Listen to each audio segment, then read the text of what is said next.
Alrighty, hello everybody. How are we doing today on these last couple of days where we can refer to EU5 as Project Caesar? Because it's gonna happen. It's happening finally on May 8th, I believe it is. We will get an official announcement of Project Caesar, which we all know it's EU5. Everybody knows this. Open secret at this point. I will be live reacting to the announcement of it, so that'll be at 9 a.m. Pacific Standard Time, which I believe is 6 p.m. CEST. So I hope you will all join me as we wait and see if it is EU5 or if they really have pulled the wool over our eyes and are releasing CK4. It could happen. It could be possible. We don't know, technically speaking. But that would be wild, considering it's in EU4 time frame for sure. But I'm excited for it. I don't know anything that you guys don't know. All right, so I'm also looking forward to the announcement day where we can finally figure it out. And then I would assume they're going to move from Tinto talks into actual development diaries. We'll get an idea for when the game's going to come out, possibly. I would assume it's about a year. That seems to be how long a game takes to release when Paradox announces it. So we might be one whole year out from EU5, which would be very exciting. Finally, Imperator Rome DLC? Real. Hello, Esmeli Shu, Rafa Kuglo, then 6, Dr. Winius, Spivike, Polaris, Northstar, Meister Antho, and Praetorix. Hope you're all doing well today. The plan for us today is we're going to be playing some Landshark, which are some gobos in Anbennar. Should be about a 2-day, it could be 1 day, but I think it's going to be about a 2-day mission tree. And then on the 5th, which is Monday, we're going to play some Stellaris. And that stream might actually be at the old regular time. We'll see. I'll see about that. I think I'll be able to stream at the old normal time then, so the Euro Bros can watch a bit of it live as well. Because I would assume that I'm going to be playing a whole bunch, because I still have the itch to play Stellaris, but I've been holding myself back so that way I don't burn myself out before the actual 4.0 update releases. This is a busy week for Paradox gamers. I mean, you had not too long ago, you had the CK3 DLC, and we've got EU5 announcement, we've got Stellaris 4.0, lots of stuff happening. EU5, what do you mean? It's clearly long awaited. Suya like 4? I don't even know what that is. Goblin tag is pretty short. Yep, it is, Calvin. You are correct. It is short, and that's why I chose it. Because we only have a couple of days before we're going to be playing some Stellaris. So check out the gobos. I don't even know if we leave the Ordia region. Like, we just kind of stick around. That doesn't mean there's no threats, though. We do have Corvuria that's going to be coming towards us, and probably much more quickly is Eberthil. Because Eberthil gets claims on islands around us that we need. So we're going to actually have to find a way to beat them. I don't know how we're going to do that, but we'll figure it out. What's the worst that could happen? Surely we'll figure it out. And also, if you're like, no, they wouldn't dare announce Project Caesar next week. Not real this week. Not real. Not going to happen. Here's your evidence right here. Final Saturday buildings they will post. The game will be announced next week. So there's no ambiguity here. We know exactly what's going to happen. Project Caesar is going to be announced. It's not a bait. It's not a late April Fool's joke. Real. EU4 2.0. It would be funny. It would be funny if they named it 2.0. I have a feeling it's just going to be 5. And I don't know how long the announcement's going to be. I don't know if they're going to show gameplay. I hope they do. Even if it's work in progress gameplay, I'd love to see some. We'll see. But I hope you guys are looking forward to that as much as I am. I sure am. Marblehead? No, we're not playing Marblehead. We're playing Landshark. They start right next to Ordia. I think we played Marblehead on the channel before a while ago. I don't even know if that's on a mod or what, but I have played them. I think this will be a much more difficult start than Marblehead. It's real gobbo hours. It's always gobbo hours. Marblehead's the only gobbo you've played. You haven't done any Serpent Spine gobbos at all. No All Clan. No Chain Grasper. No True Dagger. No Dak. Wait a second. Are you telling me you haven't played Dak before? What are you doing? How can you call yourself an Anbennar player if you haven't played Dak? Are you telling me you don't want to spend thousands of Monarch points in the beginning of the game to become a Lich and then fall behind on tech? Is that what you're telling me right now? Because that might be reasonable. I love Dak. I do. Going Lich 1444 is a big ask. You play the Deep Woods ones and got disappointed they didn't have formable content? I see. That's fair. That's fair. Luckily, we definitely have content today. Check out some sweet gobbo content.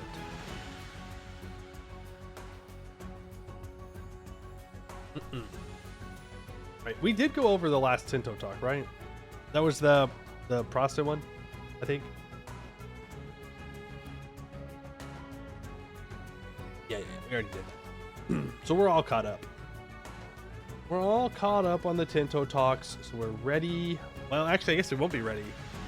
Because the 8th is Thursday, right? It's Thursday, I think.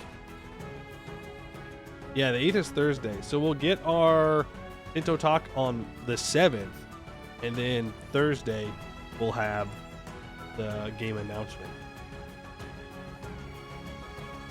Can't say you're an Anbennar player when you don't own EU4. That would make things difficult. It would. I suppose you could be a CK3 Anbennar player, or eventually a Vikbennar player. It would be a struggle right now. Does Overclan have content yet? I do not know off the top of my head. Do not know. Gobbo, gobbo, gobbo! That's right. It is gobbo time, Gray Stranger.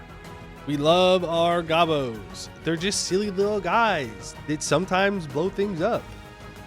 That's okay. I get that. I understand the masculine urge to simply blow something up. I don't have anything off the top of my mind that I'd like to blow up right now. But if you give me a while, I'm sure I can. A tree. See? Look how fast it came to my mind when I started thinking about it. I think blowing up a tree would be kind of cool. The tree didn't do anything wrong necessarily, but, you know, and you can watch the wood chips fly everywhere. I don't know. Goblin Emperor or Anbennar? What? SP single player Goblin Emperor of Anbennar? No, that's not my current goal. I don't plan on becoming the Emperor of Anbennar. I'd like to stay Goblin Worship because it's cracked. Especially if you can become a Republic, then it's even better. Arguably, at one point, was probably one of the best religions. I don't think it is anymore. Hard to keep up with the new religions. They're really good. They're very, very strong. But I do enjoy goblinistic shamanism still. You know what we need? A dwarf in the spine that goes Artificer early-ish.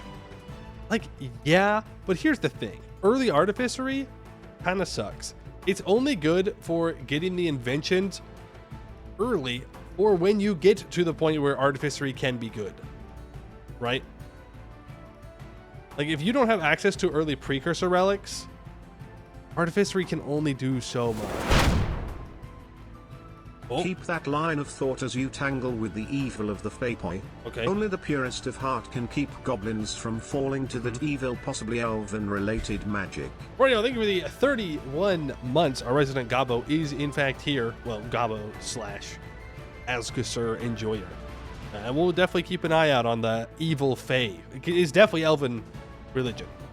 Because it's evil. Everybody knows it. Bobby? It sounds suspiciously like Gomo. When are the goblins going to get their own Gomo?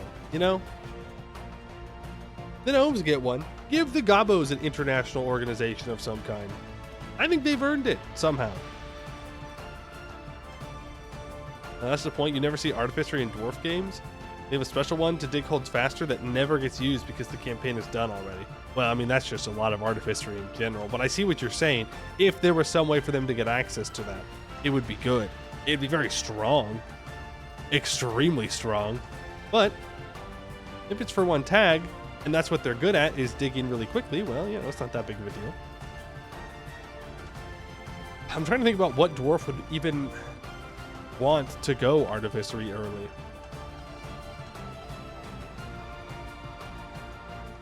Just don't know. Maybe Hodovar goes Artificer when that gets content one day?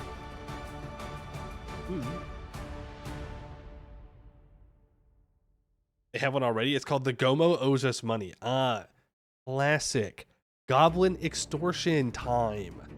They just gaslight you. They're like, yeah, you owe us 1,000 crowns. And it's like, well, no, I don't think I do. I never bought anything. They're like, no, no, no, you do. And then if you argue anymore, they kick you. They kick you in the shin.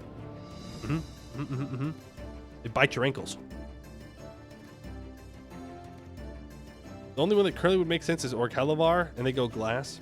Yeah, they do go glass. And again, like, where are you going to get your Artificery capacity from? It'd have to be from the mission tree. They just have to give you Artificery capacity. Be the only way, because there's no precursor relics. You're not going to get Dame's Tier most likely. Yeah. I mean, those are the two main ways of getting it, right? Time helps, institutions, but early on, I feel like early on dwarves have enough problems. they have enough things to do to not also need Artificery.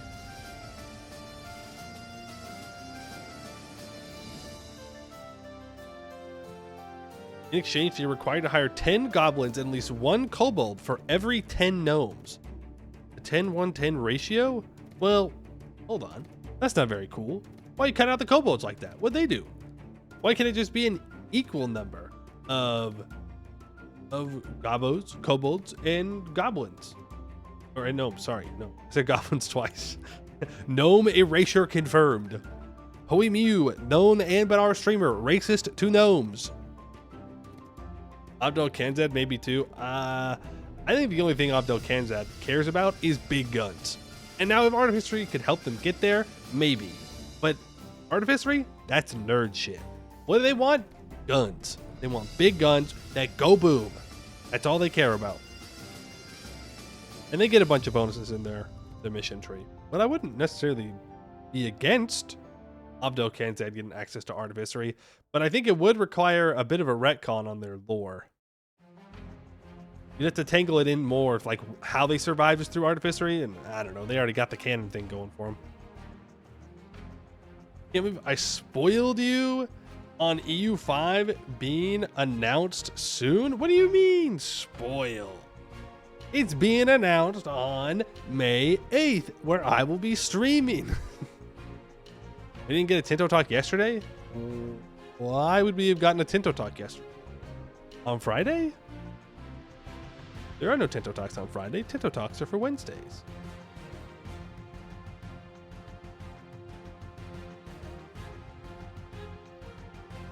Sitting for months on the edge of your seat, literally inches away from your ass flying out of the seat, waiting on the Netherlands flavor. Ah, okay, you want the flavor.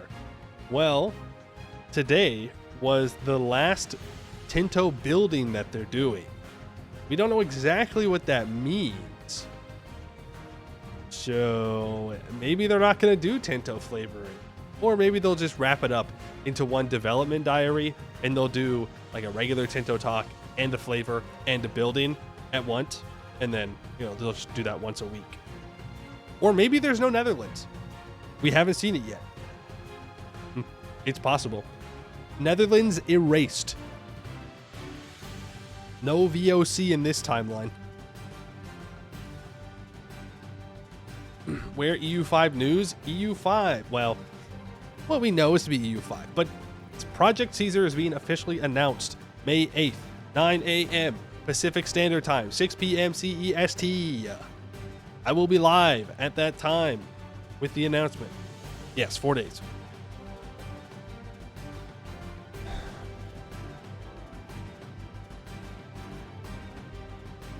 Scottish, what do you think about giving Abdel Kanzad artificery? Like early artificery, since none of the dwarves have them. We're trying to brainstorm of which dwarves could do it, and someone brought up Abdel Kanzad. I don't know if it fits necessarily with the theme, but I wouldn't mind a retcon to add it in, as that's why their cannons are good.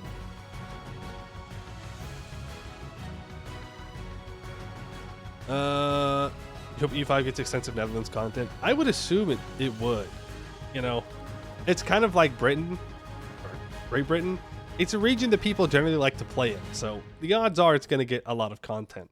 Not to mention that it's a pretty significant nation in the timeline, right? Netherlands, colonial Netherlands, pretty big deal. So they'll probably add in a lot of good stuff to it. Flurry admitted to getting to play it early, but couldn't speak more of it. Did I get to try it? I'm not cool enough. I didn't get invited. I didn't get invited to the playtime in Spain. Okay, I'm just a little guy. I'm just a little guy. Maybe one day though. Maybe if I start making YouTube videos again, then Johan will notice me. Maybe if I actually just don't stream and just be isolated on Twitch by myself, where sometimes I like interact with Lambert. If I actually put myself out there more, maybe they would know I exist. Weird. Crazy. Or maybe they hate Anbennar. Lambert got to go, from what I understand. But that ruins my argument, so we're going to ignore that. They hate Anbennar confirmed. Real, true, not clickbait. Is clickbait. I don't think that's true at all. Thank God we don't have swamp Wexenards in Project Caesar. True. True. No Wexenards in Project Caesar, please. But kobolds would be appreciated.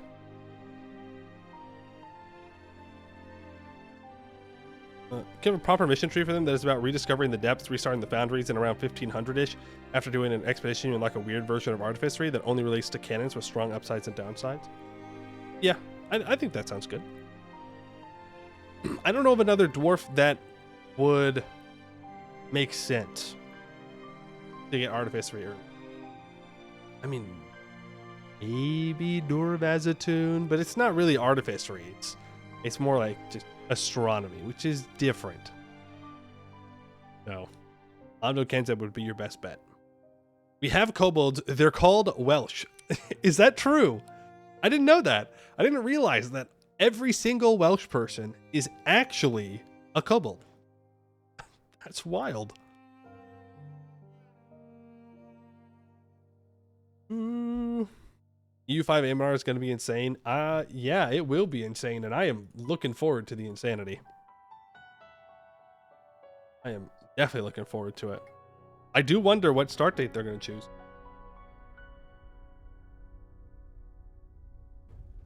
For EU5 Anbennar. Because they keep it at 1444, or they move it back 100 years. And if they move it back 100 years, do they just retcon the lore and say that the Green Tide started in 13 whatever, or not? Or do they create new stuff? Right? Because if you go back, then you have to remake every continent, essentially. Which would be a lot of work. A lot less work to just go like, yeah, you know, retcon, but I don't know, we'll see. We'll see.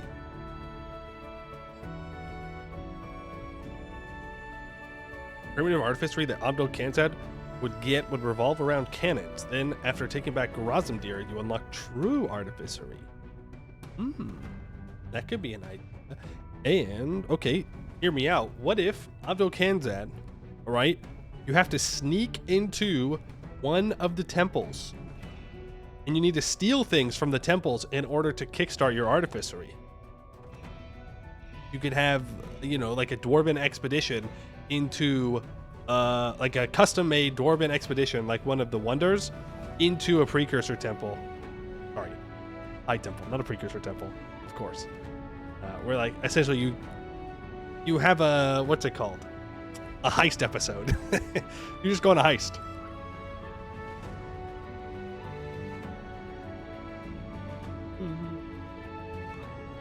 Green Tide is going to be whacking EU5 Anbennar with the population movement mechanics. Yeah, that's true. That's true. A lot of people left Eskin. A lot of people died in Eskin, and a lot of people arrived in Eskin. but it would be kind of interesting. Being able to make artistry should rely on access to precursor relics. I disagree. I don't think it necessarily needs to rely upon it. I think that it gives you more artificer capacity makes sense to me. I don't think you need it though. Because the Gnomish hierarchy doesn't, they're not a technocracy early because of precursor relics. They're just good with the technology.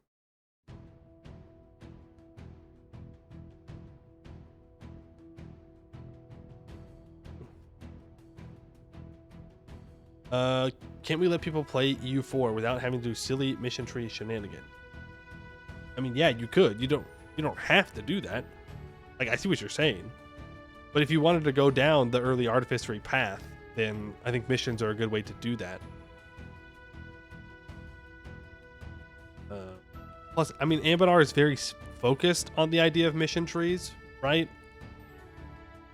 I mean, okay, so mission trees in base EU4 are already a much higher power level than nations with no mission trees. And there's not that many left with 0 missions now. But if you compare like France's mission tree to, you know, a mission tree in India, almost all of them, or really to many of the other European mission trees, like, it's not even close. France is going to knock you out of the water. Anbennar is like that, but more. It's like that, but more. Yeah. You know, you're not going to beat a Gnomish hierarchy with a fully completed mission tree as Bjarnrik with a fully completed mission tree, right? It's not going to happen. You just won't do it. Which, you know, there is fair criticism to be had there, but it is the purpose, is for the mission trees to give you these buffs to kind of tap into that fantasy high power gameplay. But I get not wanting your mission trees to dominate the game. I totally understand that. And I think it has made me personally a worse EU4 player overall to follow mission trees. I think I make worse decisions because of mission trees than I would without them. Which is fine, because the mission trees give you more than enough power to make up for that. You know, they're like, ah, yeah, here's 15% infantry combat ability. You're like, oh, cool, thanks, appreciate that.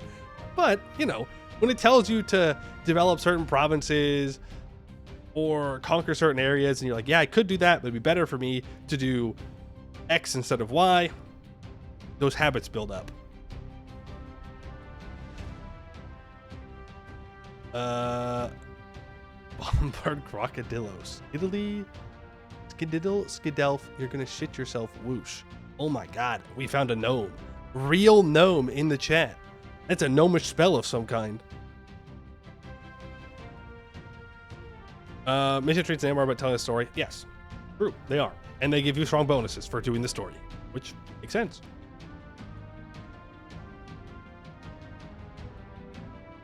You've played Giselle Morris 6 times despite no mission tree. That's because they're cool. And by cool, I mean very strong. I do think it's interesting how you expand and then you lose all your land. But it doesn't really feel like you get nerfed. Because I played around with them in the past, long time. Like when they were first added in, long time. It was kind of fun to lose all that land, and then you just go focus in a different direction, and you lose that land, and then you just kind of keep rotating around you. Which I think it's an interesting way to nerf the player and their religious reforms. You just want a mage only dark scale mission tree. Well, first of all, I think you should be less greedy and just accept any kind of dark scale mission tree. Okay, we shouldn't be getting too specific. We just want something. Any dark scale mission tree. But it's cursed. Cursed tag. People start making a mission tree for it and they disappear in real life. True fact. If you try and make a dark scale mission tree, the gnomes, they will abduct you. And I don't know where they take them. Maybe they take them to Nimscott Isle. Maybe they take them to the Far Isle. I don't know. But you never see them again. The challenge accepted. Okay. I hope you can learn how to fight gnomes real quick. Tell a story then. Write massive, long, great, big events. Don't make them obligatory. But they have to be obligatory if you're going to tell the story. right? Like there has to be direction. When an author writes a book, they decide what's going to happen, but you can't do that in a game with as many options as EU4. Right? So you have to push the player in a direction to do something and then give them the event tied to that. So I don't think you can really have a bunch of stories and without having a mission tree of some kind to center it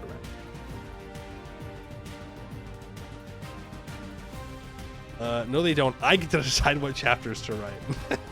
Power move. Me going up to an author. Hey, rewrite your chapter. It's not good enough.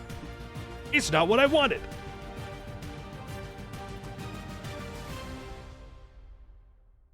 The evil cube probably for sacrifice. They don't know about the evil cube. The people do not know about the evil cube.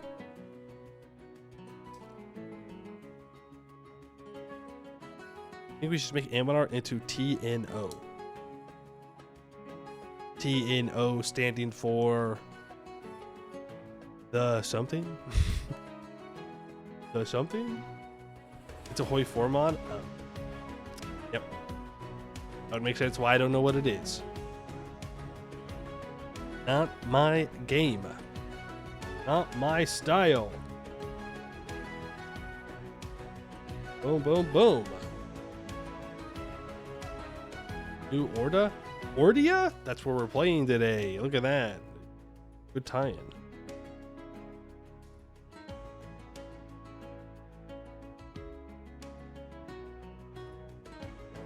Old history. What if the US lost hard in World War II?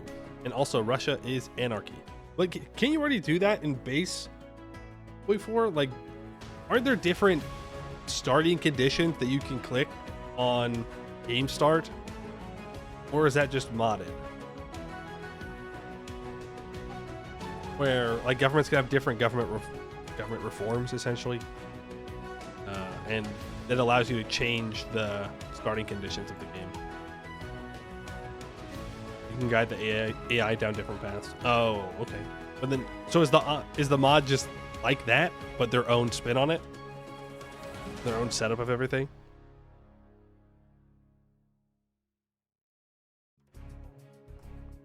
Imagine cube, but it's red and says evil as well.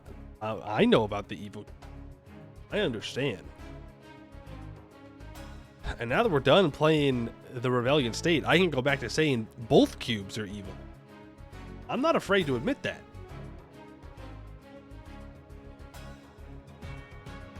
For reference, one of the funny German men can and will nuke the world and end the game if you declare war on them ever. I guess that's one way to stay at peace. I don't know if it's necessarily the best plan, but it is a plan. That I cannot deny.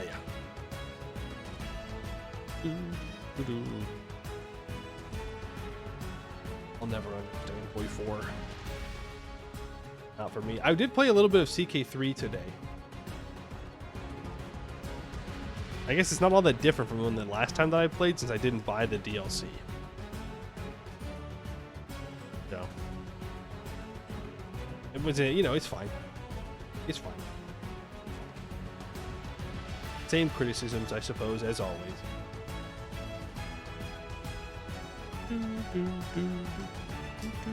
I've also been trying to play... Victoria 3 really badly. Really badly. To be prepared for when Anbennar comes out. And I just can't get into it, man. I just feel like I'm sitting there and doing nothing the whole time. Maybe I'm missing something. Why would I? Because there's going to be a Victoria 3 Anbennar, and I'm going to want to play that. That's why. I was like, man, I get 10 years in, and I'm like, well, that's it. I really don't want to do this anymore.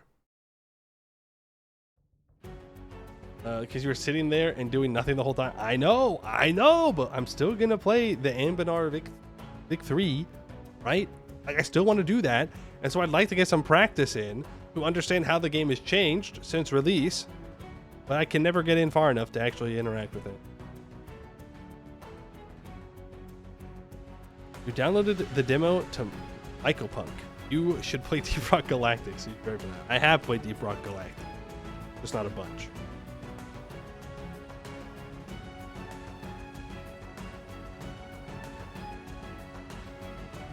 Follow the same build order for every nation, every game. So what I've been doing is I usually just start out trying to get more construction materials and then more construction. And then eventually I'll have so much construction that I can just build whatever I want.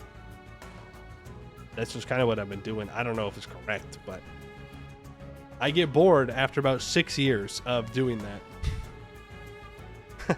I can only build so many ranches slash cotton farm plantations slash iron mines and forestries. I can only build so many before I'm like, okay.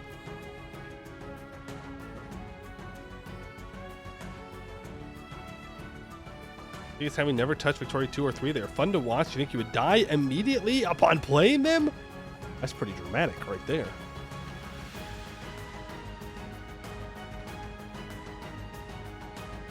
Playing Cookie Clicker? Okay, but people love Cookie Clicker.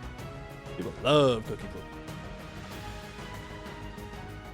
But I'll keep trying. I'll keep trying to get into it. Maybe I can get a good game going. Maybe I'm playing as the wrong nations. But I want to be able to play Anbennar Vic 3, you know, successfully. We'll see. We'll see. But why play Victoria 3 if there's going to be EU5? That's all I'm saying. I play any of those other games when EU5 is going to be out in probably like a year. It's still a while to wait, but my point stands.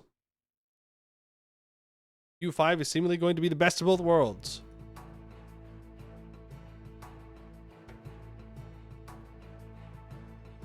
You failed to skip the Yap. L Yap Skipper.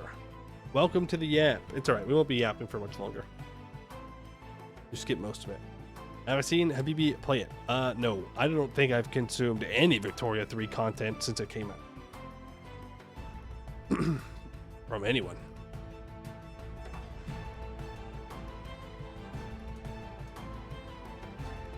EU5 lets you control armies. It does. They do, in fact, let you control your little guys on the map. Move them around.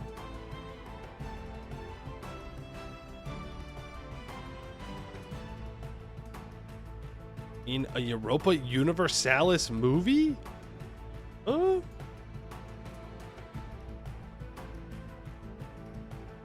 attempted to play the USA in Vic 3 only to try to turn it not evil. Good luck, I guess. Have fun. I don't know. Good luck. I don't know how you do that. That is a tall order. Very tall order. Then you're really doing nothing.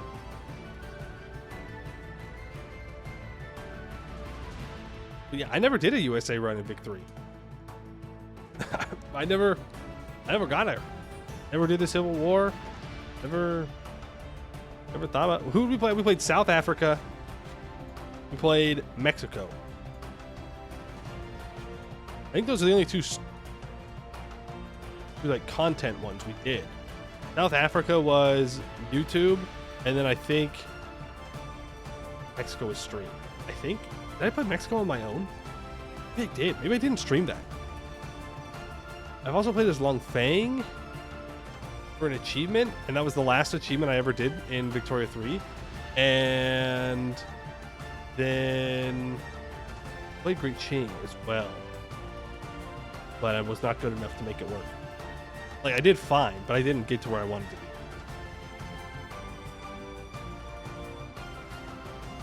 The native victory also makes the game less fun for you. Very little small nations, massive British Empire that win the game for you or destroys you. Yeah, and everybody gets involved in your wars all the time. It's rough. I remember when the game released, though, it was not Great Britain you had to worry about, but France. France would win every single game. And it was not close. They would blow everybody out of the water. That map was blue. Very, very blue.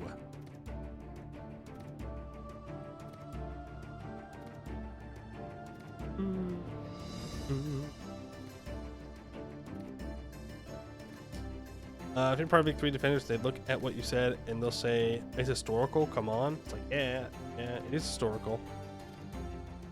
And boring. I mean, I push back on it being historical. Like some wars, yeah, people would absolutely get involved. But there are others that they would not. I mean, it just comes down to, I think the time period is so complicated diplomatically. Right? And diplomacy and economics was so entwined in each other that it would be very difficult to make it somewhat interesting in a game without having like a NASA supercomputer. But, hey, if people enjoy victory, I'm happy for them. You know, I wish I could find that happiness in the game. I cannot. I did not, and that's okay.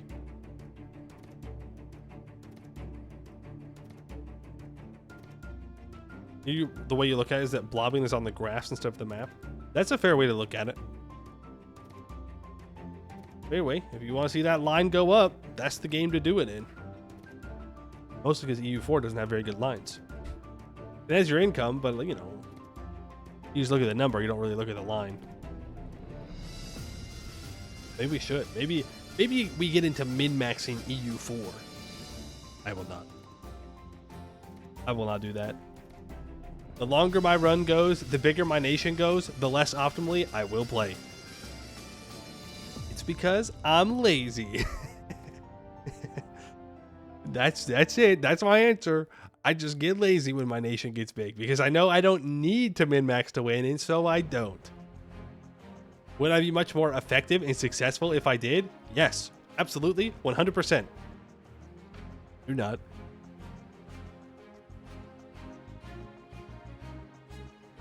I like the idea of the economic focus, not very interested as implemented. It's the part you look forward to the most in EU5.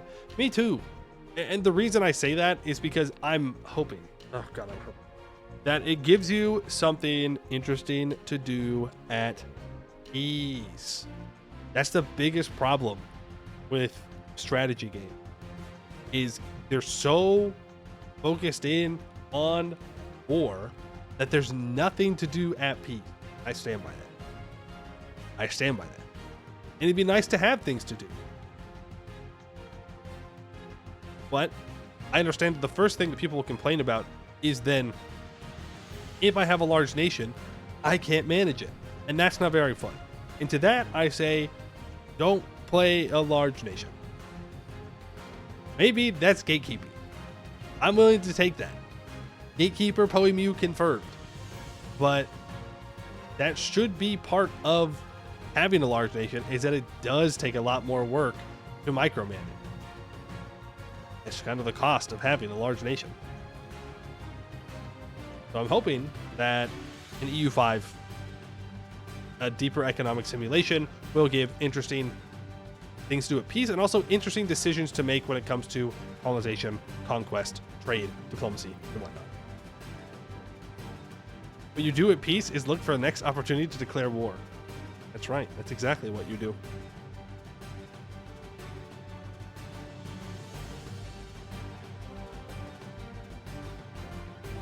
Japan is a weird run of Big 3. Your best runs have been because you were friends with the USA and they financed your reforms, only for you to turn around and invest in the West Coast during the volcano disaster? The what? You struggle to play massive tags because of computer performance. That's valid. That's valid. Not much you can do about that one. At least not as you're playing it. Yeah, sure, you could spend thousands of dollars to buy a new computer, but really worth it? Really worth it? Probably not. Maybe it's better to just embrace a little bit of lag or play smaller nations.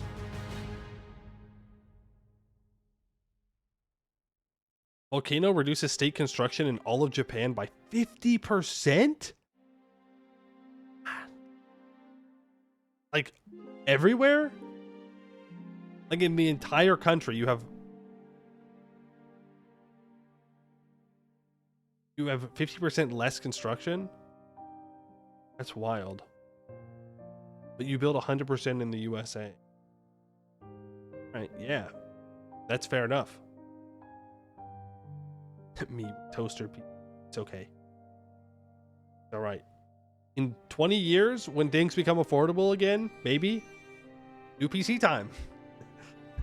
Next 20 years, we might as well just bang rocks together. Take care of your stuff, folks. You don't want to be spending money. Interesting question for you. I was talking to my mom today, and I asked her this question.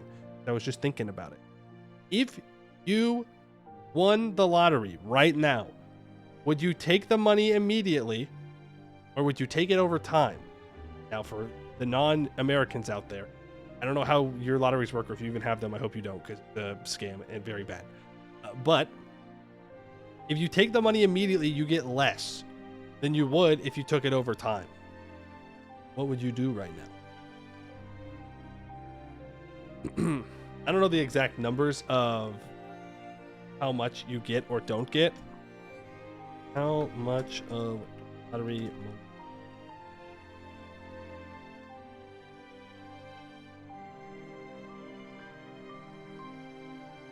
Let's see.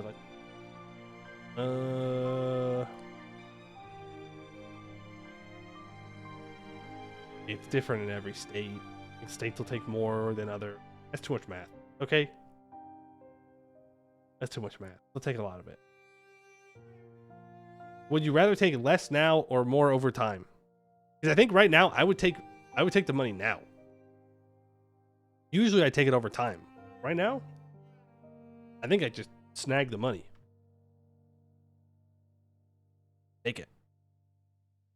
And then, of course, I would buy a supercomputer and play EU5.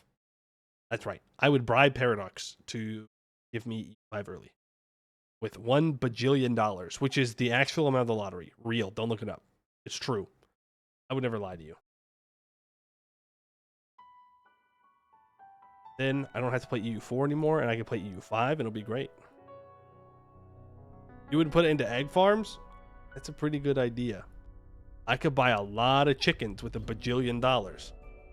I might crash the egg market, though, with that many chickens.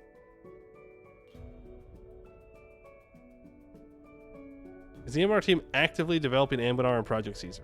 I have no idea. Zero clue. I wish I could. I hope yes. I hope the answer is yes, that they have access to some kind of tools to begin development early. But I don't know. I wish I did. I wouldn't tell you if I did. Or would I? Interesting. But I don't know. Think you don't pay taxes on lottery gains in Canada? That's crazy. In the US, you lose a lot of it to taxes, which is good. That's fine. I just don't know why we need the lottery necessarily. I think it'd be better just to invest money that people will pay on the lottery, like directly into things, but that's a whole can of worms. Could raise the tariffs. Yeah, yeah, you know what? True. The problem is we didn't raise them high enough. Get them up there, all right? Everybody at 150%. It'll work. I did it in Victoria 3. I cut off trade with the world, and nobody bought my stuff anymore, which means I knew exactly what everything costed. The price of grain became very expensive, but I knew what it was. Imagine we get Anbennar same-day releases. I mean, that'd be great. Don't get me wrong. I would love that. I don't think that will happen, though, but it did happen. CK3, so it's possible, but a lot of work. You think that's what I would tell you if you wouldn't tell us, even if you did as well? Exactly. Never let them know your next move. Maybe I'm lying. Maybe I'm not. You don't know.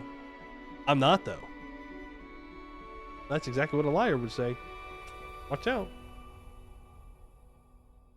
Good Navand, my lord? I'm going to assume that means good evening.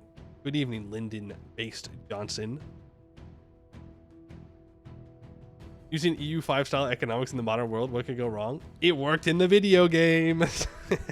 It worked in the video game. Therefore, it has to work in real life. The lottery is run by provincial governments here. I mean, we have state lotteries. We have there's state lotteries and then there's a national lottery as well. So we also have the smaller prize pool lotteries. And then we have the one big one where every couple of years it's oh, $1 billion won. You had to skip Yap and watch some horse racing? Did you bet on orange? Did you bet on orange? If you did not, unacceptable reason to miss the yapping. Of course, good stuff. I'm glad we got some representatives out there in the real world, spreading the light of Jad. Can you imagine going to an actual horse race and placing down a bet? They're like, "Who are you gonna bet on?" And you're like, "Oh, I want to bet on the orange one." And they're like, "Oh, you like it?" And you're like, "No. Orange always wins." And praise Suriel. I'd like to see the confusion on that poor bookie's face. You know what I forgot to do? You'll never guess. Forgot to get the update. Oops. Let me snag that real quick so that we can get to gaming. Now, let me grab it. Oh, I gotta remember how to download it. I had it at one and I remembered. Ah, there it is. I remember. I'm so smart. The brain, the neurons, they're connecting. They're working. I hope. E4. Delete. Who's? I can download the thing and the stuff. Landshark does have a mission tree, yes. Not picking them randomly. They do have a mission. It's a short one. I think it'll take us 2 days. It might take 1. I kind of hope it doesn't take us 1. I kind of hope it takes 2. That was the plan, is that it's a 2-day thing. It's kind of a play it by eye. I just eyeballed it and I was like, yeah, that looks like it'll be about 2 days. We'll see.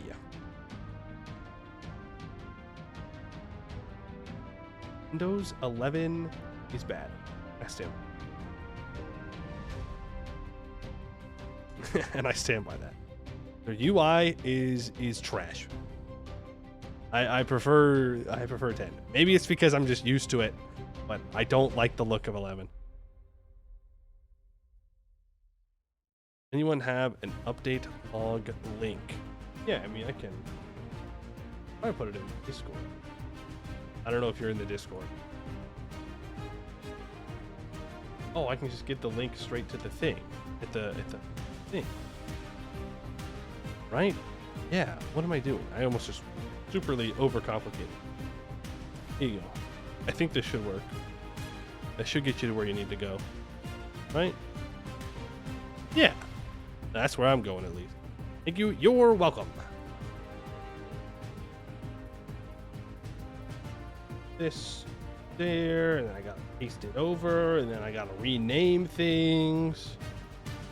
Probably do this in my sleep at this point, except I can't because the stupid UI sucks.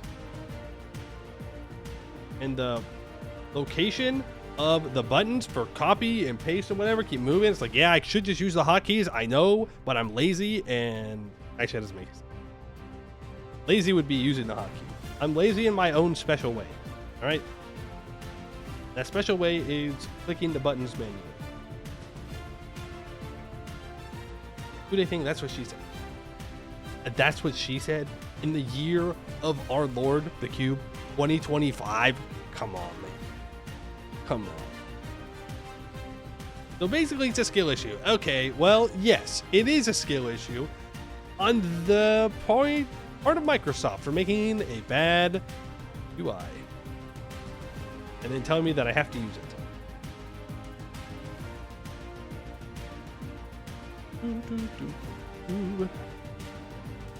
How dare they update it? How selfish of them. Oh, switch the category on over so we can officially start gaming, and Twitch.tv will not permanently ban me from the platform for being in the wrong category. That's something that would definitely happen.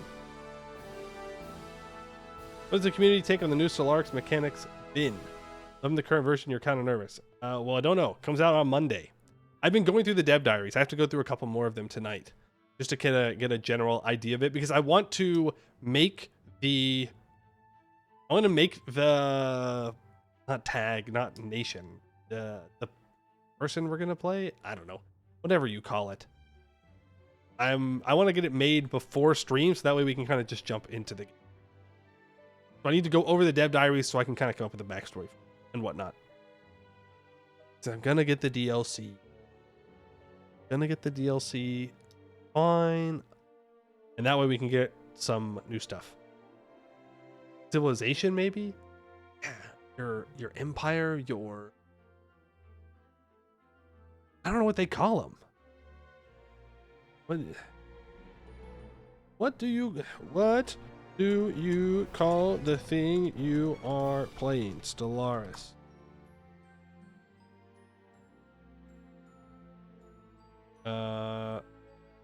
In Stellaris, players are referred to as being in control of or playing as an empire. Okay, there you go. That's what the AI said. The AI would never lie to me.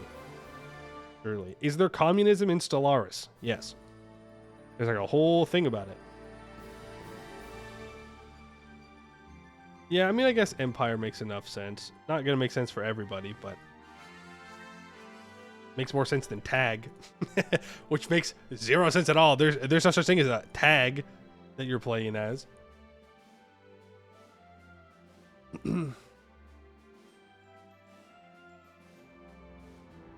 You could call it a galactic civilization. How many galactic civilizations? I would say 4, maybe.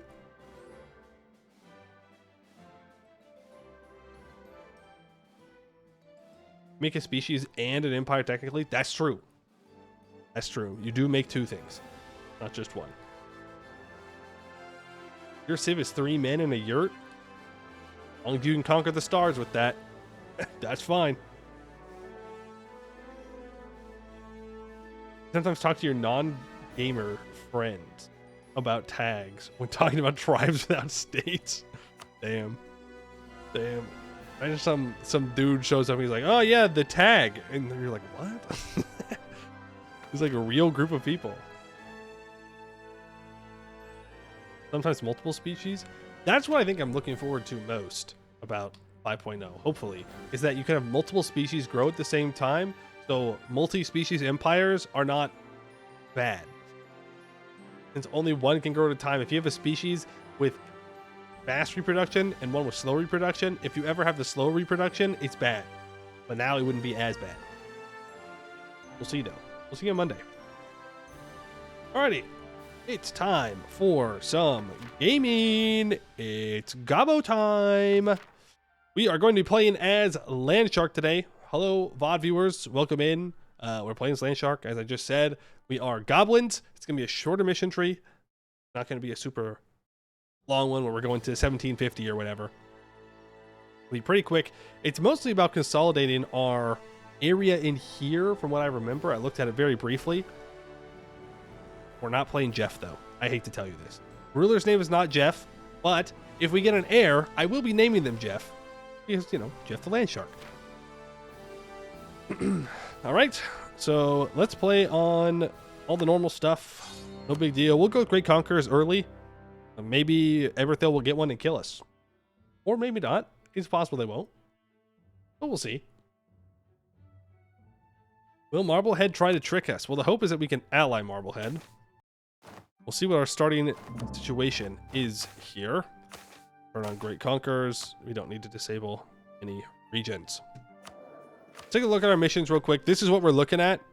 So our final missions is that we cannot be a tribe and we're seen as non-monstrous, which that might take a while at this point, but we'll see. The largest thing I'm concerned about is that we do need land that Arnanin might take, which means fighting the Emperor, which would be a problem. to say the least.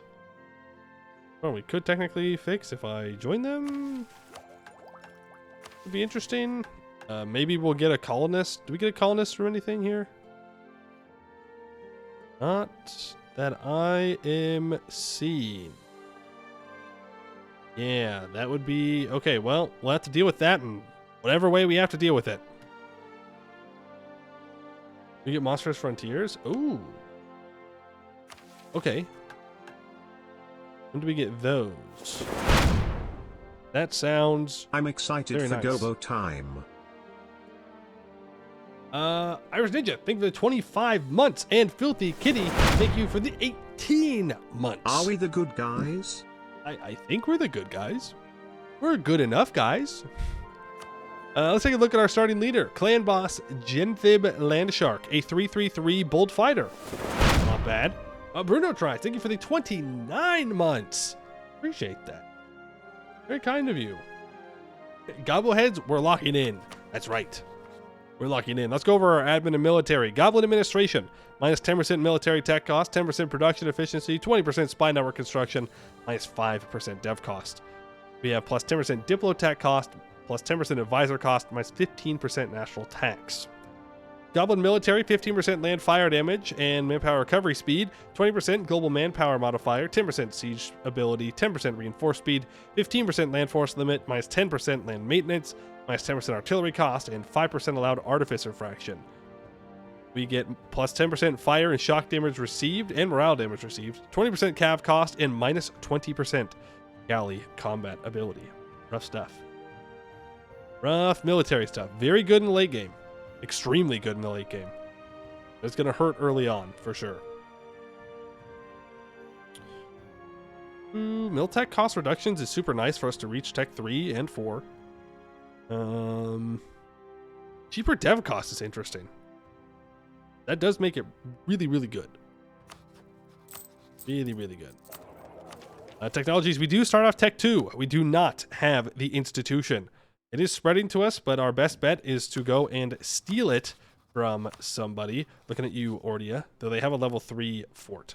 Makes me a little bit nervous about that. I would say that we could go and try and snag it off of Oblig's Child. They have a powerful mage off the bat, so I'm not sure about that one there. Let's look at ideas. We have 10% galley combat ability, 20% movement speed on and off ships. Eventually you get 0.25 artillery fire. That's crazy. That is very good.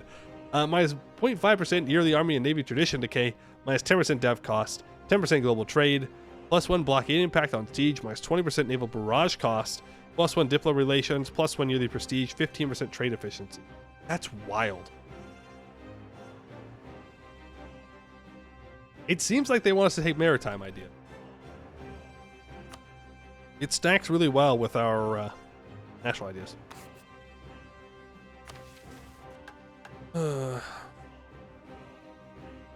Establish frontiers in the flooded coast area. Okay, we want to do that as fast as possible. Admin tech at least 3 and 100 crowns. We need prestige of at least 20 to get called to the scattered. We'll discover the Deep Woods region and we'll gain a bunch of development. Okay. Well, let's ally Mountain Hugger and Marblehead. Unless we want to betray. I mean, I can embrace with 1 loan? Oh, you're right. Oh, you're so right. Wait a second. Are there any crown land requirements? No. Then let's sell. I can go for the monstrous tribes first. Let's go. Available loot. Greater autonomy for chieftains. Larger tribal hosts. Mages can get patronage of the magical arts. And I can sell seas. And we can embrace the institution. Okay. I mean, we're still behind. And we're going to focus mill. But that does help a little bit. We can offer an alliance to Marblehead. I think we're going to get Mountain Hugger first. We can go to speed 3 here. What is our initial war going to be? It's probably going to be Ordia. But how do I go to war with Ordia? Ensure that I can get both of these provinces. I think it's staying down here. Any particularly good generals I can get a hold of? No. Let's get these mercs up and running. We'll see how it goes.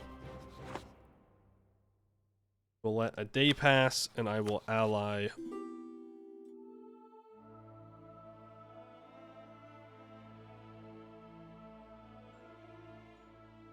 Rivaled him? That is extremely sad. Okay, I can royal marry him, and then I can ally him on the month tick. Can I sell the institution? No. Oh right, our religion. Goblinic shamanism. Minus 5% idea cost, plus 2 tolerance of heathens. What cults do I have available? We have Tawaka Sunka for spy network construction, or Vortzo Laukuno for 5% national tax, 15% national manpower, or Zveko Udenzo for +1 yearly Navy tradition and 15% privateer efficiency. We could wait for the Edenic one as well. We should get that relatively soon. 20 development owned provinces here. So they want me to do 1 development somewhere in here.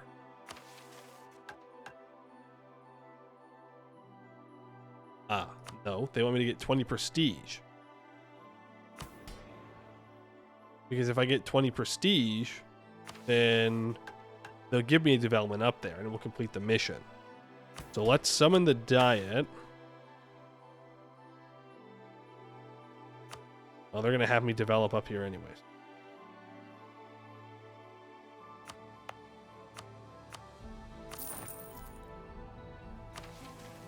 I can now complete Knoll Migrants. We hear that the Knolls of Daraban's Folly are a savage and benighted folk, lacking civilization or decency, rightly hated by all they come into contact with. Well, the same has been said of us. It is a noble thing to offer a rejected people a place by the fire, and the Knolls bring with them a fierce tradition of battle, with warlords who have earned their place at the head of the column.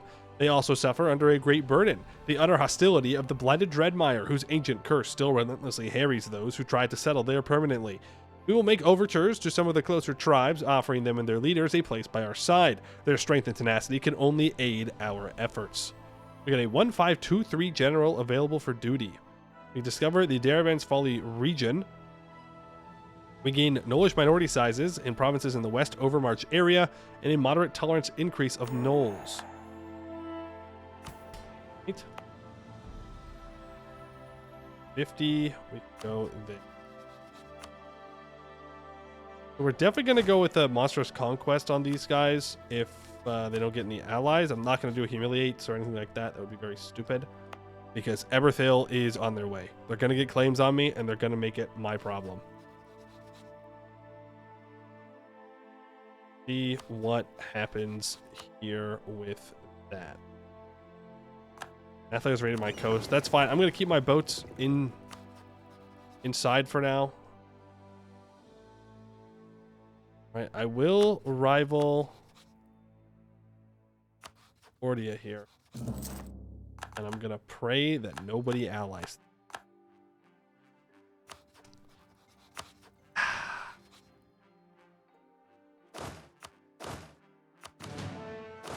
Yeah.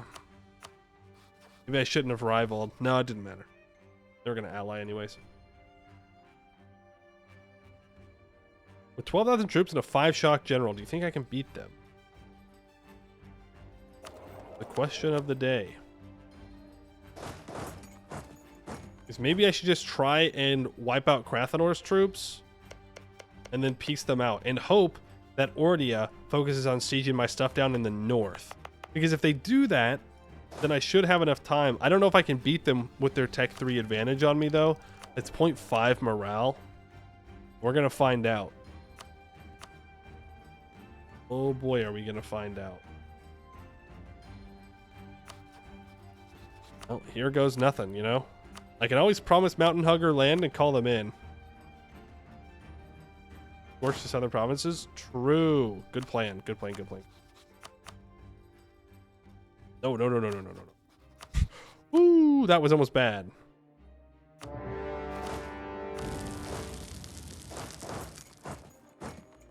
We're gonna move in here directly.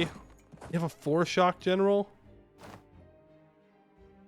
No, dude. 0, 3. It's Jover. We're gonna 3-start on that one. That's unfortunate. Maybe I should just call in Mountain Hugger in the early war here. That might just be the plan. I'm gonna scorch it, but it won't matter. They're gonna get the stack wipe. They'll let me retreat.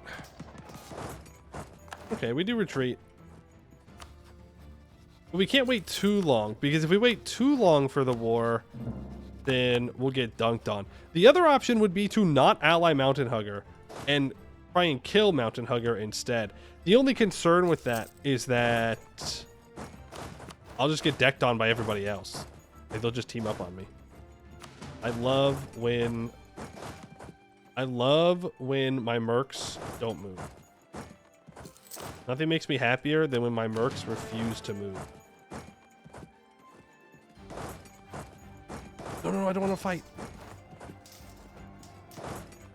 Troy Mew at it again. Troy Mew back at it again. Classic. Well, I say that. We're failing upwards.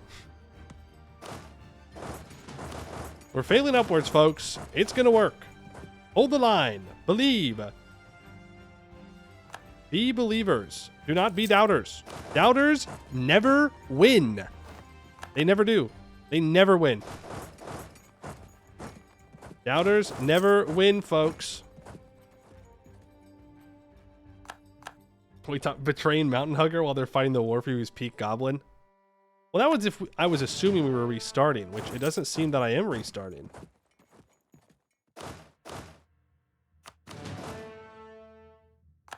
Seems we're going to get everything we want and more. Well, I mean, I could still get decked on by multiple people. Avatars. Of the many people we allied or subjugated, one follows a faith from the West which believes the gods don't interfere directly in the mortal plane, but instead use avatars to execute their will in the world.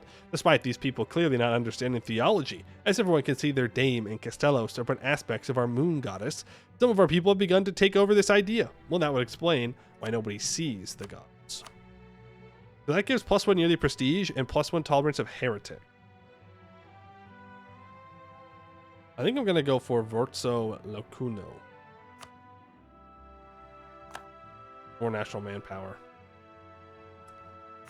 And I needed to develop this. Didn't do that. That was a big oopsie daisy on my part. Now, what do we do against Krathenor is the question. What can I get away with? I probably can't get away with taking too much. Human Highwayman? Yeah, we definitely want to up that. Annex him? Greed? Yeah. Good plan, good plan, good plan. I mean, I'd love that, but number one, we can't full annex him. Number two, I can complete Call to the Scattered.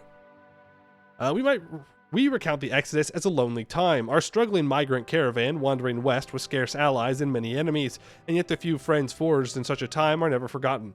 Hard choices forced clans away from us, or stranded them in the deep woods, or left them scattered across mountain, highland, wasteland. With troubles at every border, it is easy to forget that we are among the luckiest and most successful of the goblin exodites. We should share the wealth and invite these small bands and stragglers back to our hearth.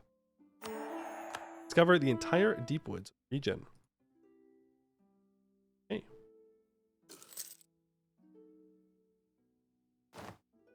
Gemal. Yeah, I mean, I definitely want to take Gemal. Cruelty of mercenaries. I will take the professionalism. Well, I can't take Kratheno because Mountain Hugger has taken it. That definitely gets rid of that idea. But if I take this, break your alliance with Abdel Tunger, I could get 63 ducats out of it. Yeah, but if I take Hope's Peak, I then have a border with Rayuel, though I don't know if I can actually beat Rayuel right now. But it is probably worth it. That's what I'll do. Also, Mountain Hugger is 100% going to break their alliance with me. Because I'm not going to give them anything. Hee. I'm just a silly, goofy little goblin, and I refuse to give my allies land when I promised it. Thank you. We can core that up. We can ally Marblehead. How would it be to go to war with you? Bad. The answer is that would be a very silly, goofy idea. Very silly, goofy, bad idea. I can rival Oblig's Child, and I will rival Sagamber. Okay, you're going to break your alliance with me. Let's build a spy network on you and on you, and let's check our missions. Army needs to be 90% of the force limit.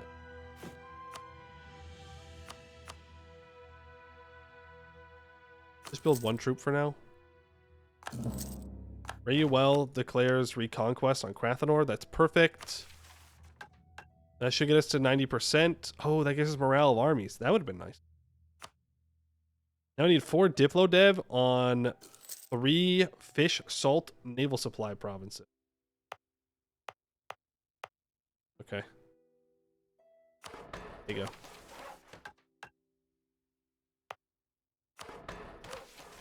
They want me to be Diplotech 3. Well, that's fine. We'll get there. You have to let our war exhaustion go away. Well, now I don't think I want to click blood in the water. No, I do. I do for sure. I want to get all of this done. So let's do blood in the water. Just as the Gulf of Ord thrusts like a fang into the flesh of the overmarch, so we must strike, now and hard and fast. We cling to the bays and inlets of the Ordi coast, our grip tenacious, but we are surrounded by old enemies and much hated. We have yet to make right our grudge against the witch goblins to the north, who took our exodus as an opportunity for plunder and daughter stealing, and the king in Ordia will never leave us be until his castle at Balord falls. The clan speakers are rare in the unanimity. If we are to preserve our lives and honor, we must raise a general levy and finally avenge these feuds. Our weapons are the toothed crags of our new home and a people who are finished with running. Permanent claim on the Ordia region means I can do some of these cores. I can immediately complete Hour of Devastation. In our time of desperation, none we met offered mercy. Chased west by the endless stinging raids of Oblig's accursed heirs, our long migrant column collided with the armies of humanity. Since they could not best us on the battlefield, they hid in their dwarf-built fortress and called themselves victors, while our babes starved on the teat. Now we rise from the depths as the white death of the frothing surf. Let the Ordi continue to cower, clothed in the crumbling mantle of history. They will drown in the same tide that throws over their walls. The event Fall of Bal Ord happens. We get a permanent claim on the Medbahar area. They worked in shifts. It was the only way to keep the kneading going over so many hours, and it could not be slackened for even a moment, or they would do more damage to themselves and the Ordi. Tanglets trudged above deck just as the sun sank under the horizon, a horizon flanked by the twin arms of Landshark territory, soon to be united. He was happy to be working the night. The twilight sea air refreshed him, kept him awake through the monotony and the sway back and forth of the siege galley in the water like a mother's cradling. The shamans who were coming off duty released their grip one by one. They stood at sundial positions around the weapon. As they let go, their shift partners took over.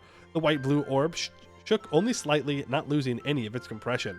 They all took a breath. It was such an insignificant thing, a child's marble suspended in the air.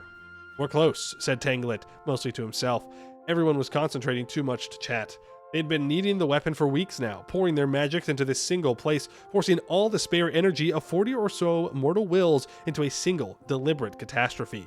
He took up his post and felt the immense strain of the thing that they had created together, an animal god desperately pulling at her reins. The 5 hours until the moment of victory paused for a second. In the years to come, Tanglet was asked many times to tell the story of the Ord Sundering, by his brothers, by fellow courtiers in the clan hall of the new king, by men in the pub who'd heard a rumor or two, by his nephews and nieces, and eventually their children. He told them about sounds, the immense crack, as though the world was splitting open 18 times, one for each galley, and the slow, dreadful heave of collapsing battlement. With a crooked smile, he told of the drinking, of sneering humanity brought low, of the satisfaction of knowing that we sea rats had won.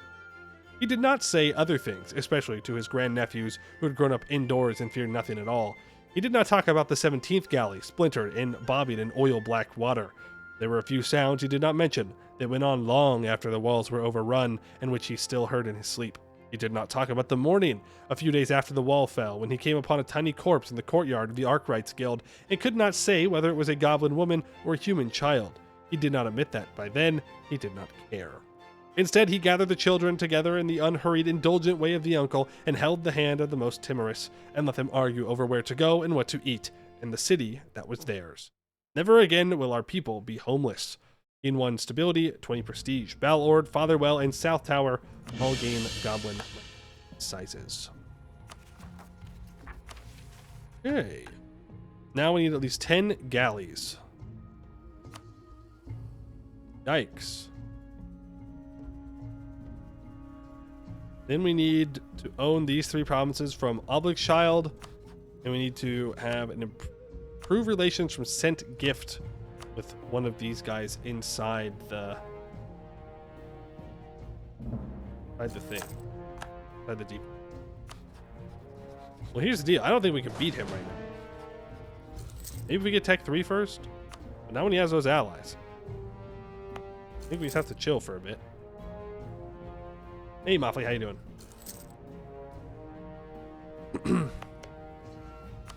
How do I get these monstrous frontiers?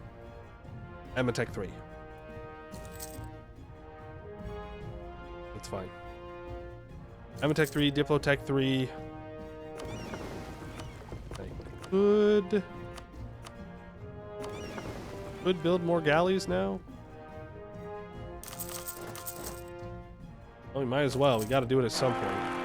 A 335. Well, we all know his name. His name is Jeff. Jeff, the Landshark. Bum bum bum. Jeff Landshark confirmed. Rayuel announces me as a rival. I would love to go after him. Don't get me wrong. Don't know if I'll be able to. Would love to. Those allies make them a little bit too scary for me to deal with. We can get rid of that edict. That's fine. We'll have to core this up. We might be chilling out for a little bit here as we wait. Obligschild apparently does not appreciate. Yeah. Love to ally this guy, so let's improve relations with him. See what we can do. We are losing money quite significantly, so I'm going to stop paying for the troops. I don't want to necessarily, but I have no other way of making money. Humiliate the dwarves. I don't know if I can get access.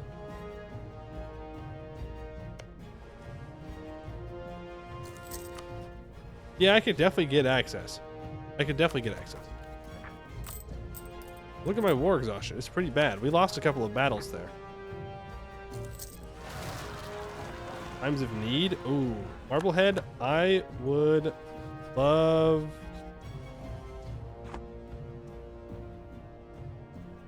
I'd love some money, but I'll take military.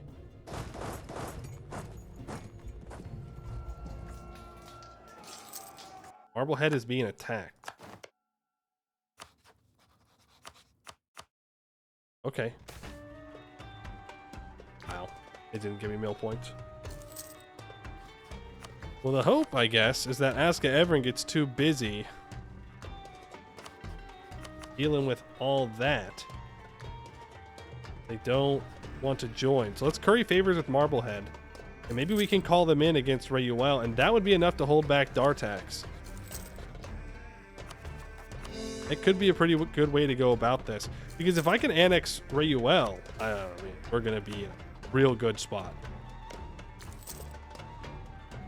Real good spot. I don't know if we can get away with that aggressive expansion-wise. It might piss off Elisa and Bersartan just too much, but we'll see. You know that I'm bleeding money right now. Good reason to kill Mountain Hugger, who is going to lose their war. Okay. Well, we're going to have to figure out a way to deal with that. Yikes. I mean, there's Tech 3. I can't beat that. I can't beat that. I have Val Ord that I can hide behind. There's a way to do that. Don't know if I necessarily bet at all. Oh, we're gonna get rebels on Gem Isle. Yikes.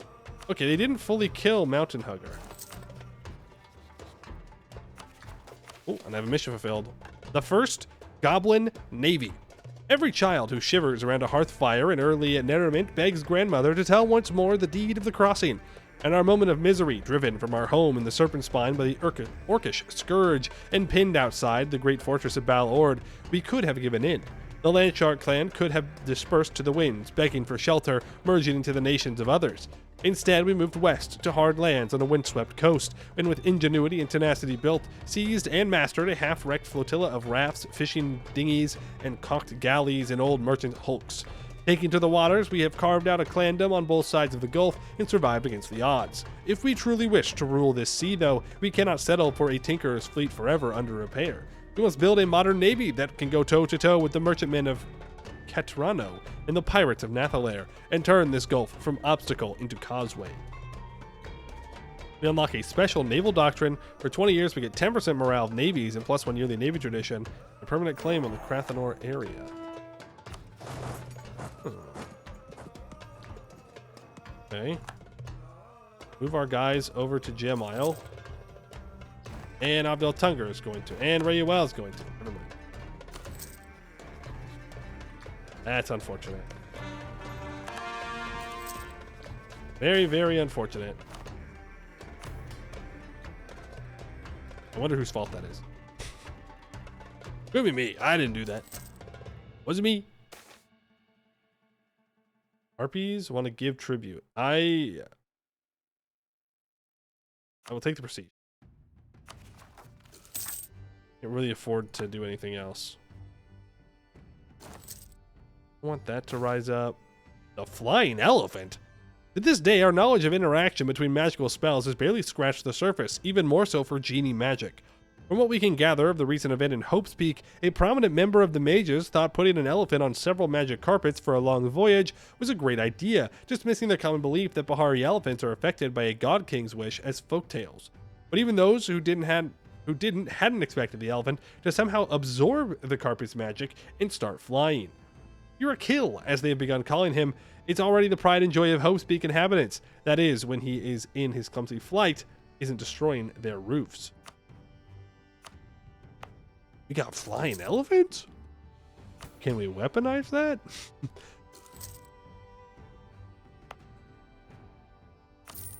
Can we weaponize that? Because that'd be pretty cool.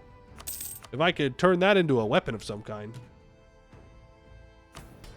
What's the naval doctrine? It is... Where was it?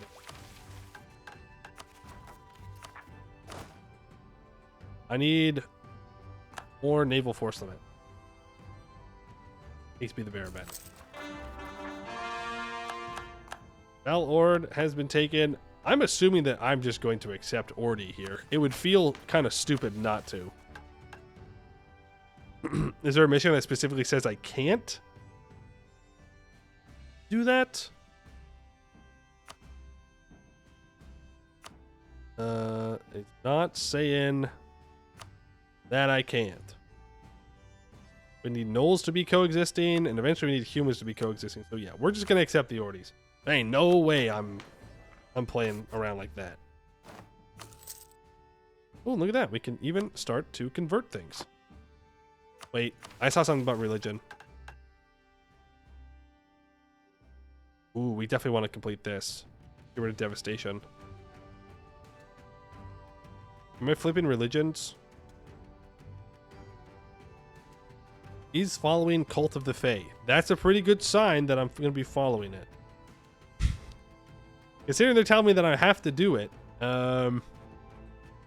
that's a pretty good sign. So I don't want to convert.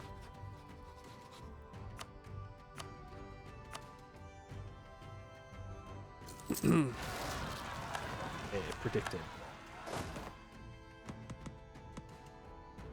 Absolutely predicted. You tell me that I can't with my troops are being weird. I think it's being weird. Low. You're being weird because transports. Whatever. I don't know why I was doing that.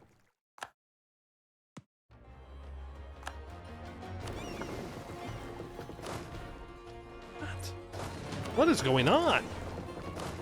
Game, can you just work for half a second, please?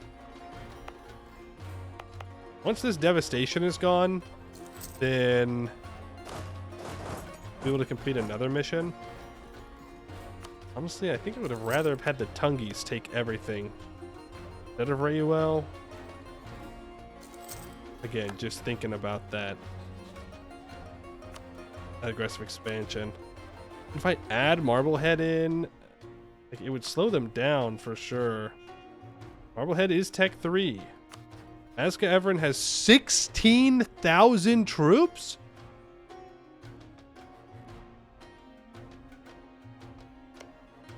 What? In what world? You have 16,000 force limit? Wild. And then they also have this vassal too. Okay. I guess. That means that they're all hanging out here. That would not be super smart.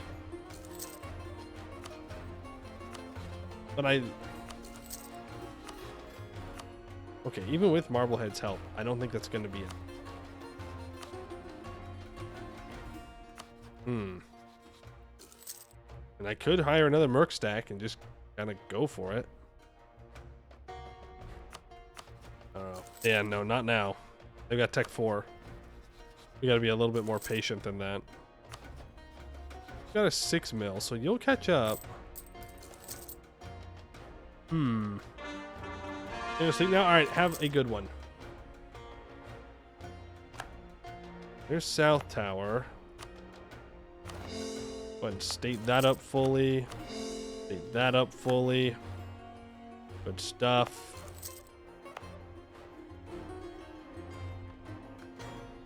Let me encourage development here. Develop that devastation away. This devastation will go now, and I should be able to complete the mission.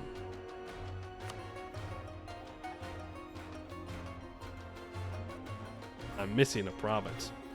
Other Child is preparing to attack Bramble Skinner in a war of aggression. That's so.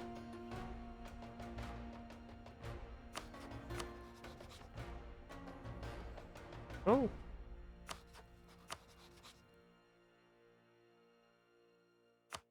Go ahead and ally him. And then maybe Rayuel will be tempted to attack me. Eberthel announces me as a rival. That's not good. Here's the question. Did he call in his allies? I'm not sure. We have a tech advantage on him, but he does have a war wizard. A wizarding of wars. Gotta keep that in mind. We do have a 5 shock general, though, so it's not like our general's terrible. Bramble is the Azra expedition to your hammer home? Okay, so I gotta keep him alive now. Somehow. The best case scenario is that Rayuel thinks that they can take me alone and they declare war. I can't believe he has that many troops. I'm baffled. Absolutely baffled. You have a 7 shock. Yeah, he's a war wizard. Oh. That's alright though, because if I can... Well, I was going to say if I can occupy him faster than he can occupy my ally, then we'll be good. But he does have a war wizard, which means his siege will be better. But it, you know, we're already doing the one siege we have to do here. As long as he doesn't call in his allies, we should be fine. Copium. You know, it's a little cope.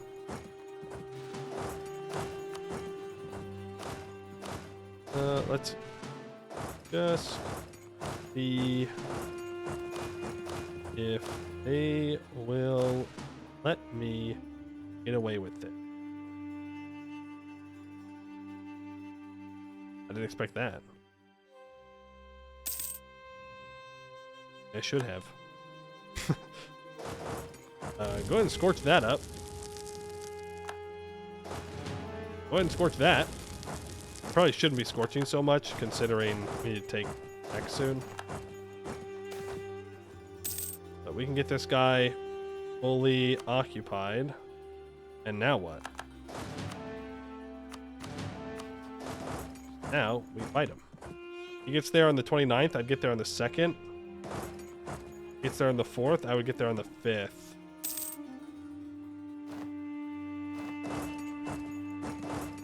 I don't want to take a river crossing. No, he called in his ally. Are you serious? Fuck. That's really bad. His ally has a better war wizard?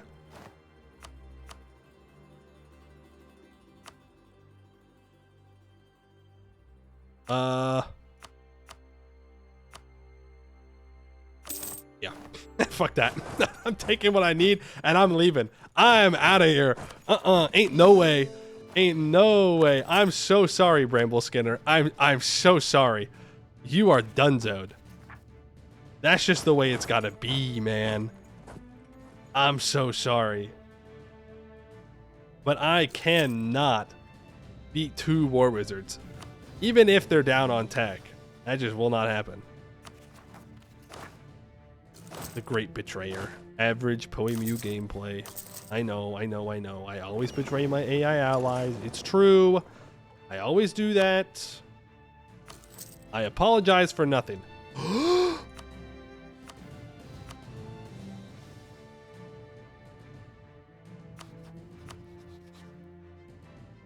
It's my lucky day. Declare war. Monstrous conquest. Marblehead, you're in. Yippee! Those fools. How are we looking Navy-wise? We're looking like I have naval supremacy, so let's get out there and prove it.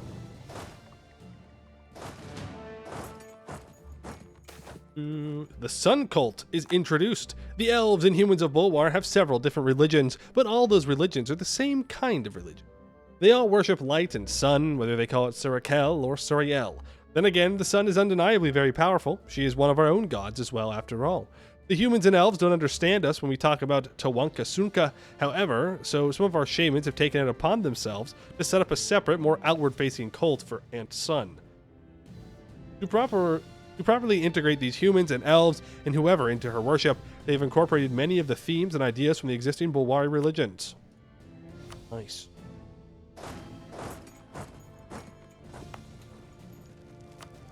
We'll sally out here. Again, we don't have Tech 4, but I don't care.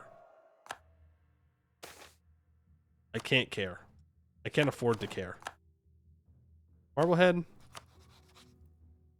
You frickin' rat. Don't you dare. Don't you goddamn dare take any of these occupations. Go back and fight him. Go back and fight Dartax on your capital, please. Don't, ooh, you're gonna make me so mad. Increase of knowledge tolerance for an inventor. I will take the, not that it's gonna matter. We're gonna lose. I should have taken the prestige. I am Bobo the Fool. I should have taken the prestige. Group you two together. I'm gonna land here.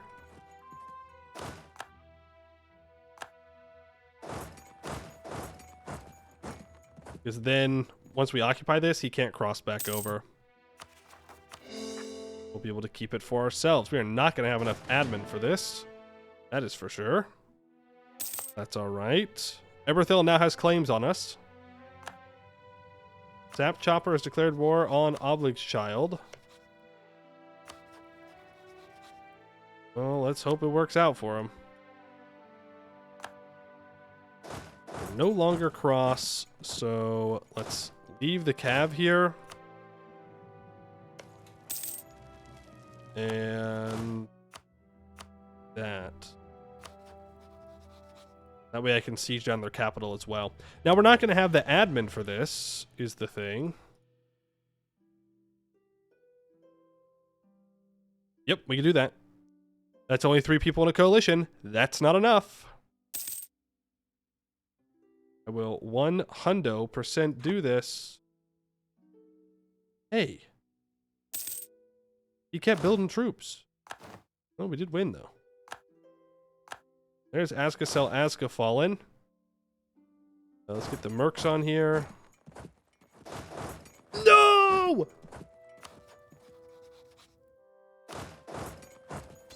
Wait. No, please. Please. Marblehead, don't do this. Please, bro, please. Thank you. Oh, man. Where are we getting admin from this game? You're asking a lot of questions right now. You're asking a lot of silly, goofy questions. Admin points. Who needs goddamn admin points? I do, is the answer.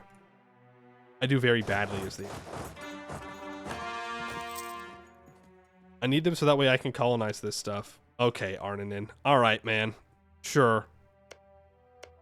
What are the odds that he goes for this first and doesn't continue out here? That's bad. That's bad. Don't appreciate that.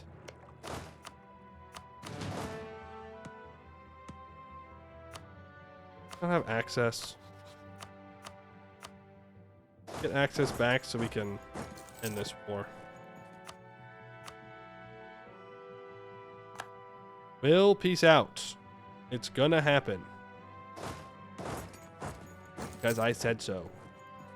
You want to peace out so badly right now. You want to peace out. You don't want to be in this war, Dartax. Dartax, you don't want to be in this war. Think about how lame it is to be in this war. You don't want that. You don't want that. There's a good chance that he just immediately declares war on me when I do get access, by the way. Just keep that in mind. He may just immediately go, yep, time to go to war with the Gobos. And honestly, I wouldn't mind that necessarily. Yeah, Marblehead and I are both Tech 4. Aggressive expansion-wise, though, I can't afford to do that. I'm not sure I'd want to. We can speed 5 here. Build a spy network on Eberthil. I need to know if Eberthil is about to hit me with a steel chair. That could happen at any point. Give land to Marblehead? Why would I do that?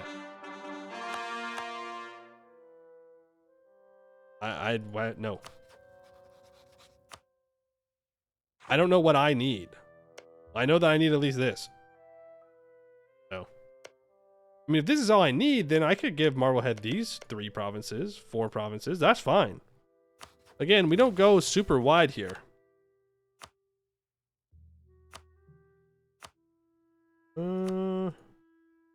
Yeah, it doesn't look like I go any farther than those claims. So we could actually do that. I won't eat Dartax. Oh, you mean in the Dartax War? Oh, yeah. No, that's not a bad idea. I thought you meant over here, and I was like, what? No. Why would I do that? That's crazy talk. Crazy talk. That's looted. Let's go loot this. You should really ally the Harpies. Just saying. Not to backseat game you, Marblehead, but you should ally the Harpies. It'd be a really swell idea for you. If you did that. I'm just saying. Just point out facts. Get rid of that. Reason against Landshark. I will take the professionalism. And we can now out. Or I could not give them Tremo and Cost. I can give them Kuzak instead. Which give a mountain fort over here. No, let's just give them what they border.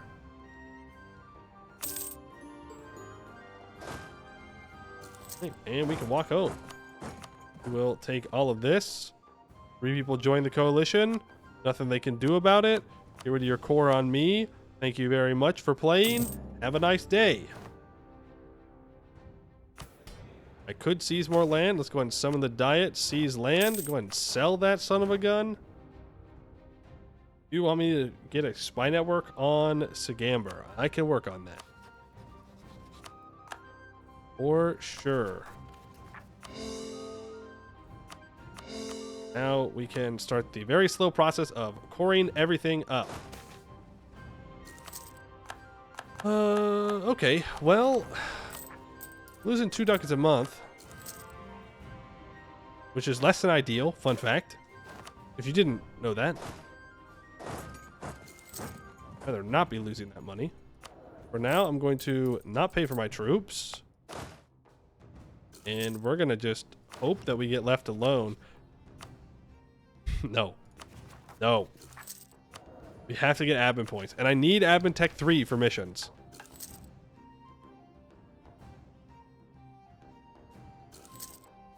Do it. I can wait for claims on them.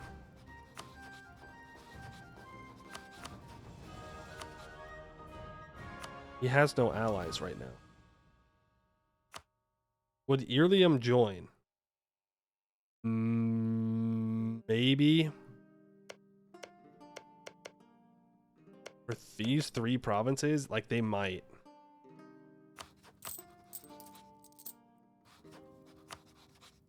But if I wait, he's gonna get an ally. You know?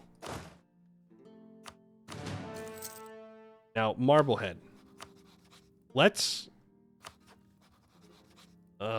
this is gonna be a problem. Marblehead's gonna make this difficult for me. Oh! Our way to keep the Fae at bay. While the forest goblins had inhabited the Deepwood since time immemorial, their dealings with the Fae had historically gone poorly.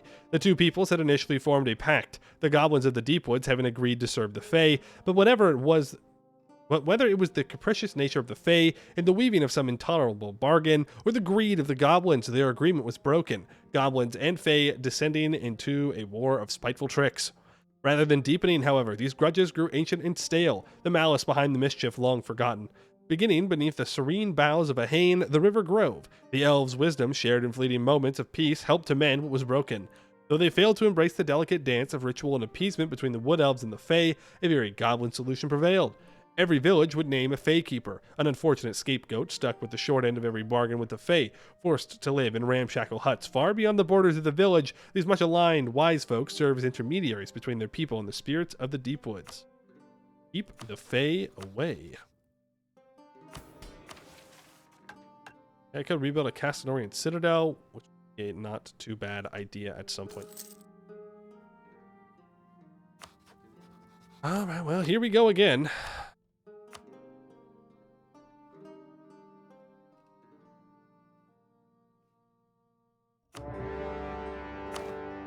Get in there. While we're not down on tech right now. Well, my ally could still prove useful.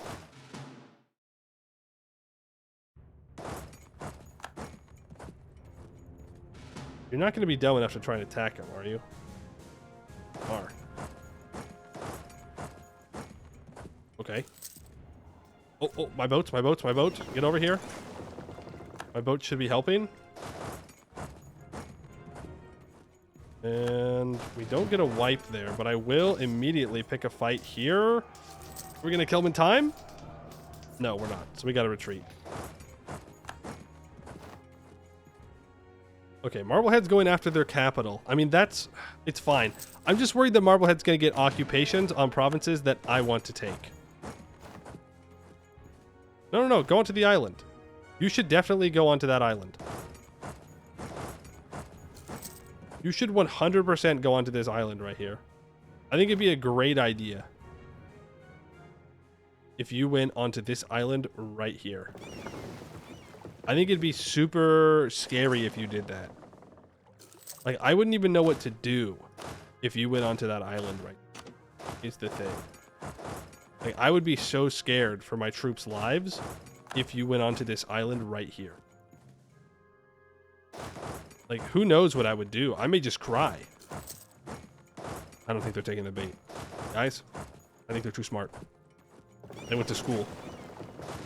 They went to war school. See, now I have to cut down here. I need to grab my occupations.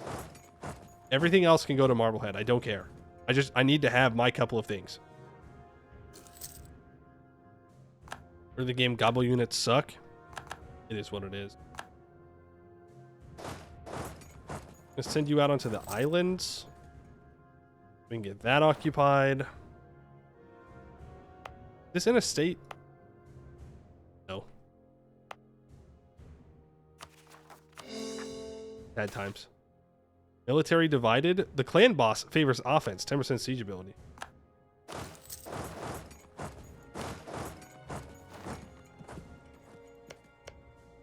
I mean, are these particularists still over here?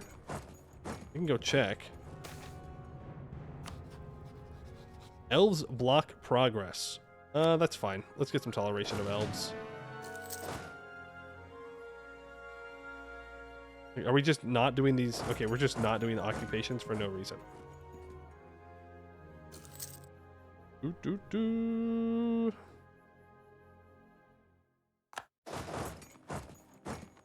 I think I will give Marblehead this land.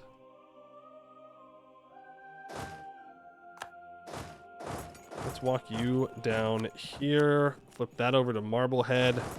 Let's start walking these troops around because I need to contest this siege. But I can't really do that unless Marblehead's going to be able to reinforce. There's Diplotech 3. So now I can think about developing these fish and salt provinces. I'll get 20% local goods produced and a half cost trade advisor. Please don't get on a 14%. I have to let those rebels do what they're going to do. Yikes. Yikes. Alright, we're going in. I gotta slow him down. Rally out. Yes. Hold the line. Don't roll zeros. I rolled a 5 to a 0 in the shock phase. Huge. Boom. That's the war. No!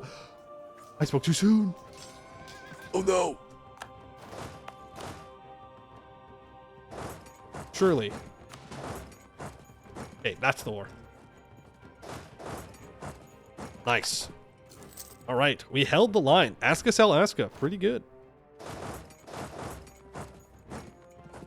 get up here and deal with the rebels. Got the Nori rebels as well. Is Marblehead going to come fight my rebels? Because I'll let him fight them. Yep, they are. I mean, I'll help, but I don't have to be the one to take the hit. I will not take it. Nice. And I will immediately start to back off that. And now we get to decide the peace deal. Well, I'm going to take my 3 provinces. And I think I just give the rest to Marblehead.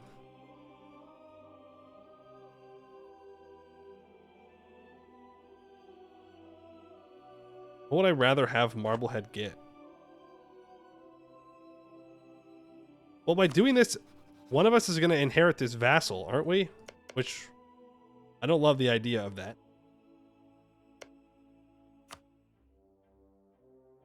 And I for sure don't need this. Hey, MaxiZone, how you doing?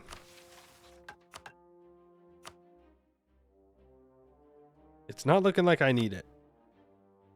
Even if I want it, I will not take it. I will be friends. Friends with Marblehead forever. So transfer this over to Marblehead. What if I don't take that and I do this?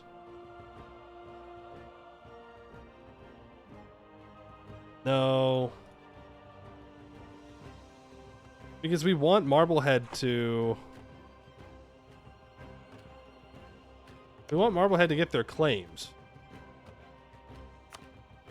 Well, there's also pure ale out here, which I didn't even think about. I don't have claims here. Marblehead's gonna need it.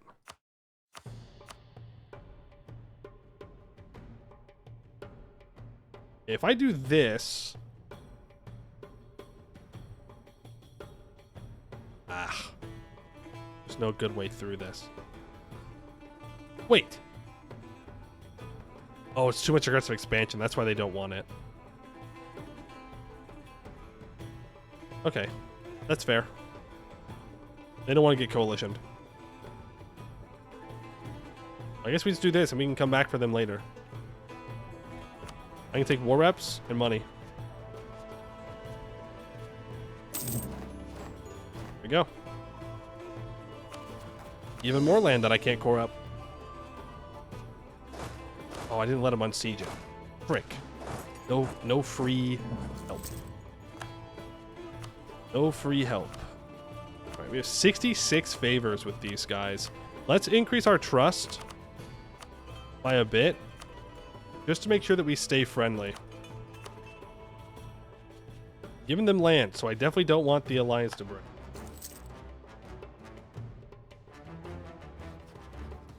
You definitely don't have too much aggressive expansion, right?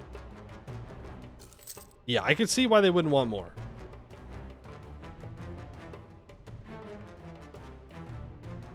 Well, they might have been fine, but whatever.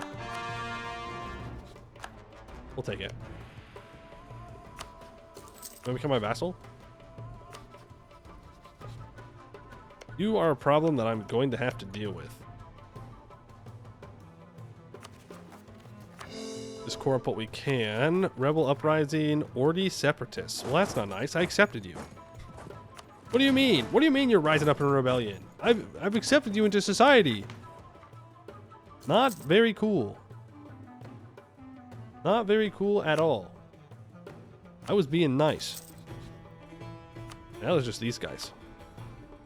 But I don't have the admin points. I need a lot of admin points.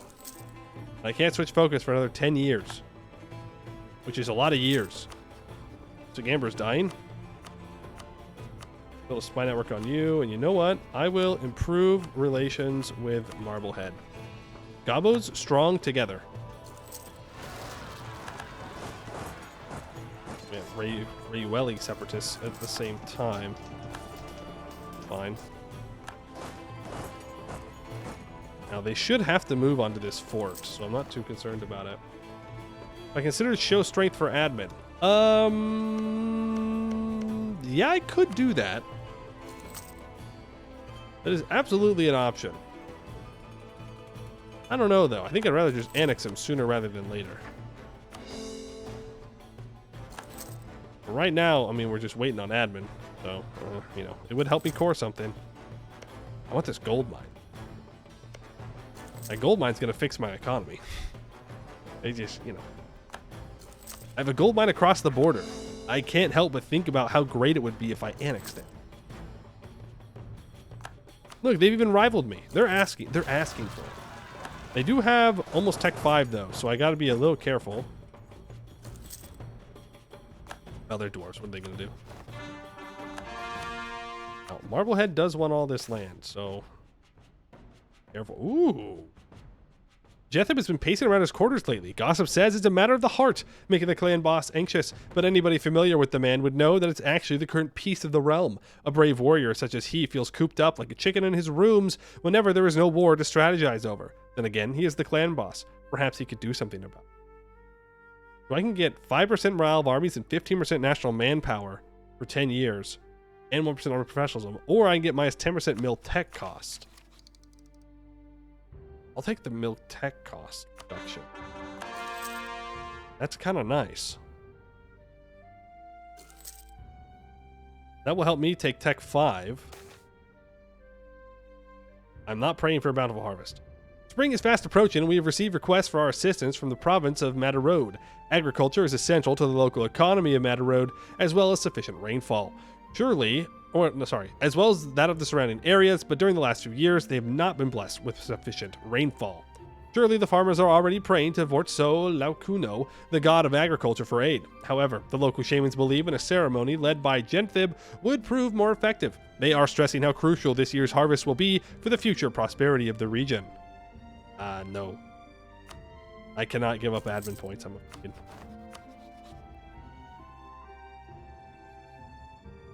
Bring my boats over, please.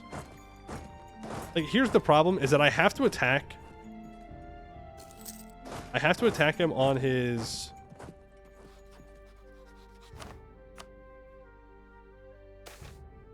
Mages are buying land. That's fine.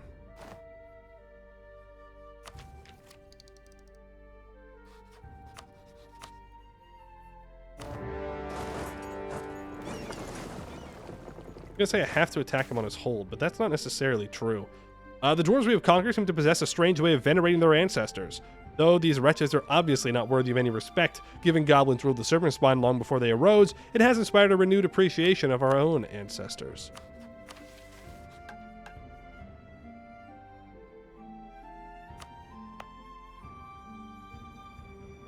This needs to be cored up. I really thought that was already being cored up. I need this devastation to be gone, so that way I can get claims down here before I start fully coring it.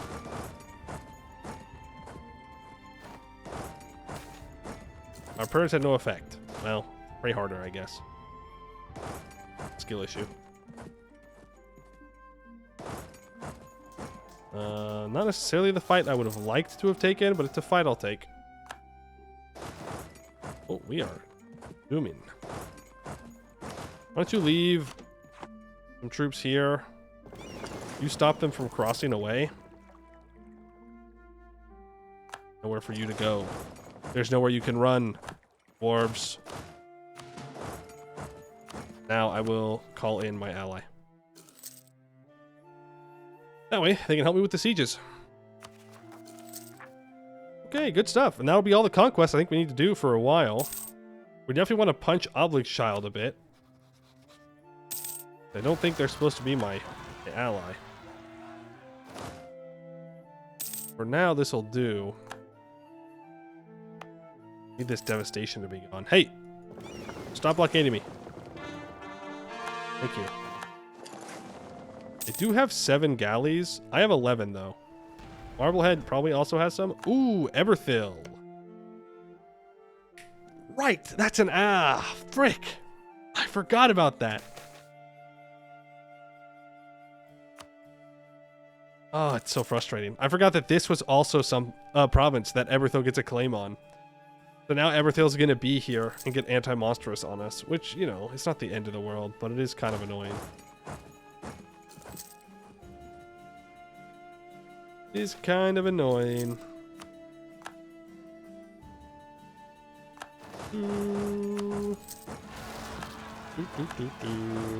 That's okay, because once we annex Avdeltungar, we can start catching up on tech. No shot. That's insane.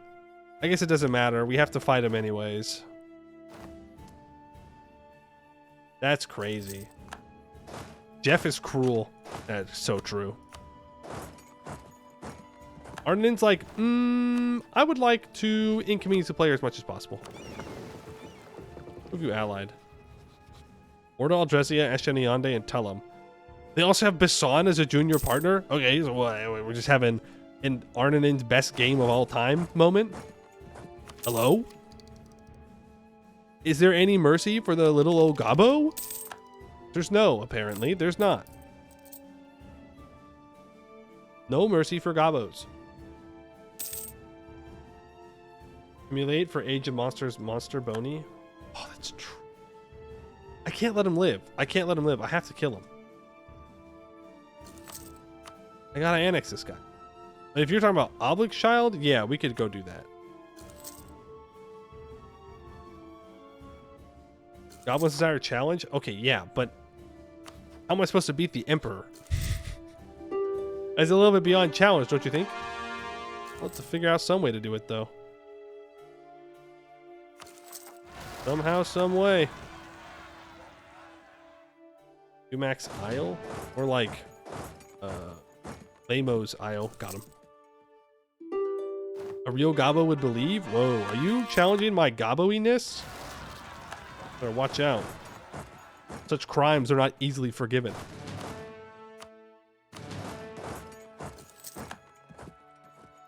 Okay, that's them taken care of. That is our boats. Longer necessary. We can full annex here. Nobody new will care. This is cored up.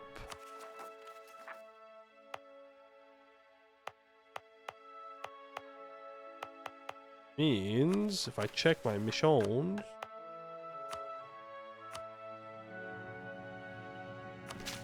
do 2 points of mill dev there, then I can complete Victors of the Decade.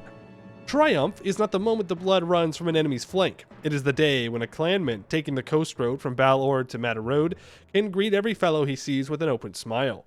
The shipwrecks he spots from his vantage on the bluff are ancient and long stripped clean, the farmsteads fresh plastered, trailing fat columns of wood smoke into the sky. The fences are a little crooked, yes, but mended and loved, and the clanman leaves a few coins in the honesty box, takes a few eggs for the road. An entire generation is being born who will catch a ferry across the Gulf and find themselves utterly bored, scarcely imagining that their boredom is the sweetest fulfillment of their parents' dreams. In 100 of each monarch point, for 10 years, we get -2 local unrest, 0.2 local prosperity growth in the Ordia region, and there's a shark-infested Gulf until the end of the game. 10% provincial trade power, -0.5% prestige decay. Permanent claim on the Tungi Mountains. Oh, now take the Tungi Mountains. Ta-da! Let's speed up that state first. Eventually, we'll get around to coring these other two provinces. But I want that gold mine stated as fast as possible.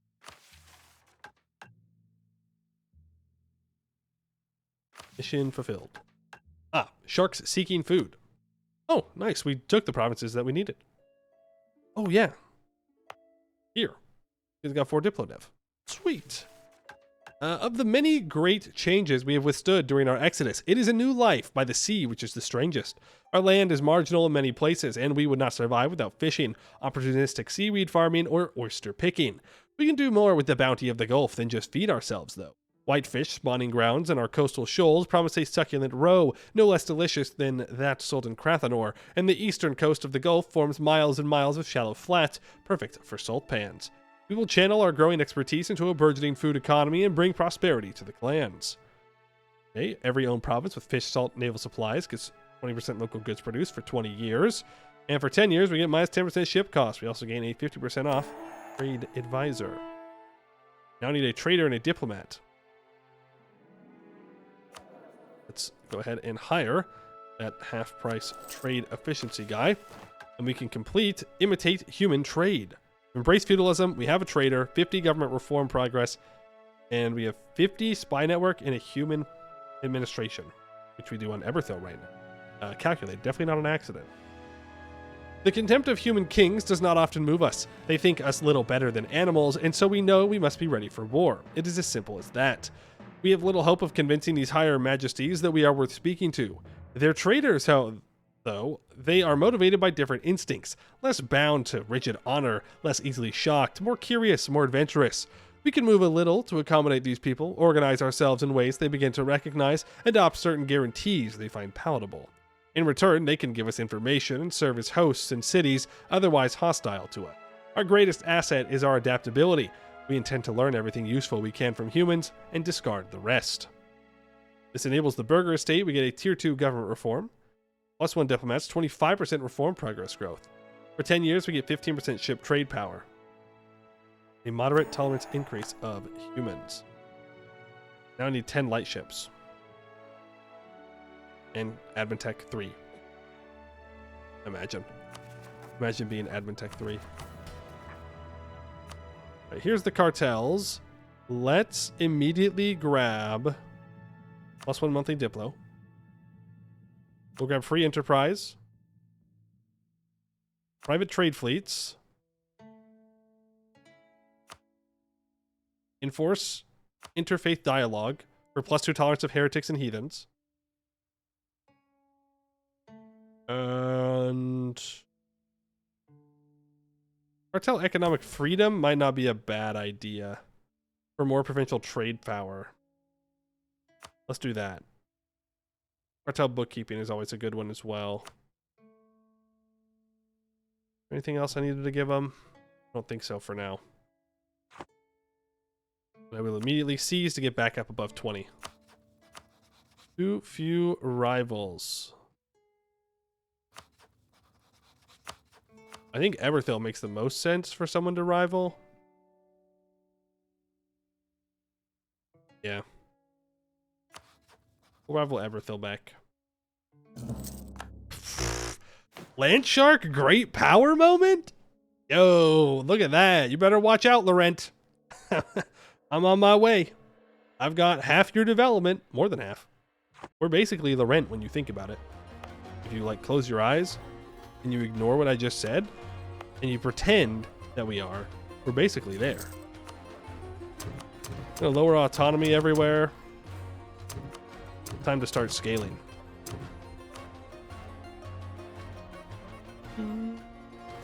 I'm losing 5 ducats a month.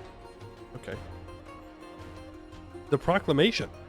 Speeches have been rehearsed and the venue is set. The clan bosses and chieftains of the land have sent their invitations. It'd be a breach of common courtesy if they were not to attend, not to mention a valid justification for war if need be. All that was left to do for the time was to wait, and after several hours of waiting and chatting about war policies with the Siege Master General of Mountain Hugger, as well as stopping the High Corsair of Landshark from taking everything on the table, the clan boss of Grey Sheep and his posse finally arrived, decked out in the sleekest, most in fashion among nobles at the time, at his hip a wayfish harpy. Wayfish harpy without so much as a smidge of brain beneath her eyes. With all the rulers gathered, the party finally began. It was touted as a celebration of the Exodus and the stability of a new society we have formed in this harsh and unfamiliar land. They all drank and partied their hearts out, and by the end of the night, they were lying on the floor, the furniture and everything in between. Empty kegs and trays of food were strayed all around as their contents were sitting comfortably in the bellies of the many guests. Surely nothing will spoil this. By morning's breath, our guests had awoken, heads and bodies sore, but happy nonetheless. Groggily, they were about to go their separate ways, a thankful huzzah on each of their lips, when they were halted from exiting the doors in the capital hut by a legion of Marblehead divisions and a scribe. They were presented with a sheet of paper. It was odd to them, but somehow familiar. It was a shared contract that each of the rulers' signatures on it. The Lord of Landshark was too grogged to read it, and the boss of Mountain Hugger was unable to read it, as well as would admit, leaving the Grey Sheep boss to come forward and read it out, and with every passing phrase, the clan bosses' faces grew paler and paler. And furthermore, we pledge ourselves as direct vassals, rulers under the authority. The goblin trailed off, his horrified face following the glares of his fellow minor clan bosses, trained on Marblehead's clan boss who stood before them, growing victorious smile of Marblehead. Yeah, what if I simply did not? You're gonna lose this. Are you insane? Okay. Let's fucking go, I guess. So much for being allies. I thought we were gonna be friends. The greed. The greed.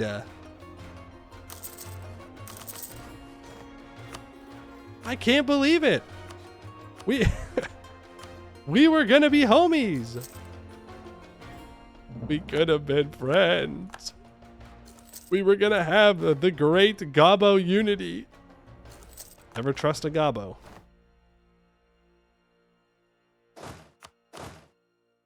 All right, well, let's go fucking kill him. I also don't think their navy can keep up. It sure can. I'm about to stack wipe his entire army. Do not go yet. Marblehead, I did everything right. I did not betray you a single time. Not one single betrayal to you. And this is how you treat me. With this contempt. Where are you going, bud?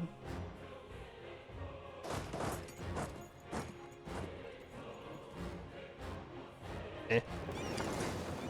Is this crossing technically here? Do I need an admiral with a trait? Do I? You're so right. Who wants to be an admiral? One admiral, please. Hope they lost stability for that. Doesn't look like it.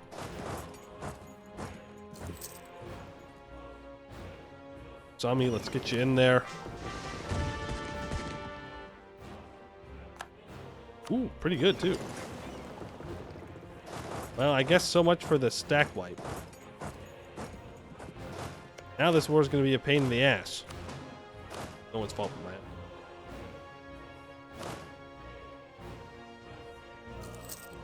We have the blockade going. I mean, this is going to set back Gobbo relations decades. Decades at the least. This is actually bad because I don't have any other possible allies, which is a problem. Good allies, I should say. Oh, Bramble Skinner said no, so I don't have any other allies. But as I said, this is a problem. Everthill may try and take this opportunity. We needed each other. Marblehead, we needed each other, man. Well, the good news for Marblehead is I'm not going to take any land in this war. Not because I don't want to, but because I can't afford to.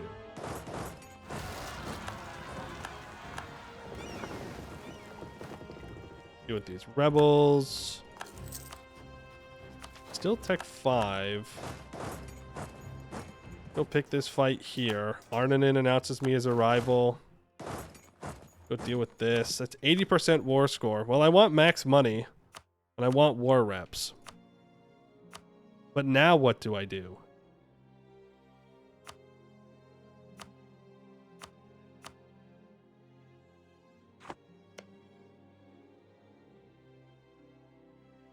I mean, I could take land and release Kin Vifirel and have a vassal to punish him. Because he's going to stay hostile.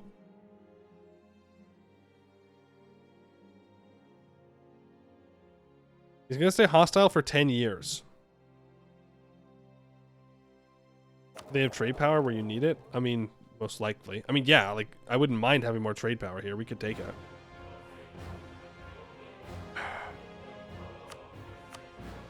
Do I wait 10 years and hope they flip friendly after the 10 years is up?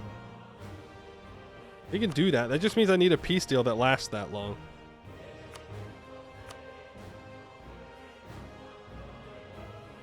76. That'll work. Bad Gobbo. Betrayer Gobbos. Always a betrayer. Too big to vassalize? Oh, to vassalize Marblehead? Yeah, they're too big.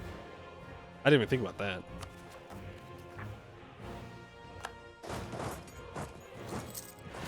At least, I think they'd be too big. Because I don't think the subjugation CB applies both ways, right? If they did, I'm going to be very sad.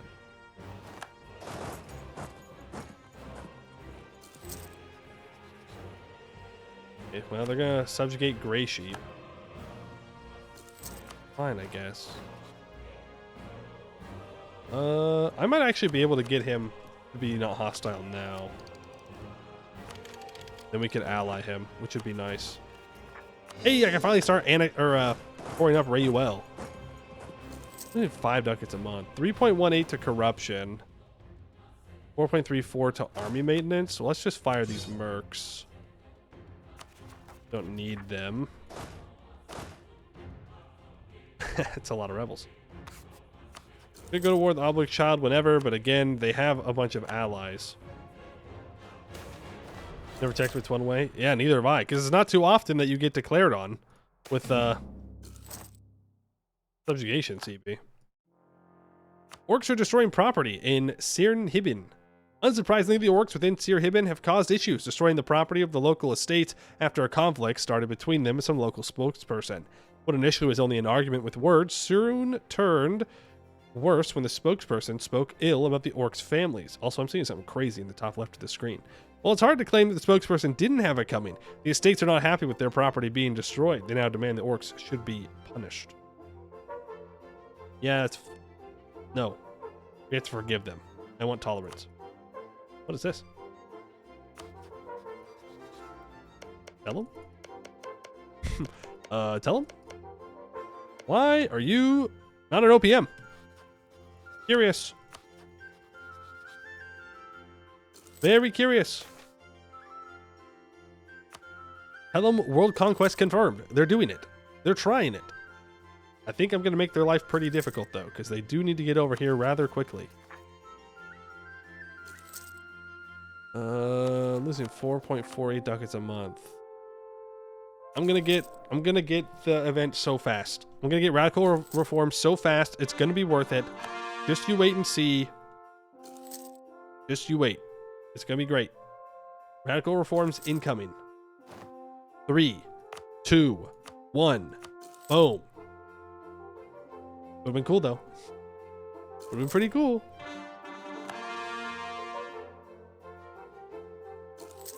Why do I have a claim on this island?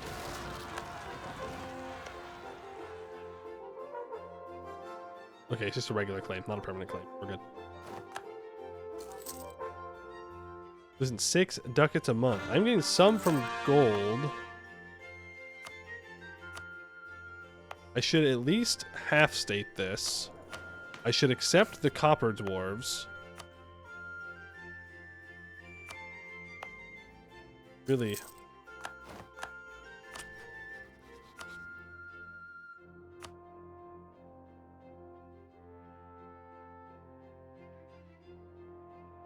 Bye, Marblehead. You threw. I don't know how else to say it. You threw, you greeted, and it will cost you literally everything. We could have been united against Eberthil. I mean, I could still try to enforce peace on Eberthil here. I think I just rival him. Oh no, I'll just rival Arninin back.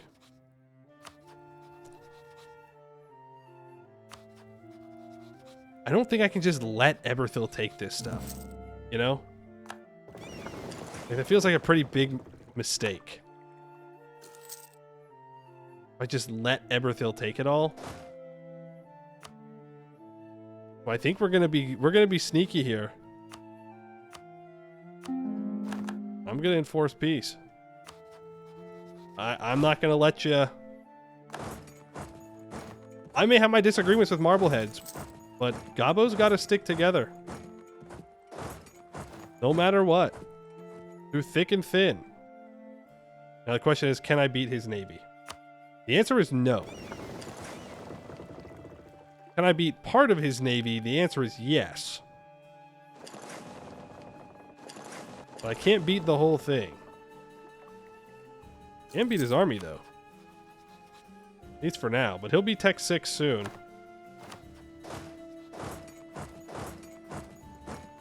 Ooh, okay. All right. Some good rolls here. Eberthil is here.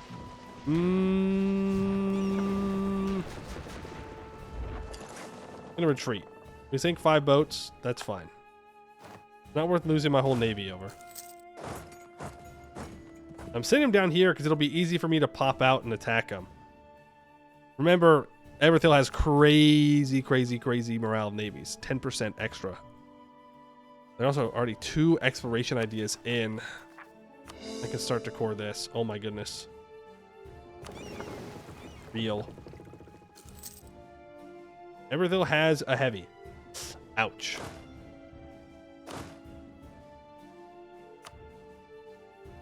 Big ouch. We just repair, we'll be fine. I mean, Marblehead's gonna die here no matter what. They're dying to Ariellen, who has their cracked war wizard still.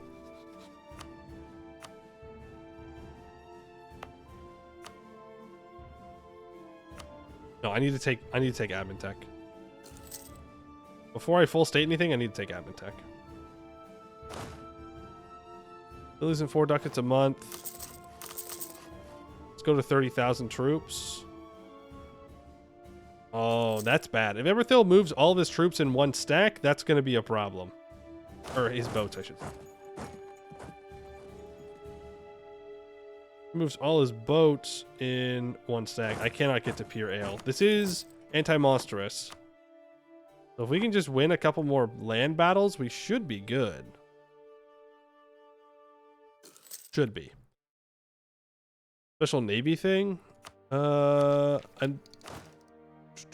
think I need to build 2 more ships. Oh no, we're good. 100 teeth. 25% national sailors, 10% sailor recovery speed, +1 fleet movement speed, 25% marines force limit. Every crag and promontory of the Gulf of Ord hosts a goblin fishing village, and each of these villages considers itself a small part of the navy, one of the shark's teeth.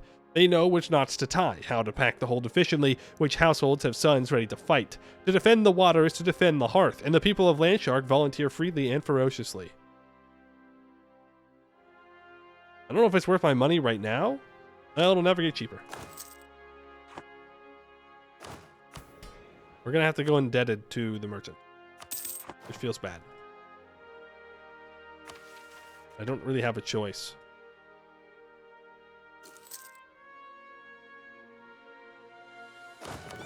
We're still repairing ships, huh? Like, if they land on Gem Isle, that's gonna suck. I'm gonna move these ships to Balord. Make sure they don't get picked off if they do land on Gem Isle. Yeah, I feel like I have to take Tech 6, but I don't need to take it immediately. Ooh, our general dies. That is bad. Our general was kind of everything.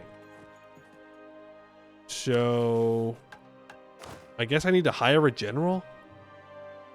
Who wants to be a general? We got 53.5 army tradition.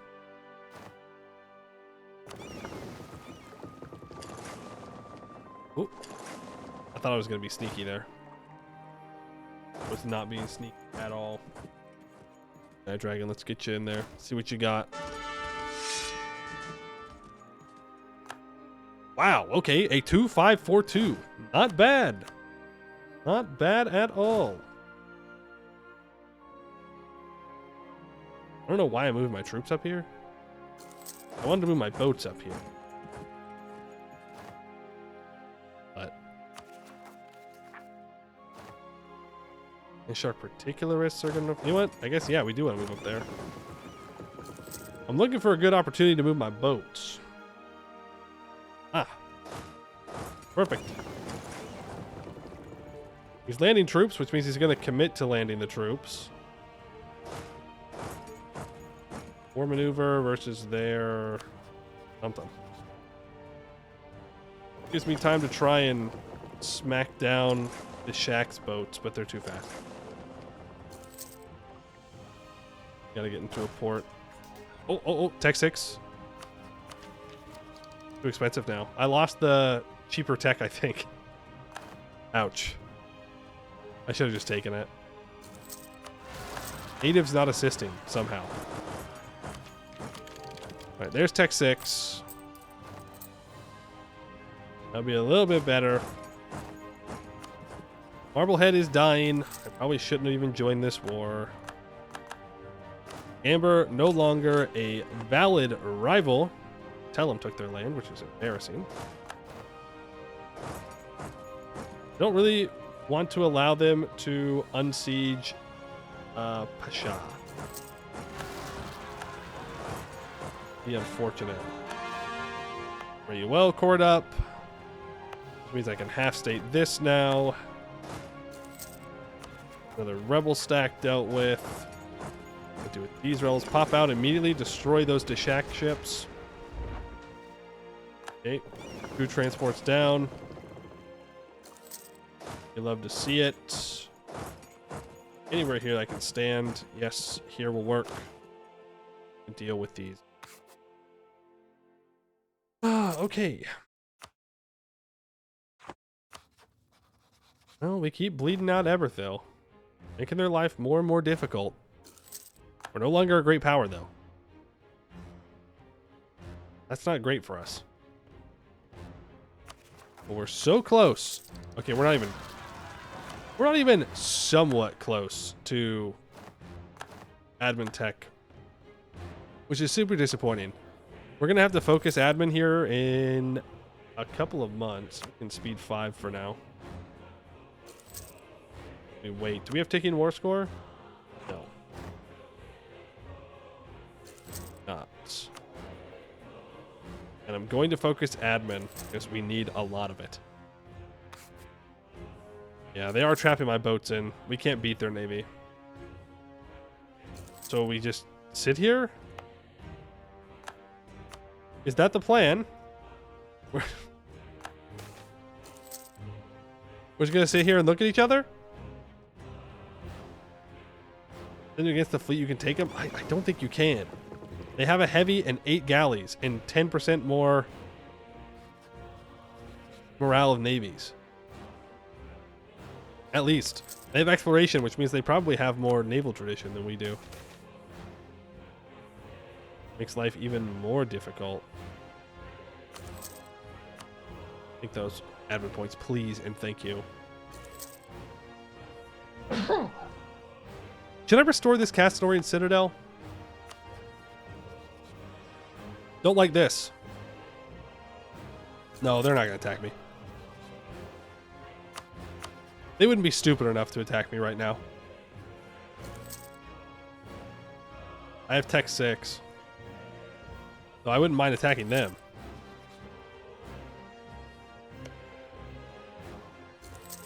Even though they've got 2 allies. I will take the Diplo points, and oh my goodness, everything is cored up, folks. It is a miracle. And now I'm making money somehow? Now I'm losing money. It was a war rep loan. I was gonna say, I shouldn't be making money. Not until I can full state this, convert it, and then develop it. Then we'll make money. Going to land adventure Eberthil? No, they're too scared. The problem is nobody has taking war score, so we're just going to sit here forever.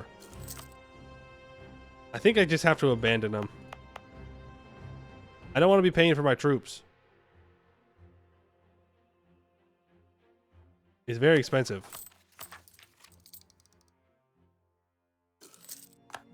I don't necessarily want to abandon Marblehead.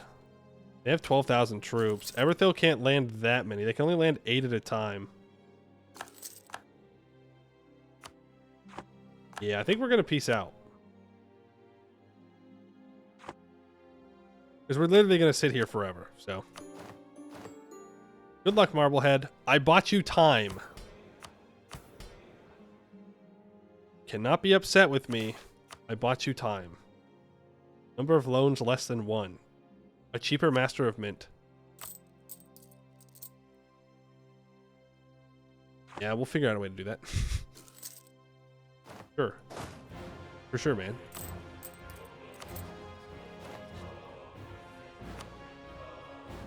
Ooh. Ooh.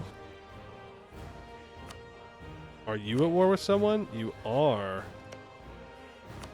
Or is Silver Tusk has 22,000 troops. Walk up there. Let's say hello. I can punch him for money. Do I need them to not exist? One of the finals must be true. They need 20 opinion from us from gifts. Bramble Skinner, Spiked Log, Vermin Husk, and Petal Smasher need to not exist. Or. Is it an or? Is that why? Yeah, okay. Either all the Gobos need to die, or I need to send an opinion. And then I gain Forest Goblin as an accepted culture. Okay. Economy. Send gift. I can't because I have loans and I'm running a deficit. Alright, well, let's just punch the hell out of these guys for money. Punch it for money, and I'll give a bunch of provinces back to Bramble Skinner. Yeah, I think that's our plan here. We go there and there. Thank you for paying the neighbor tax. I do appreciate it. I don't have to worry about Eberthil attacking me. I'm not taking land, so I don't have to worry about admin. Spending admin, wasting admin, whatever it is. Don't need this many people on a siege. Or your tier can be taken. Don't have a general, but I do have tech, so I'm not too concerned about it. There is a stack wipe. Yeah. Yeah. How's your mage doing now, huh, punk? Hope you enjoyed having a powerful mage. Seems to me that it didn't matter. We are still bleeding money, by the way.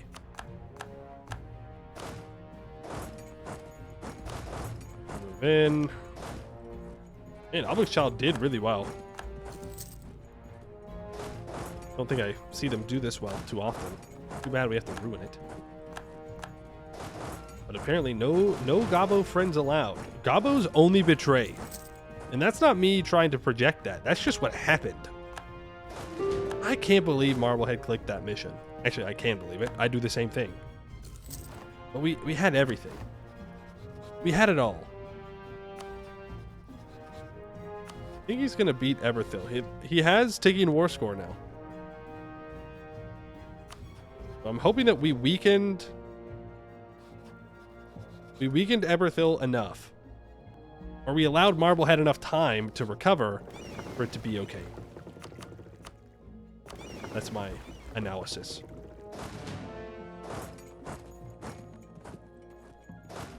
You're gonna move here, and you are just gonna loot.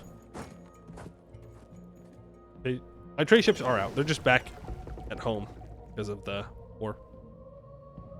I'd like to build more, but I don't know if it's a good use of my money. In fact, I think I'm going to start collecting here instead of pushing the trade. Because we have 43%. Oh yeah, that's a way better idea. We only have 10% control here, 32% here.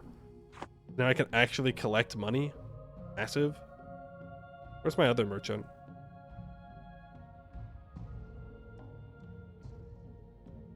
Is it just collecting here? Okay. I don't know if I really want that.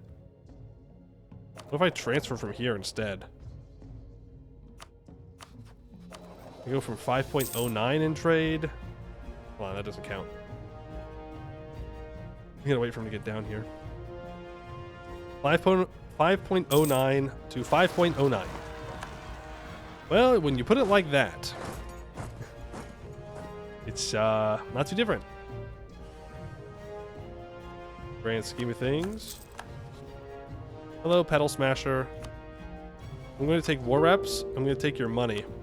And you're going to break your alliance with Oblig's Child because I want Oblig's Child to die. It's personal. Yo, Admin Tech 3. It's real. It's real. We can complete coastal reclamation. It is human wastefulness, which leaves potentially usable land fallow, and we goblins have lived through much which would have undone others. We are under no illusions. The Dread Mire is a treacherous, stark terrain, but we goblins are tenacious, and there is good, fertile land to be drawn up from the water. We will offer stipends, materials, low wooden punts to navigate the shallow waters. We will grant land and authorize the settlement of new clans and homesteads, and of yet another hostile land to make home. Permanent claim on the flooded coast area, and we lose 100 crowns. And Arnanin literally colonized the entire coastline before me. That is infuriating.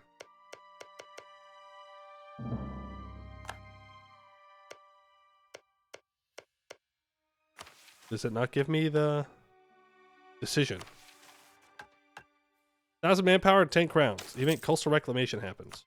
Small fleet of punts crowds the river dock upstream of Sirnahibin, ready to venture into the Dreadmire. The families who gather here will seed a new clan in the shallow waters of Daravan's Folly.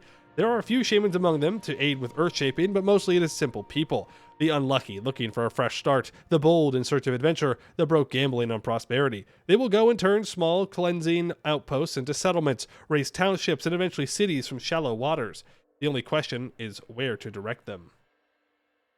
Yeah, I'll send you out there. Oh, I can only do one at a time. Okay. Inches. Salt. Bad. Just waiting for the siege to be done now. We can contest these rebels, and I can move my general down there. You. Swamp has 100%. First of all, war reps and max money. I would then like you to return provinces to Bramble Skinner, if you don't mind. Cool. Not gonna take anything. Can't pillage his capital. Why don't you give up your core on me? And we'll call it Even Steven, alright? Good stuff.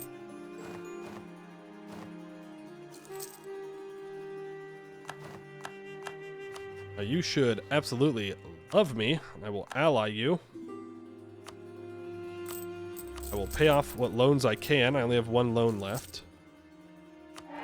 Accept that. I can rival someone new. I guess I rival Marblehead? Okay, they did not lose any land to Eberthil. Fun fact. They didn't take anything either, though, which is fortunate. There's still a dream in my heart that we can one day re-ally, but I don't know how I would ever get that trust back up. So I think I'm just going to rival them. No, I'll rival Corvuria. I still dream of Gabo unification. Friendification? I guess. Gabo friendification. You can step here and let's stop paying for the troops. Once that corruption is gone, it'll save me a little bit more money.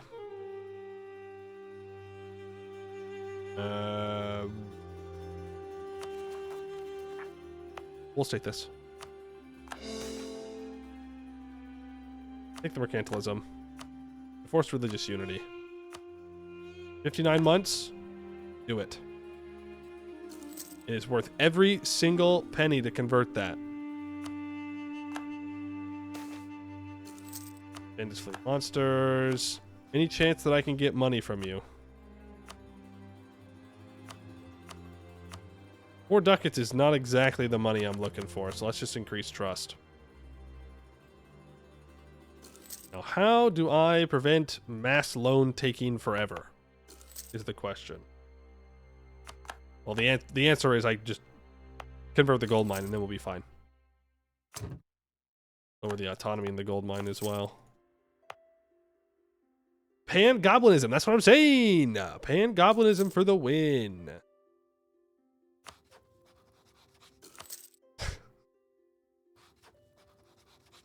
It says Magdalene is a vassal? What? What? How are we supposed to beat that? It's okay. Wex will lose the emperorship, Copium.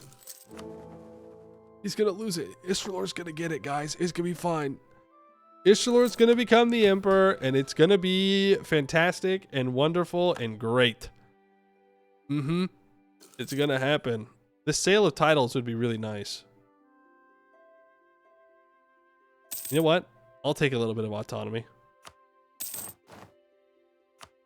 I'll eat that autonomy so I can pay off my loans, so I can complete this to give me a cheaper inflation reduction guy. It's a level 2? Crying. I'm crying. I'm crying. I'm crying. I'm crying. I'm crying. I thought it was a level 1. I thought it was a level 1. No, man. Frick. Such devastation. This was not my intention. Okay. Good news. We're making money. War reps are why we're making a lot of money, but we are making some money. We only have 7 inflation. Honestly, not that bad. It's not that bad. Now I can send money to you. 50. Oh, fine. 50 ducats is a lot, but debt unpaid. We would still be slaves were it not for the intervention of the forest goblins far to our northeast, who broke the orcish yoke around our necks and made our exodus possible at all. What a contrast that they are what a contrast they are in their nobility and honor to the children of Oblig, those fey-cursed witch folk who harassed us all the way west, forcing us up against the walls of Balord. How sweet it is, then, that a feud owed and a debt owed can be repaid in the same moment. We will push from the south in concert with our friends from the east, and we will end Oblig's legacy for good.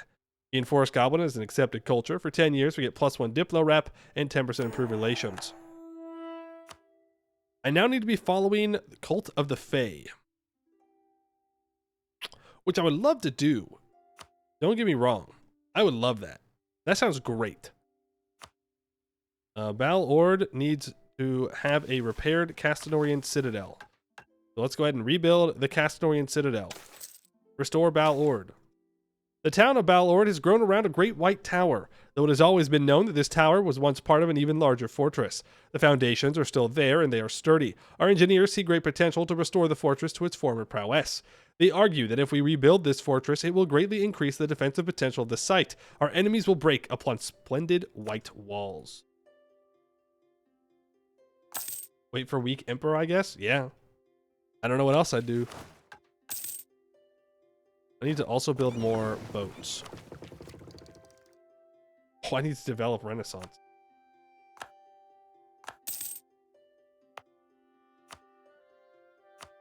Ouch. Crathanor is a pretty good spot for it. I'd want to convert it first, though. Ooh, and I'm at max promoted cultures. Yikes. Wait. It didn't give me Forest Goblin as an accepted culture because I already had max accepted cultures? Boo. Where's the +1 accepted culture slots? It doesn't really matter. How much am I paying to buy down corruption? Still 0.98, but we're making 4 ducats a month. When this gets converted, we'll be making even more. And Balord is rebuilt. After a year of construction, we have finally restored the old citadel of Balord. It now sits proudly in its old position and will greatly bolster our defenses henceforth. 10% local defensiveness. Do I take admin tech? Or do I state stuff up? I think I state stuff up. I'll be real. We should really repair that hold sooner rather than later.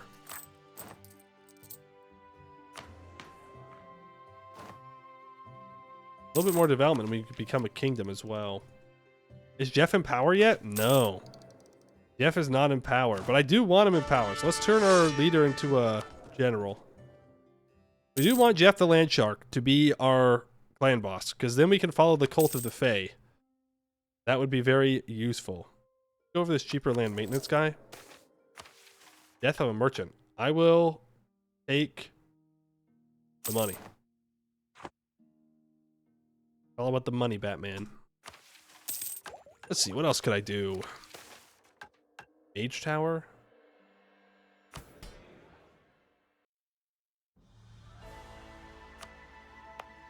Yes.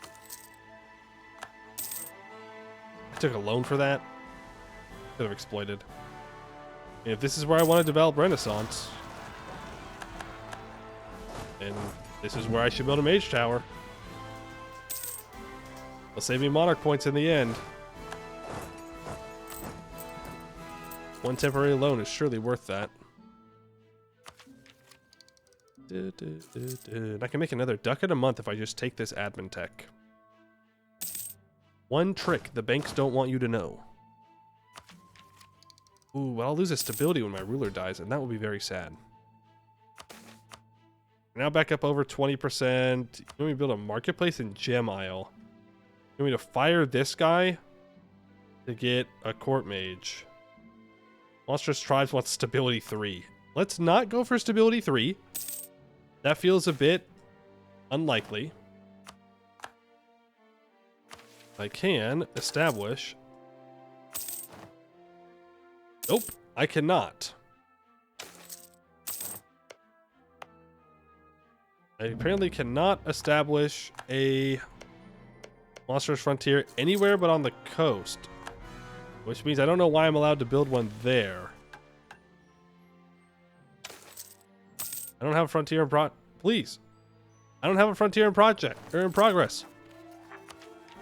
Let me at him. No. No. Scammed again. Always scammed. Never. Ooh, scary. Scary. That is a very scary, scary Corvuria with a 6 mil War Wizard. Not good. Not good at all. Arnanin, embargo. Eberthil, embargo. Corvuria, embargo.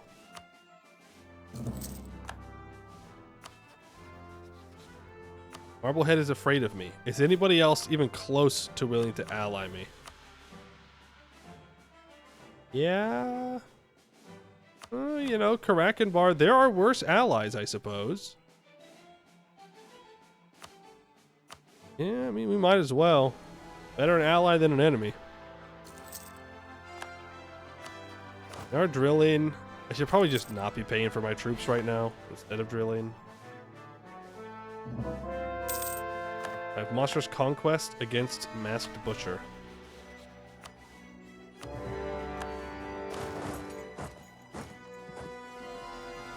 I mean, I'm somewhat tempted to actually take this province, but we'll see.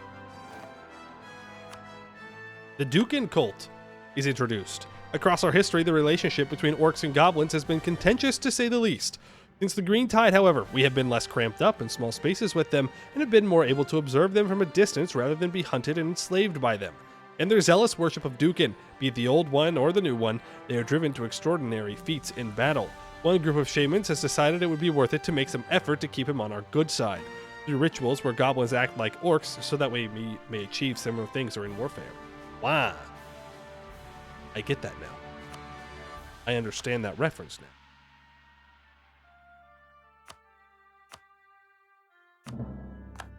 Let's throw on the Enforced Religious Unity here. We can turn off Enforced Religious Unity here. We can encourage development here. Put 2 more points into the development. You know what? Ban infrastructure. That'll keep the autonomy pretty much even. Also, I don't think I need Azka-Sel Aska to be a fort if I have Zletikanu. That should help our economy quite a bit. Yes, it will. I say that and then immediately gain 3 inflation. Awesome.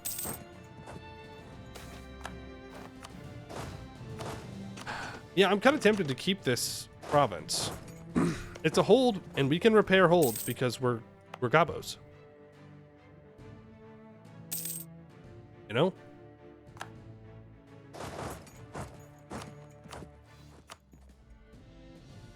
On the other hand, I could just pillage his capital. More reps and money. That you have to repair. Yeah, I'd have to repair it, but like... that's fine. No. No. I'm not going to take it. We're going to stay with what the mission tree wants me to do.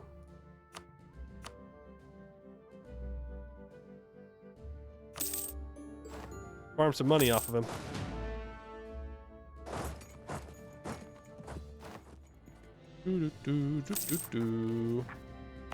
I want to state up this province. I also want to stop paying for my troops.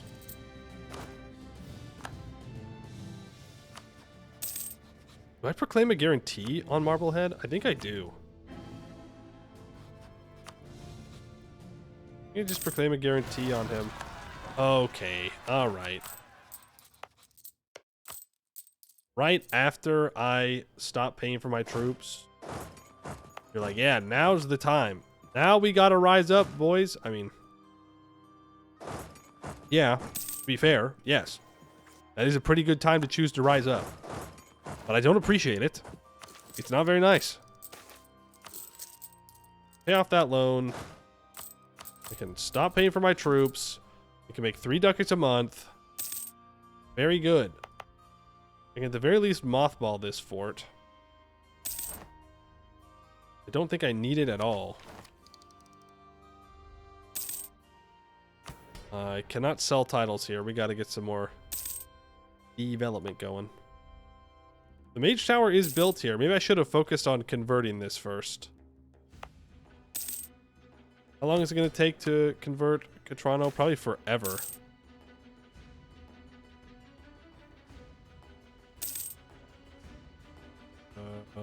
Here, yeah.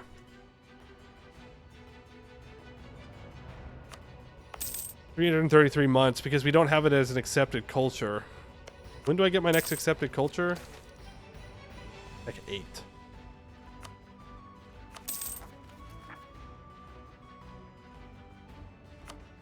Bar, we can go ahead and ally you now. That's perfectly fine. Oh, apparently it's not perfectly fine. That's 1 over my Diplo relation limit. All right. Sorry, Marblehead. You're on your own. Oh, I have a royal marriage with Marblehead still? Really? Hey, radical reforms. We definitely want to fire both of these guys. That gives us our court mage. We get 200 admin and Diplo points. It's going to max us out on Diplo points.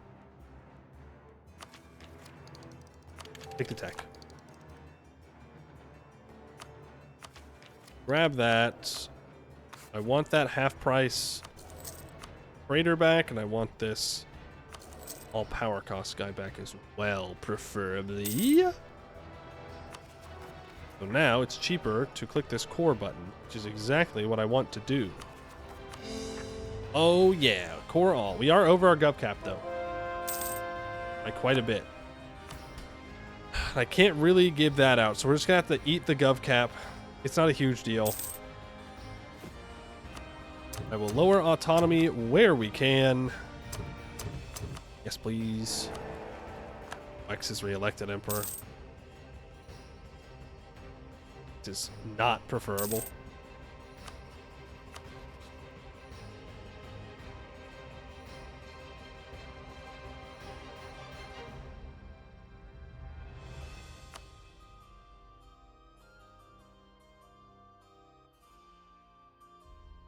Yeah, I mean, yeah. I don't think there's any other time. Now, downside is I don't have Tech 7 yet. I will have it soon, though. I will be alone in this war for sure. Is there anything else that I need from Arnanin eventually? Is the question. Or do I just need that coastline? I will need Nathalair eventually.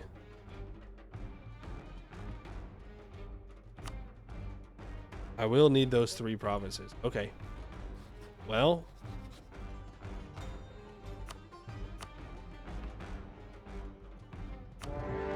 We ball. We frick it, we ball. We don't have another choice. The Emperor will not join. There is no better time than right now. Might lose our 2 light ships. Oh, we're good. Navally, we have dominance. Pre-Renaissance? Not true. Go to Balord. We're going to scorch it. We're going to do some shenanigans, I think. Scorch Balord. I mean, if they're just going to walk directly there, like right now, I'll go in. Yeah, like I'll take this first fight. Thank you very much. But now the plan is to wait for Tech 7 to get the tactics. It's war score based on battles, so this is fine. Will suck, it'll hurt, but it'll be fine. I'm gonna walk down further. I want them to go to Balord. Or even better, Humac Island. Humac Island would be the preferred place, but I don't think they can because of Balord. Well, I'm going to cut around behind them. I'm going to let them rot on Balord. Where am I converting now? Not that. Forced religious unity. How long is it going to take? 77 months? Get it started. Promising trader. Alright, I'm gonna walk in behind them and I'm gonna fight them. Gonna get a bunch of war score this way.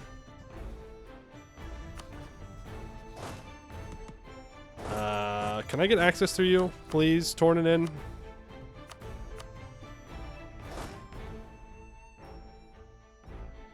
That's not right.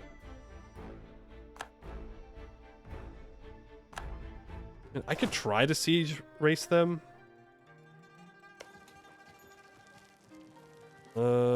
Siege ticks are going to take 26 days. Their siege ticks take 40 days. I mean...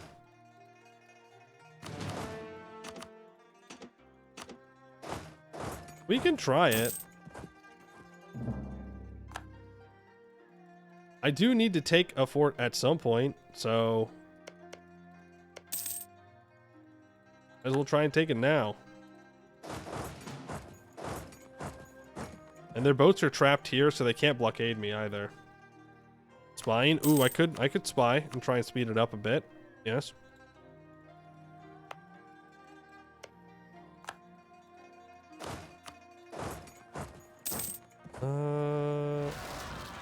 Starting the Chessie rebels. That's annoying. Now is not the time. Ooh, they walked around. Ouch. Grab tech. Build a value cannon. Build it here. Here. That'll work. That'll work, that'll work, that'll work, that'll work, that'll work. They're at negative 14. Particularists have risen up. Average Poemu war.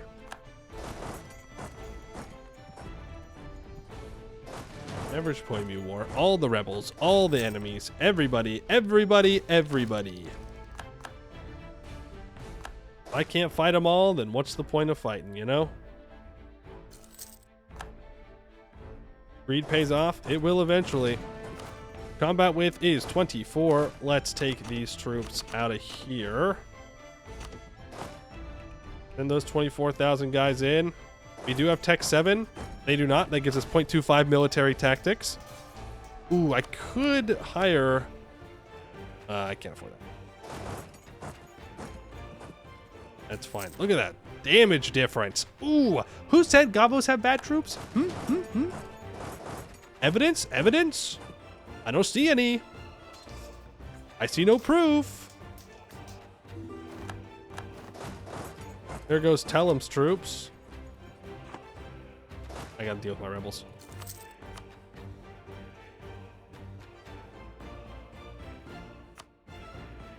Have a nice day. That's all I want. That's all I wanted. Boom, there's a kingdom. It's that easy. It's simply that easy. We get in, we get out. Were these added to the empire, by the way? One of them was. Frick. Moment of truth. Okay. Athalair did not join the empire yet. I cannot fight Corvuria right now. That is akin to slip and slide. We can't do that.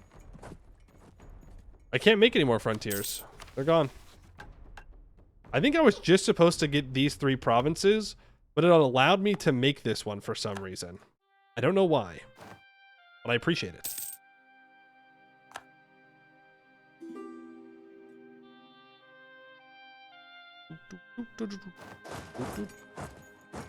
The shack is dying to Elisna. The Elisna is popping off. Sorry, Everthil. El Bozo. 2.38 ducats for knowledge sharing? Yes, please. I will gladly seize land here. Inflation less than 5%. Let's not rely on that. Let's not hold our breath. Yeah. Nathler's gonna be a tricky one because I also have to fight Busalar, who is not a pushover.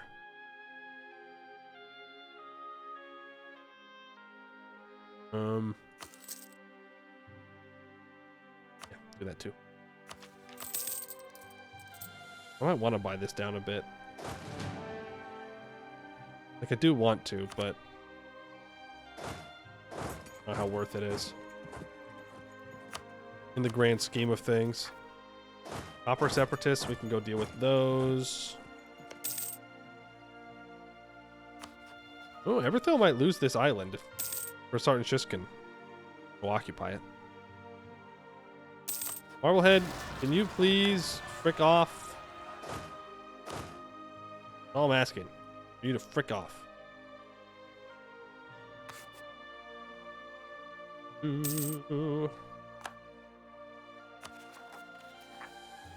Once we do this Copper Separatists, then we'll move our guys up north. We are still converting right here. Missionary Strength Guide be nice, but we don't have it. Actually, does tolerance matter? Or converting matter? No, converting doesn't matter for us.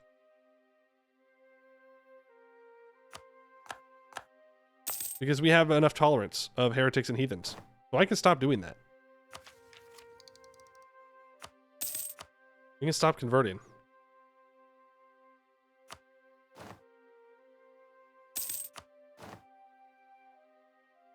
I mean, we can convert the other stuff. That's fine. We don't have to convert the super expensive ones. Which means I can encourage development here. Now, my mages are never going to be super loyal, so I don't have to wait for that. Neither are my cartels. So, we can just develop this whenever. 3, we can expand development there. 7 ducats. We should wait, upgrade this natural harbor to level 2, and then develop the rest of the institution. Unless I just need loans now. I might just need loans. No, not even close. Not even close. No, I'm not giving you that. What else can I do for missions? You have to demonsterize. What's the fate? I just need my leader to die. That's it. 5 owned provinces have a marketplace in Bahar. Okay. Val needs a coastal defense. All right. Yamal needs 15 development. Okay. Our admiral has died. Rippy dippy. Rippy dippy. I'll take this level 2 trade efficiency guy. Expensive, but worth. And there it is. Kin Farrell has been released. And Marblehead has lost. Eket Bahar. Eket Bar.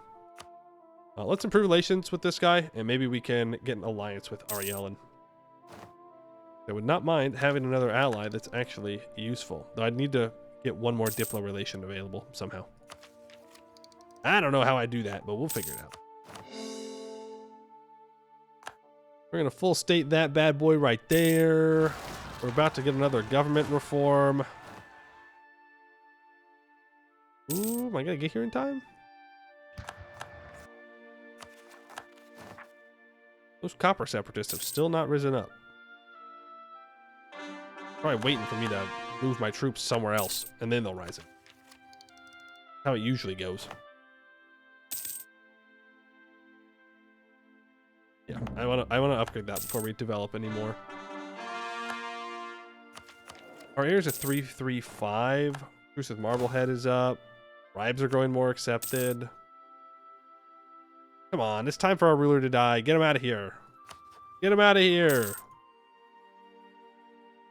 Sleepy time Asga fort? Yeah. The thing is, I need more forts for my army tradition. So keeping it up is not the worst thing in the world. Magisterium got Faceting. Fine, I couldn't have gotten it.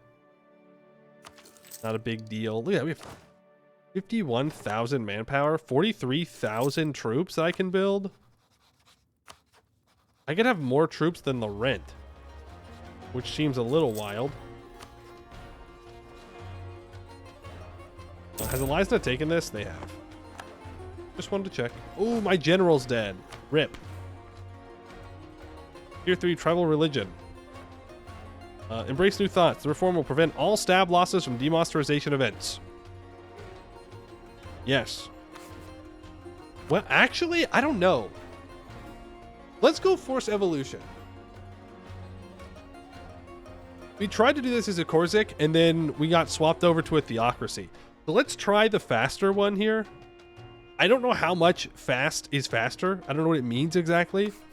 But I always choose the stab loss one. Let's see if the faster one's better. Because we need to get down to like semi-monstrous for a mission. Either demonsterizing and semi-monstrous or seeing as non-monstrous. Right? So I think that could maybe help us. We might also just lose 10 million stability and then I'll go, yeah, I was stupid for thinking that I could possibly do anything else. Hey.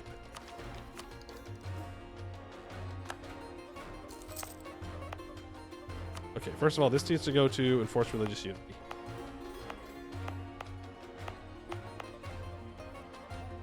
Second of all, Polish recyclers.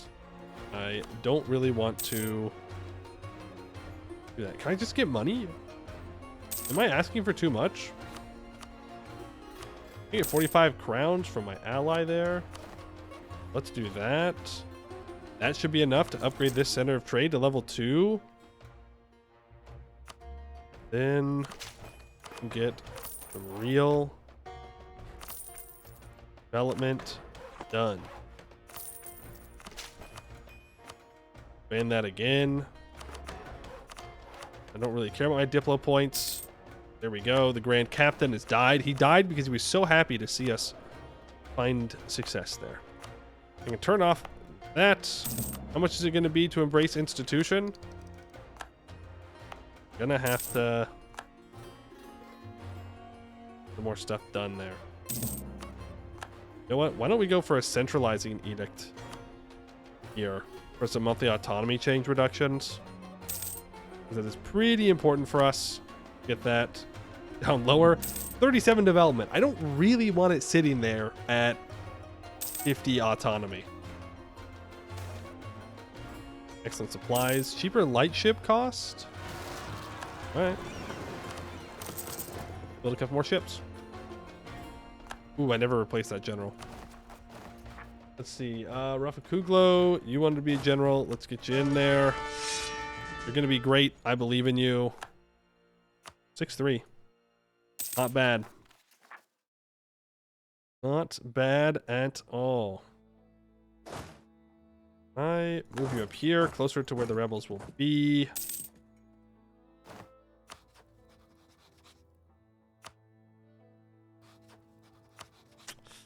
So that royal marriage. But once the royal marriage is gone, we can maybe make a little vassal. A little marbly head vassal. Which would be kind of nice. We can finally make him a friend. And we can, you know, it'd be kind of ironic since they tried to subjugate us. It'd be funny if we subjugated them back. But I don't want to lose a stab by declaring war. Definitely remove that from the Empire. Wex can be mad about that all they want, but I don't want them declaring war on me.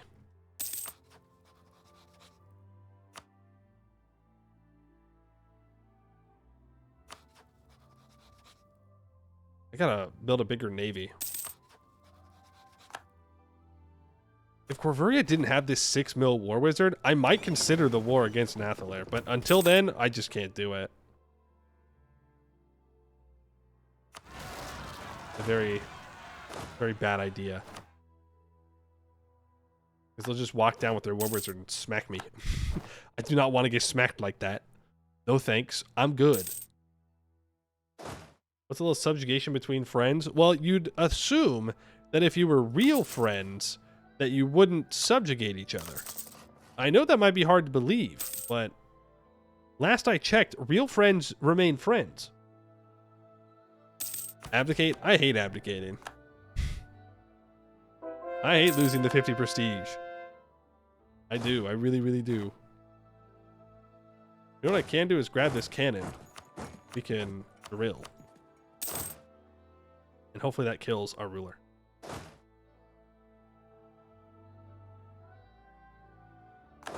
And my troops here. I still have some rebels that want to rise up. Yeah, there's still some Ordi. You know what? Let's just deal with them. We can provoke them. Same thing with the Mountain Hugger rebels. Then I can just stop paying for troops, I guess. Or I can drill them all together. Lest he has many friend states. Okay, yeah, that's true. That's true. That's true. When can I lower autonomy here? 83. Discover an agent from Eberthil. Or no, our agent got discovered. Sorry. The shack is being annexed. Ooh, gold rush. Thanks for the money. Not so much for the inflation, though. I need to build some marketplaces, I think. Oh, don't I need a coastal battery in Val Ord? Yeah, I need a coastal defense here. Let's get a coastal defense built up. Then... yeah, then some marketplaces wouldn't be too bad of an idea on all these centers of trade. Actually, don't build it there. Build it here. Oh, I already have one there. Fine. It'll work. We can get better control over this. We only have 19% right now. I might want to move my trade capital down here. In fact, I think I will. Let's move our main trading port. And then I can collect... well, then I don't collect anything from here. But that's going to make me collect a bunch there. And then if I collect here instead of in Bahar, I go from 5.58 ducats a month to 5.28. So it'd be better just to collect here than instead of Dostoevsk.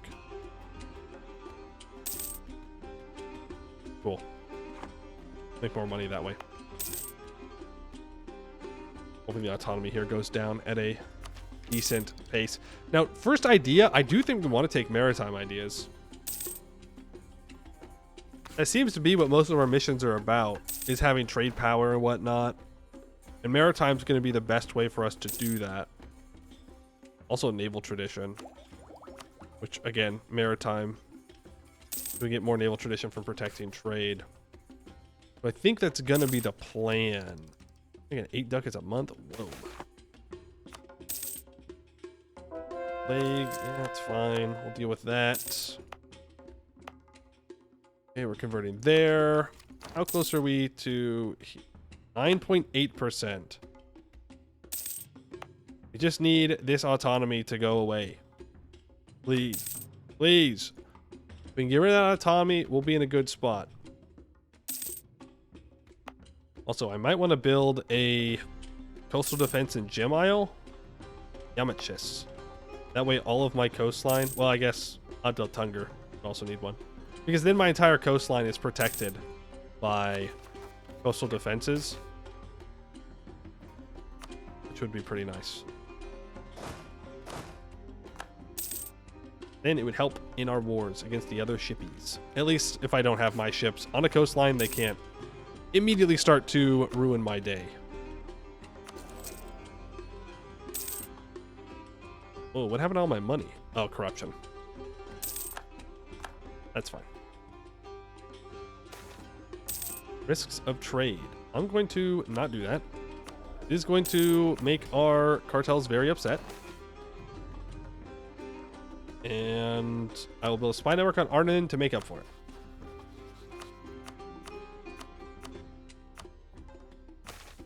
Harpy minority disperses. Okay. 857 crowns? Are you serious right now? Are you being real? I guess it doesn't have a lot of autonomy. Okay, 2 more years and we'll be able to fix that. I just don't want to take these techs when they're more expensive. We need to get to Admin Tech 7 so we can start to demonstrate. Yeah, we don't care about the Inno. It's fine.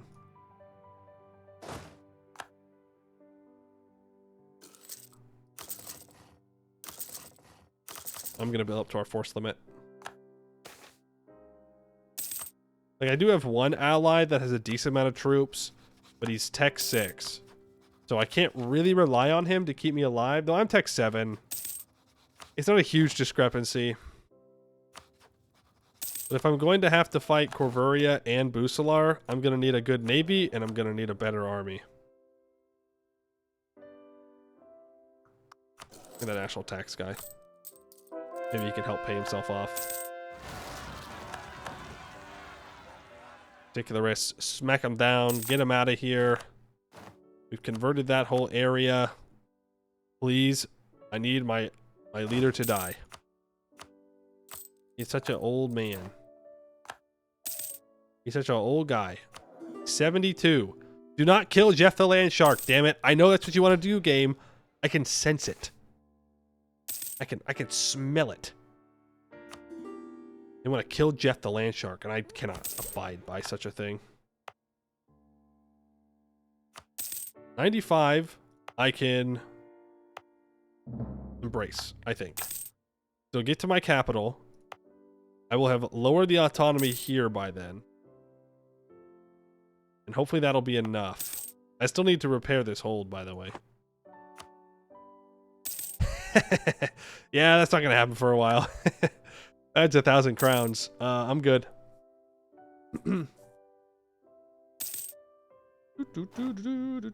That is a lot of crowns that I have zero intention of spending. Literally zero. I need to buy down inflation a bit. Buy it down a little bit more. Need to spend the admin on it at some point anyways. I'm not going to take Diplotech. I'm going to take maritime ideas. Go, we can drop that by 20. Court Painter. I will pay the money for stability. Absolutely. Crafty Knolls. That I will not do. You'll be here soon, and then I will take loans to embrace the institution. Oh, I got to Rayuel as well? Oh, there he goes. Thank God. Finally, Jeff the Landshark is taken over. It is his rightful place. He's cruel. We know that's true. And he will follow Cult of the Fae for 5% goods produced, 15% spy network construction. While they long predated the arrival of the Wood Elves, the Forest Goblins were hardly as successful in their dealings with the fair folk of the Deep Woods. Eventually, though, during a period of peaceful coexistence inside the Riverglade Hain, a new form of thought would emerge. While the Elves had developed a formalized system of rituals and appeasements to keep the Fae from interfering in their affairs, the Goblins simply designated an unfortunate few as Fae Keepers. Made to live in, comparatively, ramshackle huts outside the borders of their villages, these baleful, unfortunate individuals would be made to bear the brunt of the Fae's curses and be dispatched to be on the wrong end of every tricky deal. Good stuff. And I can now finish Accursed Lands. We've been accustomed to feel that the world ends in the north, where the great fens begin. The Dreadmire is a vast natural barrier, long ago lost to its eroding curse.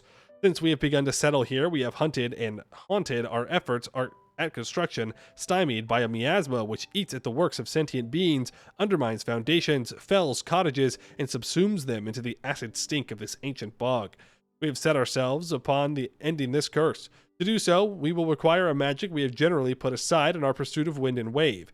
Our forest goblin friends are familiar with the nature of curses that shift and spread in that environment, accustomed as they are to a constant struggle with the deep woods. We will call upon their expertise and together finally undo the folly of Daravan. The event to cleanse the land happens. We gain a moderate tolerance increase of gnolls. For 20 years, we get Sea Wind Rustles the Branch. Minus 10% stab cost, plus 1 tolerance of heathens. A second delegation arrived as the night drew in, their torches pinpricks in the gloom, spotted from the walls of Balord long before their final approach.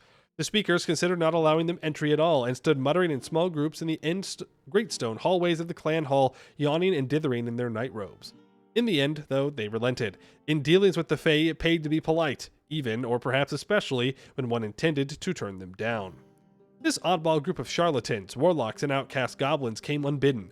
How they came to know of the summit remained distressingly vague. The shamans, both those of Landshark and those of her forest allies, were up in arms immediately. They argued that even to meet with the warlocks was to invite disaster, that such work was needing doing in the cursed lands was an act of patience, of communion with the land. Tempting, yes, to entrust a little of yourself to the Fae to avoid a hardship, to avoid waiting, but there is always a cost. Sometimes, to do something right is to accept that it will take time. It wasn't that the clan speakers did not listen. They feared and respected their shamans and knew that such a spirited intervention was rare enough to be worth taking into account. The Fae Talkers did not hide the cost of such a pact either, save their mages given to the forest for a time so that the Fae would forever know a few of Landshark's secrets. Tribute and sacrifice, both as part of the ritual itself and as part of thankful deference towards the Fae, and a lot of will, a lot of energy. It was hard to see how the Fae would agree to an exchange that did not balance in their favor, and this made the clan speakers wary. And yet, Landshark was not alone in its ambitions towards the flooded coast. Goblins, more than most, knew how to make use of marginal terrain, and drained wetland made for good farming, good homesteading, and bird fishing. Properly claimed, the Dreadmire could form a vast march through which enemies would have to squelch for weeks, and it would not be left alone forever. If Landshark did not act now, others would act in their absence. In the lonely, ancient towers of Balord, the clan speakers brooded over what to do. We will strike a bargain with the Fae. So 1504, get plus 10% dev cost, minus 10% production efficiency, minus 10% national tax, minus 10% national manpower, lose 20 prestige, 200 admin and diplo points, or it's not worth it. Our shamans counsel wisdom, and we follow their guidance. And we have the debuff longer, but we only lose 50 admin and diplo points. Let's not bargain with the Fae. That feels like a bad idea. It'll take time, and that's okay. Flame-marked warriors. Gnolls are coexistent or integrated. 5 owned provinces need to have a gnollish minority, and we have 50 mill points. For some time now, we have welcomed the flame-marked gnolls into our military and clan structure, recognizing their settlements on an ad hoc basis the same way we would with any goblin clan. In such a way, the gnolls of Landshark may retain self-governance and make independent petitions to the crown. As time goes on, though, more and more gnolls leave their clans and work or live among ours, as we do theirs. The idea of the gnolls as an entirely separate people is becoming increasingly outdated, and yet it would be a great loss to lose their ferocious fighting style and experience. Our logisticians have made an interesting proposal. They argue we should create a professional Hogzobit, a deep pack drawn from our entire gnollish population and rewarded with great honor, and reprieve the gnoll clans from our general levy altogether. Our enemies will quake at the sight of such a vanguard. Landmark Gnoll culture will be accepted without occupying an accepted culture slot. We unlock the company Hogzobix. Okay. 20 development in those provinces. Okay. We will develop those in good time. The deep gnoll state. True. Real. The real deep gnoll state. I should have developed this before I clicked that button. How much more expensive is this if I take it now? Technically, it's an even cost.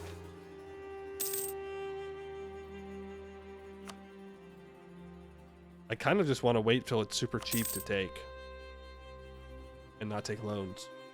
But that's the greedy option. Also, I should lower autonomy elsewhere. No, I shouldn't. I shouldn't lower autonomy elsewhere. Because they don't have the institution. Which would make it more expensive to embrace the institution. It's 741. So be it. We will embrace. We will take Admin Tech 1, Admin Tech 2.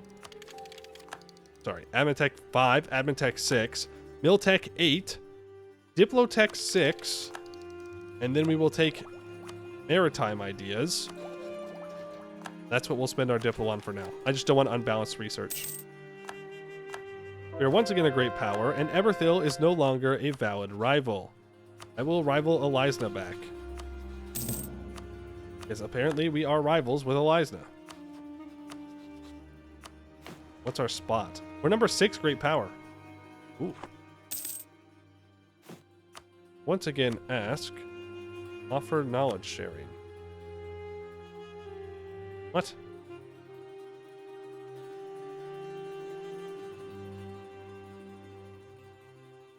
All with knowledge sharing to Blightseed? Oh. Boom. I'm gonna build a bunch of boats. We'll pay off the loans with time.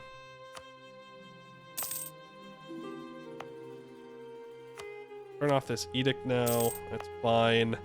I can go and lower autonomy everywhere else because we don't need to have the autonomy. I can take the first maritime idea for 25% trade range and 100% naval tradition from protecting trade. What's our navy tradition at? 11.4. Ouch. More boats protecting trade will help with that. We're going to need more combat ships if we're going to beat Nathalir. They have 11 galleys right now. Yep, I will accept that for sure. I could sell seas here. I'm going to. That pays off almost all of our loans.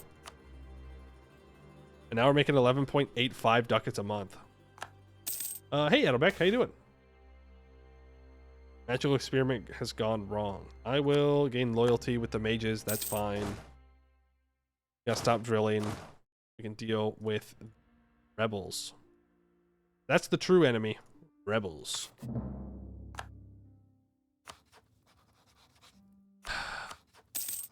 They no longer have their war wizard.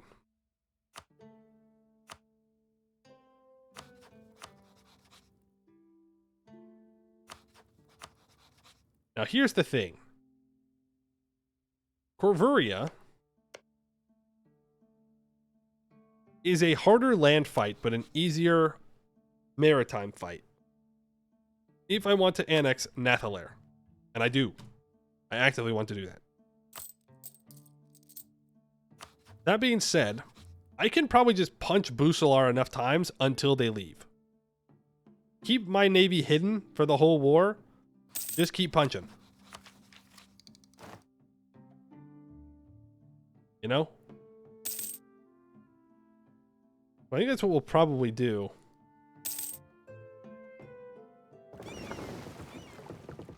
There's our boats. I'd like you to go protect trade in our home node. This is another duck in a month. Make sure you go home at war. We need to deal with these rebels. I think I'm ready for war. I think we're going to do it. I think we're just going to send it against Nathaler. I think it makes the most sense. I'm going to do that. I'm not going to get freaked over by a bunch of rebels along the way. We'll deal with the rebels first, then we're going to fight. Those are fine. They're fine. Dartax. Not 50. Alright. Am I at my force limit? No. Combat width? 24.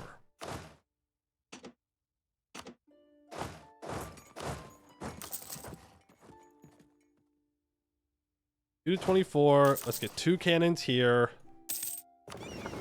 Let's grab 5 more galleys that I can have. Just to make sure that I can beat Nathaler for sure. And I'll do a monstrous conquest on him, since we're not demonsterizing yet. How's the run going? Really good. Actually, much smoother than I thought it was going to be. In the grand scheme of things. Not to say there haven't been issues, such as Marblehead, our ally, trying to annex me at one point, or subjugate me. But other than that silly little detour, he's been going pretty well. Polaris North Star. Ooh, okay. Got a maneuver there. But I have 2 full stacks of troops, and I have a desire to use them. Let's see what we can do. All right, Nathaler.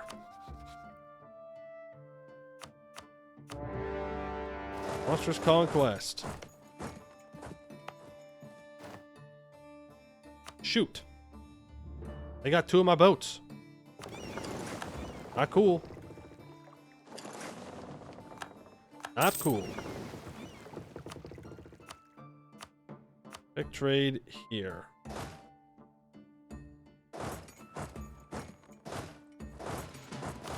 This monstrous conquest, so we don't want to give up free fights. Nathaler is raiding us. I don't know why they weren't raiding me before. And I am going to barrage this. I don't want to wait for Bucelar to walk up. I know they already are. They're on their way. I can feel it.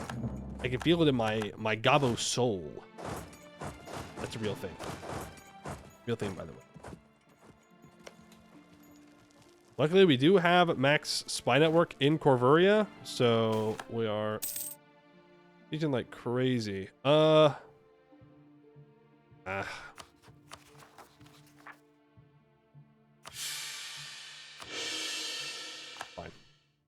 I want to be able to take ideas.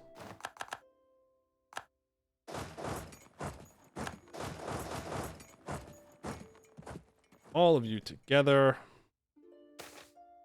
Local elven lords. I will gladly get more tolerance of elves. Okay, it looks like they're going south. That's fine. I'm gonna pop out and destroy these 2 boats. Gotta be a little smarter than that. Uh-oh. I'm Bobo the Fool now. Lost a galley. They unsiege all this, that's fine. You're Tech 8. Bucelar is also Tech 8 now. Nathaler is still Tech 7. I have a Discipline Advisor. Really, I would prefer a Morale Advisor, but that's okay. The goal is just to piece Corvuria out. Bucelar has gotten troops from Sagamber. That's fucked. Not very cool. Not appreciated. 71%. Thank you very much. At 0 reasons to peace out. I don't need anything from Corvuria, right? I don't. No. I do not. So literally, I just want him out of the war. All right. That's 15,000 troops gone. And I can take my next idea for 25% more Marines force limit, 75% sailor modifier. Those 8,000 troops are already dead and they don't know it. You don't black flag there. Actually, do black flag. Unblack flag, I should say.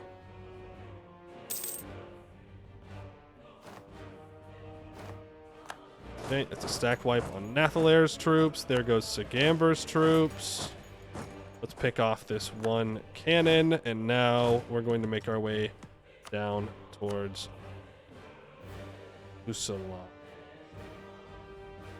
Can I get access through you? Yeah, I sure could. Let's do that. Going to Port Jahair. Fun as that is. Everybody loves going to Port Jahair.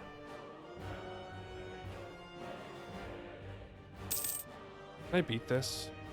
I think so. You know what, Froyo? Congrats. You're becoming an admiral. Well, soon. When I get the diplo points. Premature hiring. We weren't actually ready yet for that. A true shark. A land shark, even. Or I guess a water shark.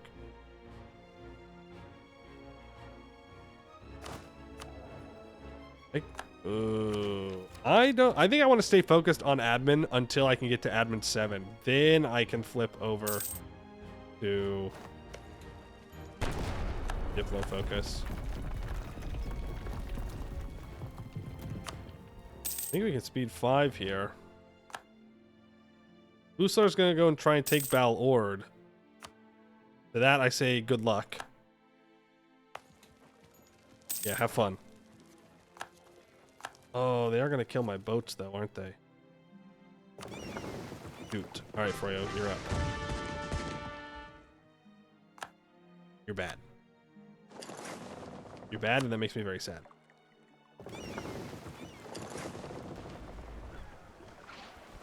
Are we gonna lose this again? Oh boy. That is not good. That is, in fact, not great. Build more galleys, please. Even if we have to go over our naval force limit. Build more galleys. Yikes. My bad, or is our tradition bad? Both. Both is bad. I'm going to send these 24,000 troops back. In the hopes that I can punch Busalar off this siege. And that is not at all what I wanted to happen. I guess we did get Port Jahair. Alright, Busalar, are you ready to peace out yet? No? What about now? He's crazy. He's crazy. He's insane. He's assaulting. He's assaulting Busalar's capital. We've got plenty of gobos. There are more than enough gobos out there. Thanks, Busalar. The problem is I don't have... Well, I do have war score. Never mind. Problem solved.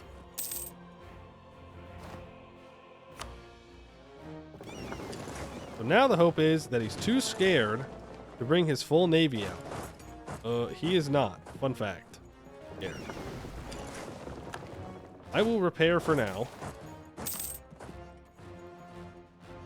I have more boats being built. There are problems we can solve. We can turn off that edict when the time comes. He's going to retreat one province.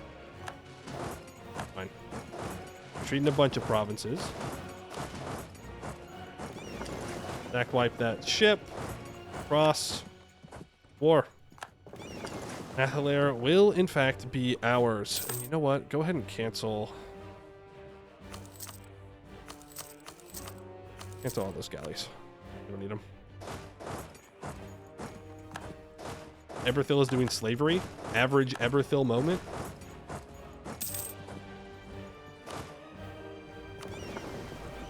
Are we gonna beat this?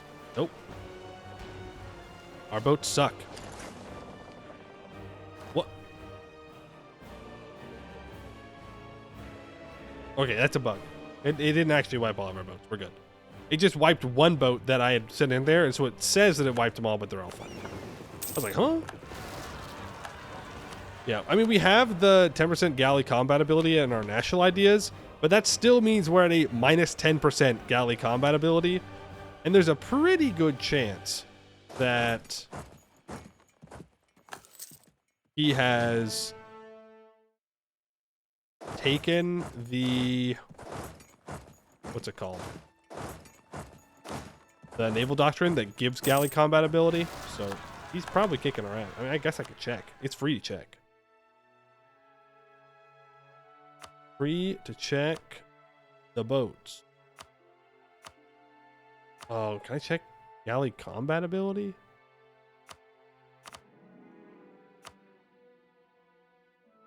Maybe not. He does have more morale than I do. That is for sure. No denying that. More morale. And there is Nathalair taken, ladies and gentlemen. That is it. Nathalair's throwing up the white flag. They say, congrats on the full annex. Take what is rightfully ours. 319? What? Are you crazy? It is to become a full state of province, but damn. That is quite the expensive province. I think my eyes water a little bit. These pirates, they don't mess around. They say it's going to cost you. Dude, they mean it. Upgrade this. I should have upgraded this one first. Not a big deal. Get more control over our trade. Busalari Straits. I need 5% or more trade power. Let's... What? Are you serious? That's fine. If I just collect here instead of in Bahar real quick, then it'll let me go protect trade over here. That's only 3%. Really? Okay, there's 6% when I transfer. So that's enough to establish civil trade. We may still be unpalatable diplomatically to the many human kingdoms of the West, but even they have eyes to see our staunch opposition to piracy. If only to set the shark against the sea snakes, they will humor us and allow our traders access to their ports. In the Divot Hall, all commerce eventually finds its way to the Isle of Tef, and so must we. We will expand our fleet, set up our clan houses and reliable, impartial weighing services, make ourselves a part of the settled landscape of trade. There will come a time soon when the flag of Landshark and the sight of a civilized goblin will be a familiar thing across the northern Divot Hall, barely worthy of comment. In 100 Diplo points over 20 years, we get 10% trade efficiency and 10% trade steering. More tolerance of humans as well. And now we have to start demonsterizing.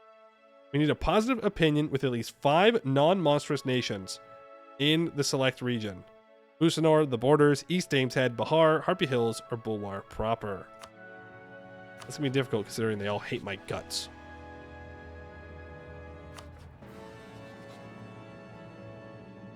But in time. Each equal to or larger than a Leisner. Yeah, I could do that.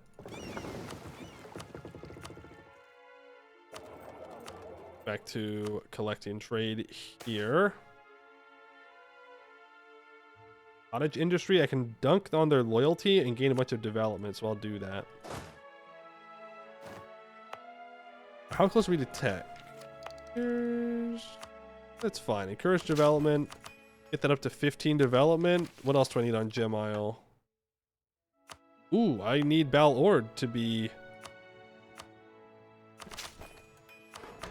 at 6 mil dev there. I need 100 crowns, and I can complete this. Oh, wow. Impressment offices? Yo.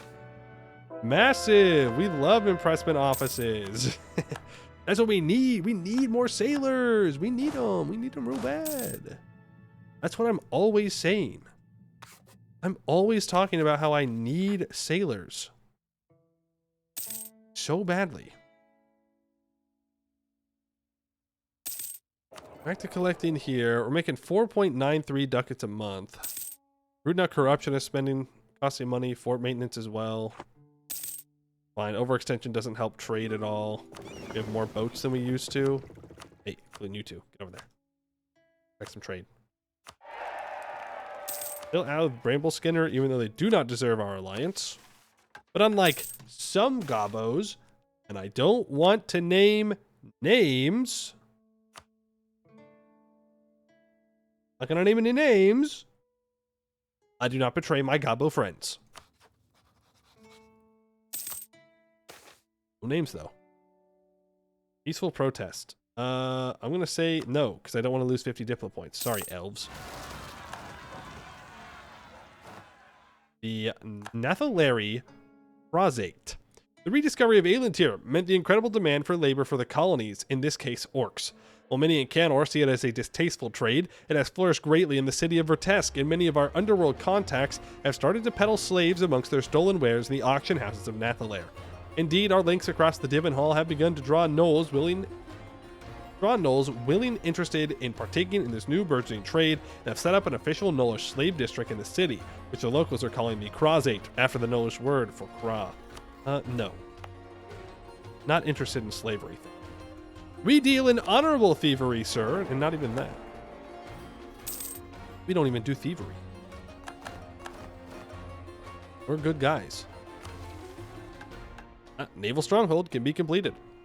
We may have sundered the great fortress of the Ordi, but we more than most respect its commanding position over our home waters. The land stoops jealously over this place in the very tip of the Gulf, now the heart of our country.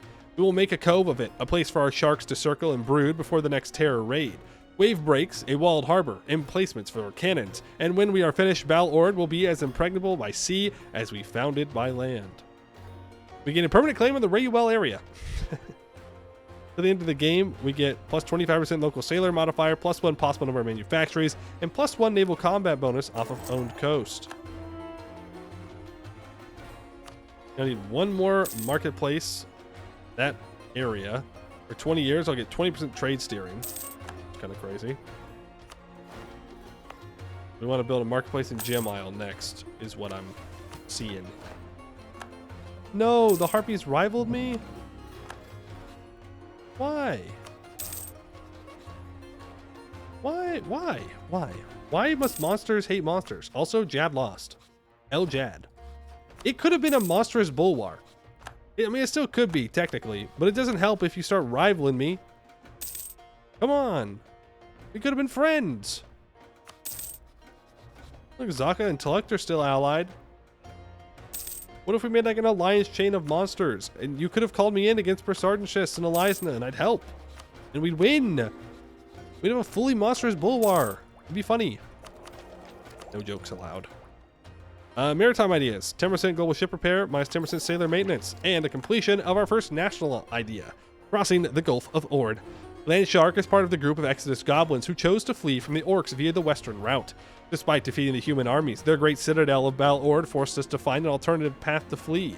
Our brethren, who would become the Mountain Hugger clan, chose the mountains. We chose the sea. Our makeshift fleet, despite many losses, was able to conquer us a home in the South Overmarch. We will never forget the sacrifices of our brethren, nor the cost of being unprepared. That's right, you gotta be prepared. Yeah, you know what? We'll sell this.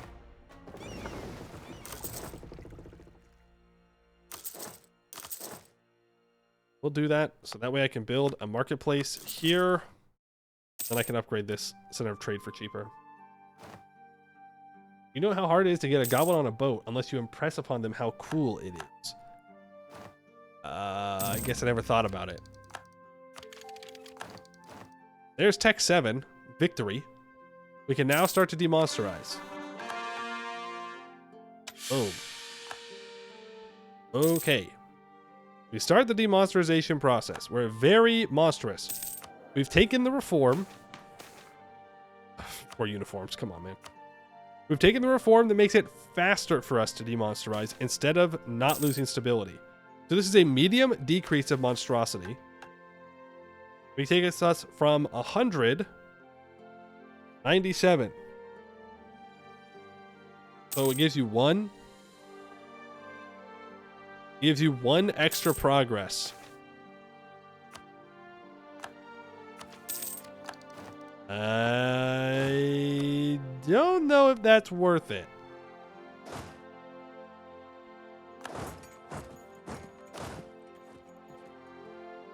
I think not losing stability would probably be better. Ooh, Jeff is industrious. 10% goods produced. Let's go. Jeff the Landshark. Popping off. That off. And mission fulfilled. Securing Bahari import. Sea of Echoes with at least 25% or more trade power. And 5 owned provinces in the Bahar region with a marketplace. The Bahari have long traded directly with their human counterparts to the west, bypassing our home waters as pirate-infested wastelands. Their ships went as far as Gem Isle or Catarano, and no further. In response to our mastery of the flooded coast, they spurn us once more, traveling directly from Rayuel to the Isle of Tef and starving us of commerce. It is clear that we must force the Bahari to the table, leaving them no ports but ours in the northern Divenhall. Ringed by our teeth, the human traders will have no choice but to venture into the shark's maw. For 20 years, we get 20% trade steering, minus 25% center of trade upgrade cost, and a permanent claim on a bunch of areas. Yo! Okay, and a reason to go further. There it is. That's the only excuse I needed was permanent claims. So I shouldn't have fed my allies anything at any point, is what I'm hearing. Well, do I start this war immediately? Also, I unlock another idea group. Do I choose naval for the funny? Really, like, economic would be good for us. Get rid of that inflation. Quality would be the smart thing to do.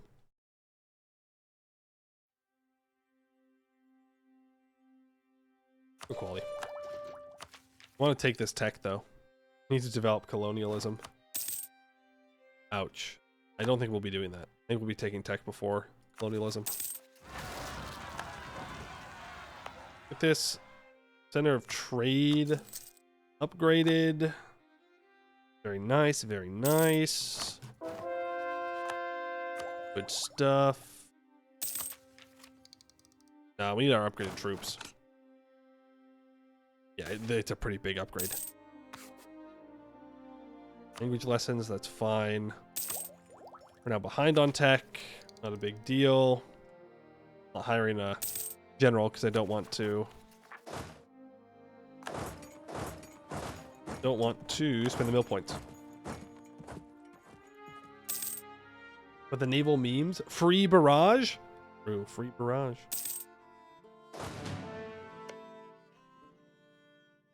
You still have like no trust, right? Yeah.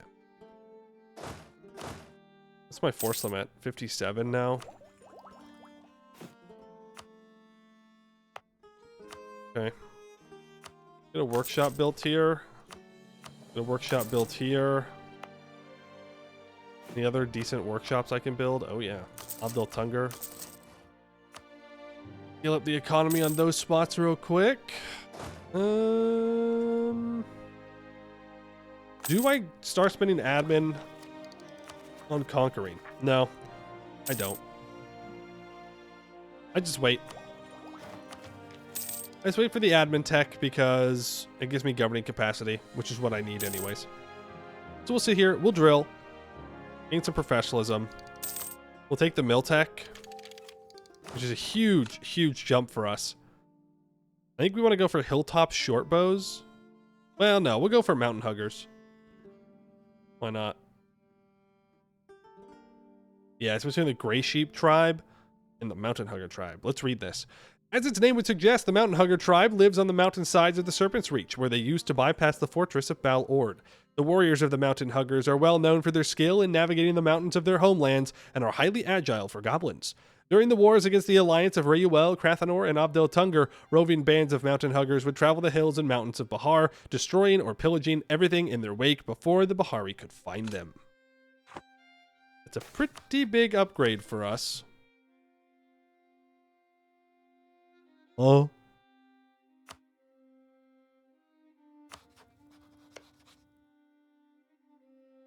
What the fuck? You allied Elizna? What? What? Okay. Well. Only one way to deal with that, I guess. That is to declare war to safeguard our interests.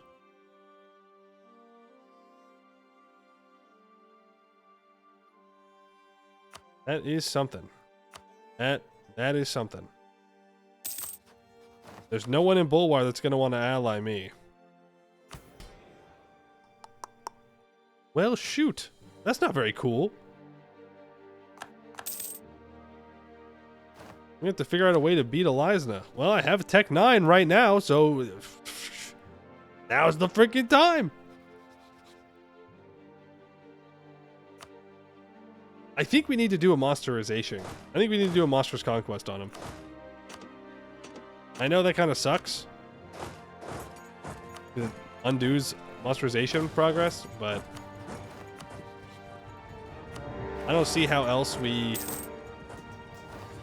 somewhat easily deal with that, you know?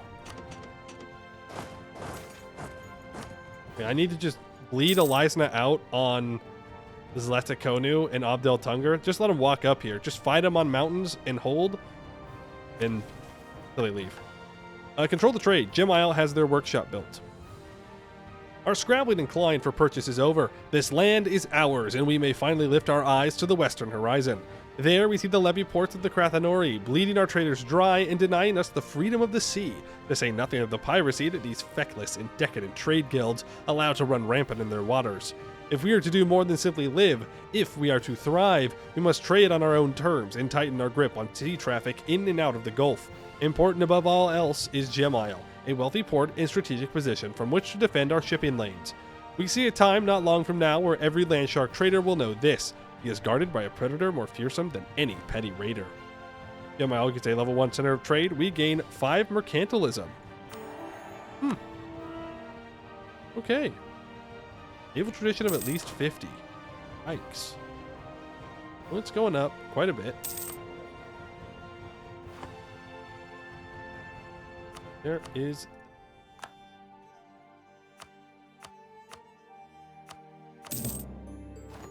Goodbye, Marblehead. I'd say I'm sorry, but I'm not. Do need more shippies. You know what that means? I need shipyards. Okay, well, let's do this.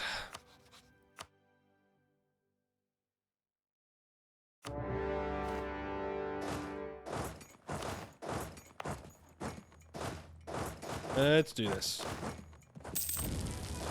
Scorch. Scorch. Back up and wait.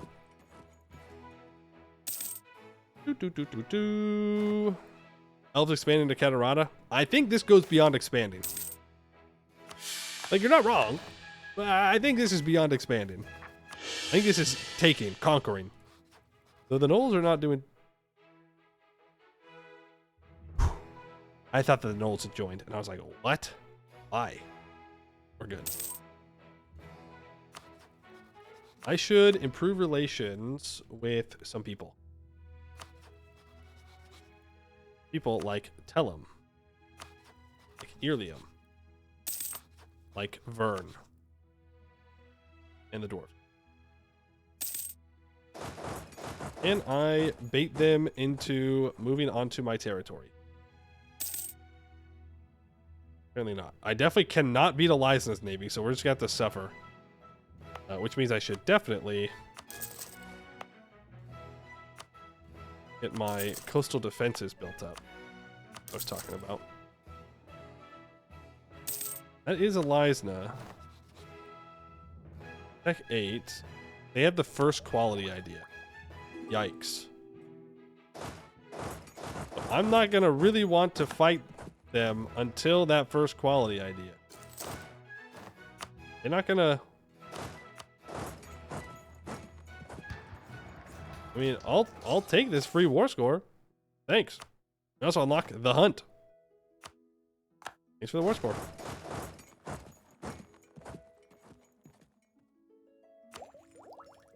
I can get 50% naval force limit. That sounds pretty good. I think I'd rather get this 0.3 naval morale, though.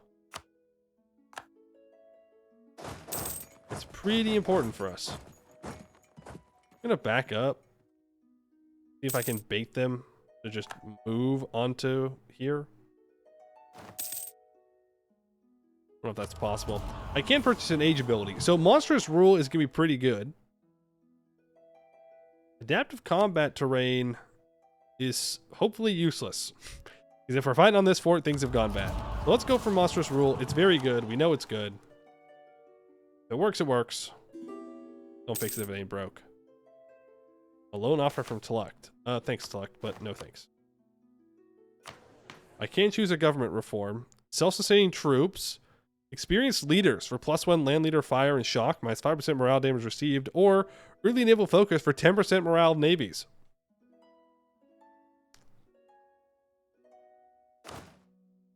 This general's old. I'm going to take early naval focus. Why not? How often am I going to take this? In what game other than Landshark am I going to take early naval focus? The answer is never. I never do it. If not now, then when? Not sure why Eliza is... What? Oh. Are you serious?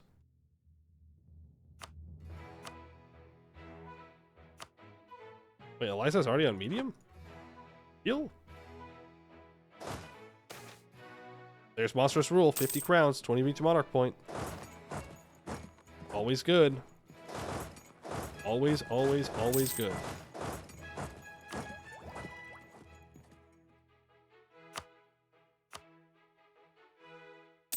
I guess I could just wait Eliza out. I don't have to fight him. I won't. Oh, I wasn't picking this fight to hopefully fight Eliza. Actually, it was quite the opposite. I was going to just get him out as fast as possible. So if I can just walk back, wait, that's what I'll do. I wouldn't mind fighting him, so I can get him out faster.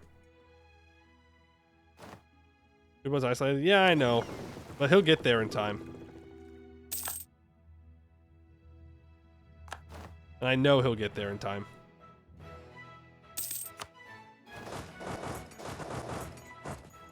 Move in. We only got 19,000 troops here. They are pretty alone. They do 2% discipline on me. We have more morale. They have -4? What? -2 from terrain and -2 from crossing. Did they just land troops? They didn't cross into me. I crossed into them. Ultimate hold fight. Yeah, just, all I need's ramparts here. Well, we're going to destroy them. Yeah, that is a stack wipe. L Eliza. Oh, not to mention their stewardship is negative, by the way. Oh, it does lower the morale of armies. Oh, I just can't move. What universe am I not allowed to move under my own provinces? Well, I guess we might as well just move into Akatbar. Not gonna barrage or anything. Do want to try and get everything occupied before the coalition takes what they want. That is why Eliza didn't join, is Irlium declared a coalition war against the Harpies. So I'd rather not. I'd rather not lose the ability to take these provinces. Of monsters in war. Yeah, we'll take it. It's fine. Oh, my commandant died as well. In the middle of fighting the rebels? Come on, man. I'm gonna wait till afterwards to die? I needed just a moment. A little bit of time. Okay. Go to 20 ships. That'll be fine. Eliza is on low. Why? Is it because their mandate is threatened or whatever? Yep, mandate threatened, minus 28. Goodbye, Eliza. Now I can bring my navy over to help blockade.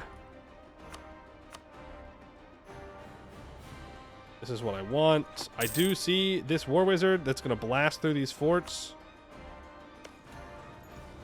Oh my god. Oh no. We gotta take this. I'm barraging it. I'm barraging it. We need it. We need it badly. Please, oh please, oh please. Thank you. That's 38%. We can take everything that I have claims on. That's what we're looking for. I'll take some money as well. Have a nice day. Take that, Brasartanchess. I'm too fast. I'm too speedy. Oof.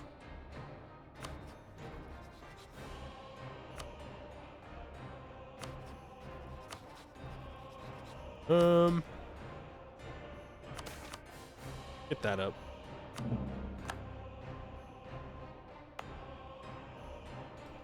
Debating if I just want to immediately go to war with Kin Vifurel here. I think the answer is yes.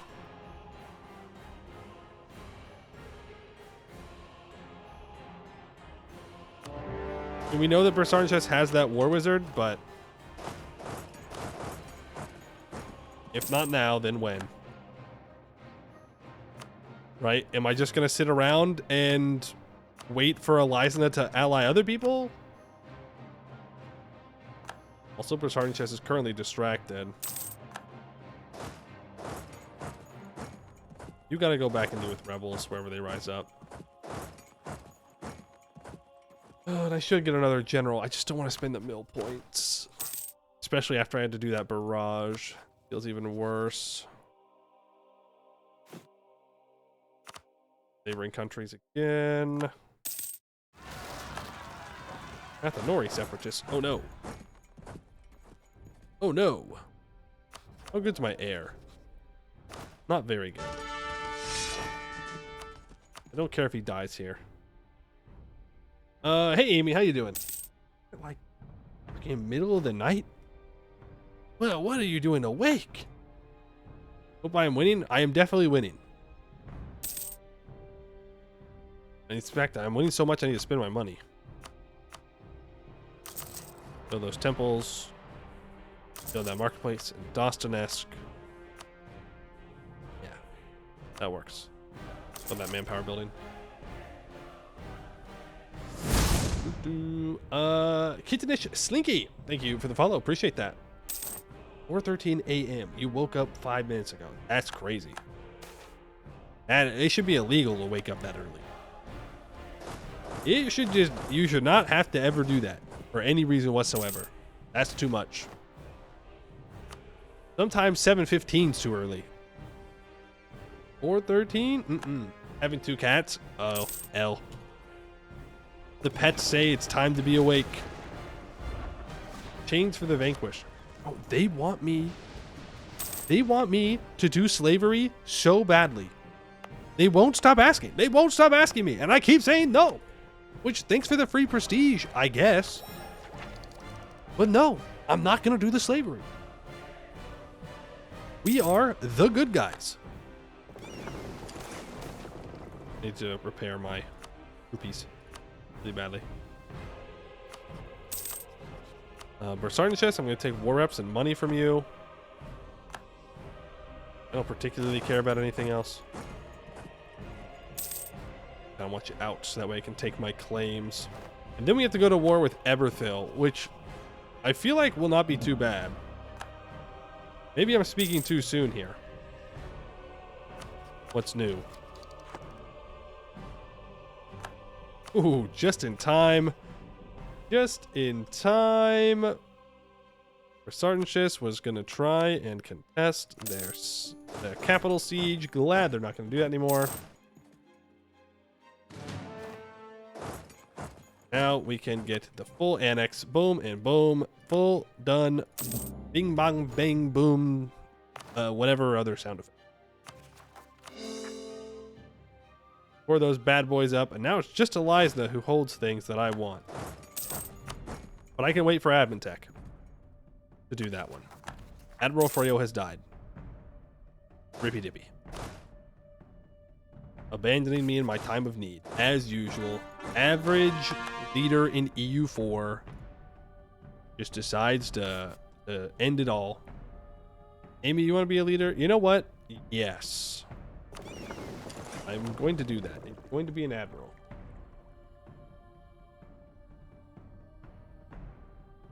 I need to build a flagship because I need to get an admiral with a trait. So monthly chance of admiral skill gain is fine.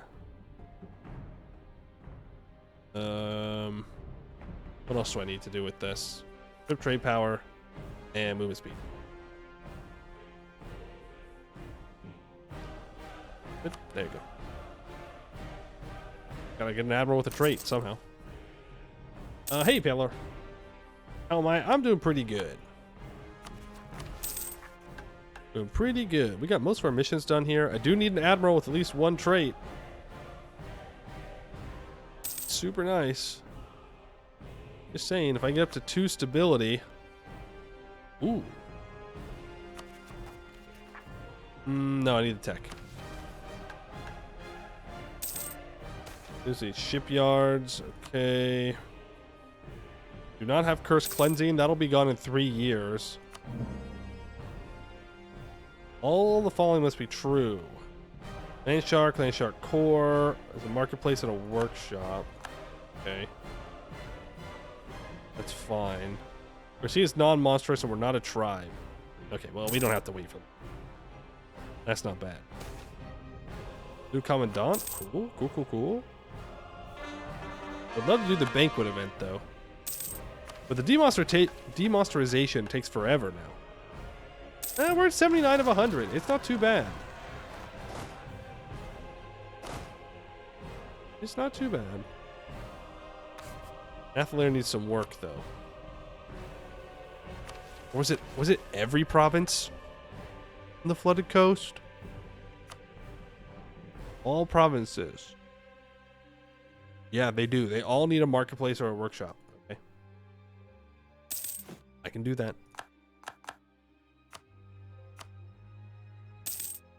I can do that.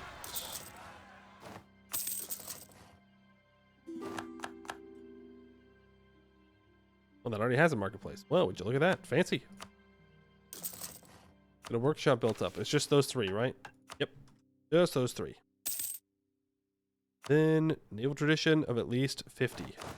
We're at 37.9. It's going up by 1.37 a year. Not too bad. Nathalair and Gem Isle can be upgraded. Upgrade both of those centers of trade. Again, I'm not doing anything with this, though. Start collecting here instead of Bahar. Goes from 12.95. 13.37. So we can collect there now. Almost completed mission tree. I think I've almost completed the mission tree. Technically, I think it feeds over into Overclan. We have to get elves up to tolerated, though. And then we need to not be tribal. So we have to demonsterize, essentially. Oh. Oh. This is Kraken Bar. I thought this was the centaurs, and I was like, uh-oh. Centaurs in Bulwar?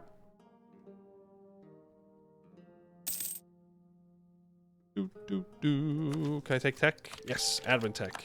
Awesome. That means I can build some courthouses.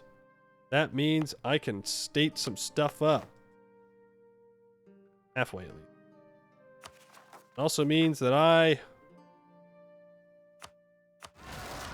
can provoke these revolts. We can go to war with Eberthil. I don't know if I have enough galleys to defeat Eberthil. The answer is no, most likely. That's almost always the answer. Almost. Doesn't mean I can't try. We've allied Azreport and Vern. That's fine. Edu's Wez is my war goal.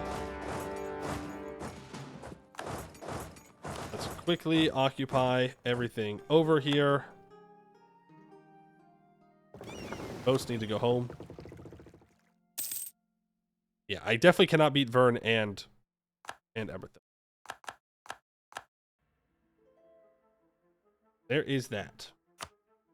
Now we wait for ticking war score. Actually, what we do is we hope that they try and land on me. Newfound decorum, absolutely. Demonstration did that. 3? Couldn't have done 4? Couldn't have done 4?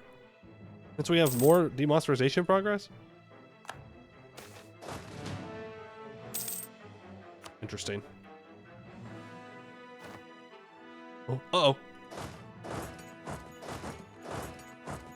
Vern has a war wizard. I stopped paying attention for 2 seconds. It was 2 seconds, man. It was 2 seconds.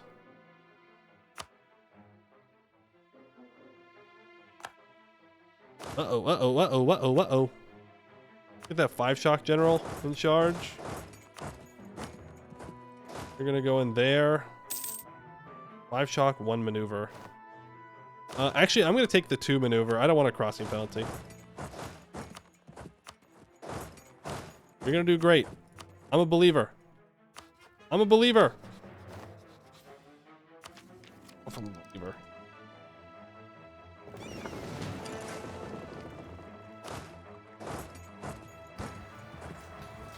Okay, actually, we fucking rolled him. We actually just obliterated them. And we're winning on the seas? No, we're not. No way. No, we're not. Not even close. Not even close.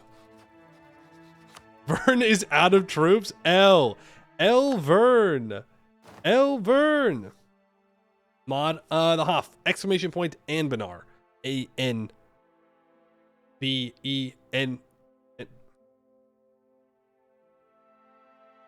There we go.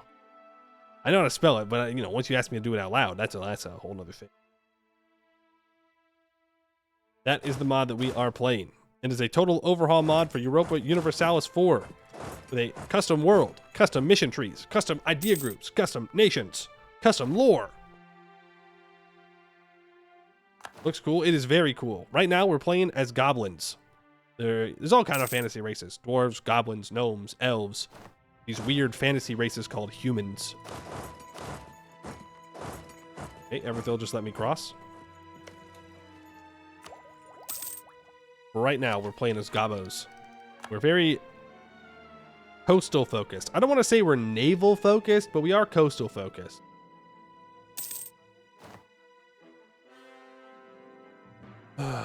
Right now, we're fighting against one of the strongest naval powers in the game, which is Eberthil. They are scary. They start off with 10% morale of navies, and they go exploration ideas, so their naval tradition is super high, and apparently, Laurent has rivaled me. Only a matter of time. Always only a matter of time before Laurent decides to rival you. Win a barrage. I'm not going to do slavery, game. You cannot force me to do slavery. I'm not going to click the button. I'm not going to click it. Ooh, a troll minister. Get tolerance up. It looks like they're going to take Nathalair, but that's a trade I'm willing to make. Now, Balord, on the other hand, that's a bit more upsetting. I think we're going to have to assault Everthil's capital here. Oh, that war wizard is tearing through our fort. Tearing through it. Are we playing as tomorrow? That's a great question. I really thought we were going to be playing as these guys tomorrow.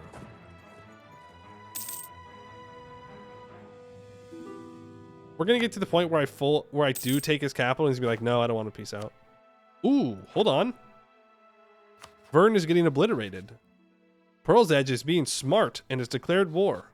Meanwhile, Vern is being stupid and is sieging me down instead of defending his territory. Average AI game plan. No, we have to go deal with the player. There's no one else I could be at war with right now. There's just no one.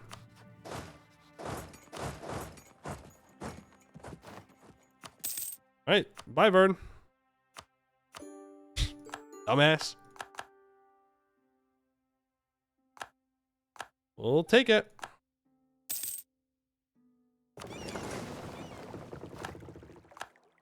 My country's gonna get obliterated here, unfortunately. Not too much I can do about that, but it seems that Everthil's navy is either not here or not interested. Why not have access? I do. I just don't have access past Nathalair.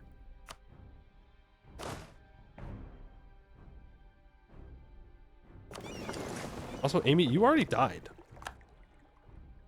Which is not very cool. I do say so myself.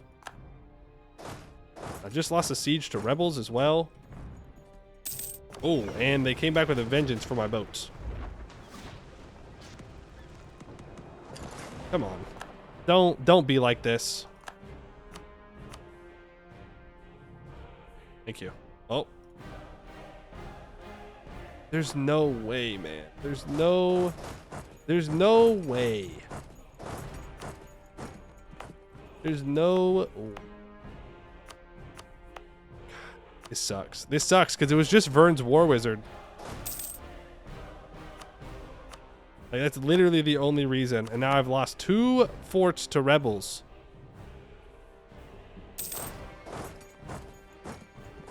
Ouch. Average Everthil, by the way. Useless on their own, has to get carried by Vern. That's right. We can get over there in time. They're not going to take nothing. Now we can core all that up. And I think that's all the land we'll need. Warwards are cracked. Generals with insane shock. And yes. So, rulers can be wizards. And war wizards are very good generals. Like, uh-oh. That's bad. Like, extremely good generals. They can have up to 11 shock pips, like 7 siege pips or something. And they get a trait that gives them 15% siege ability, so they can very easily ruin your day. Like they did here. They just blasted through my forts while I was busy sieging over here. You gotta be careful about them. But I was not careful because I thought it wouldn't matter, and I suppose I was right. But mostly because I got lucky, not because it was planned. You know what? Better to be lucky than good. Yes, war wizards are very scary. They also do more shock damage. 10%, 15% more shock damage, something like that. They are to be feared. Feared and respected. And how good they are scales off of the military skill of the leader. So a 6 military skill war wizard is pretty much a don't fight under any circumstances unless you have to, or you are also a war wizard. That is good. All right, we're demonsterizing. We're actually kind of close. Kind of sort of close. I can build my buildings up here. 2 workshops, that'll get that done. Tab 2 would get that done.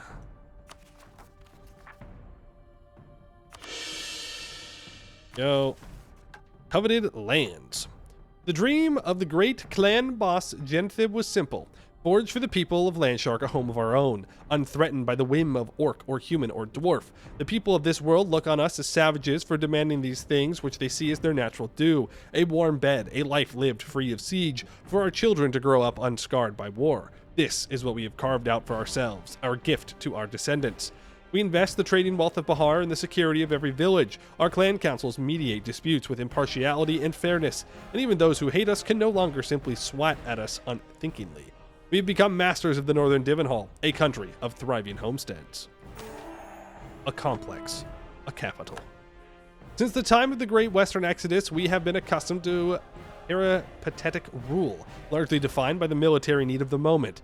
As we assert ourselves as an equal to our neighbors, the clan speakers increasingly counsel Overboss Jeff to establish a formal court and palace for Landshark, an extended clan complex that can deal with the complicated bureaucracy of a growing and prosperous state. Though Belovsimiston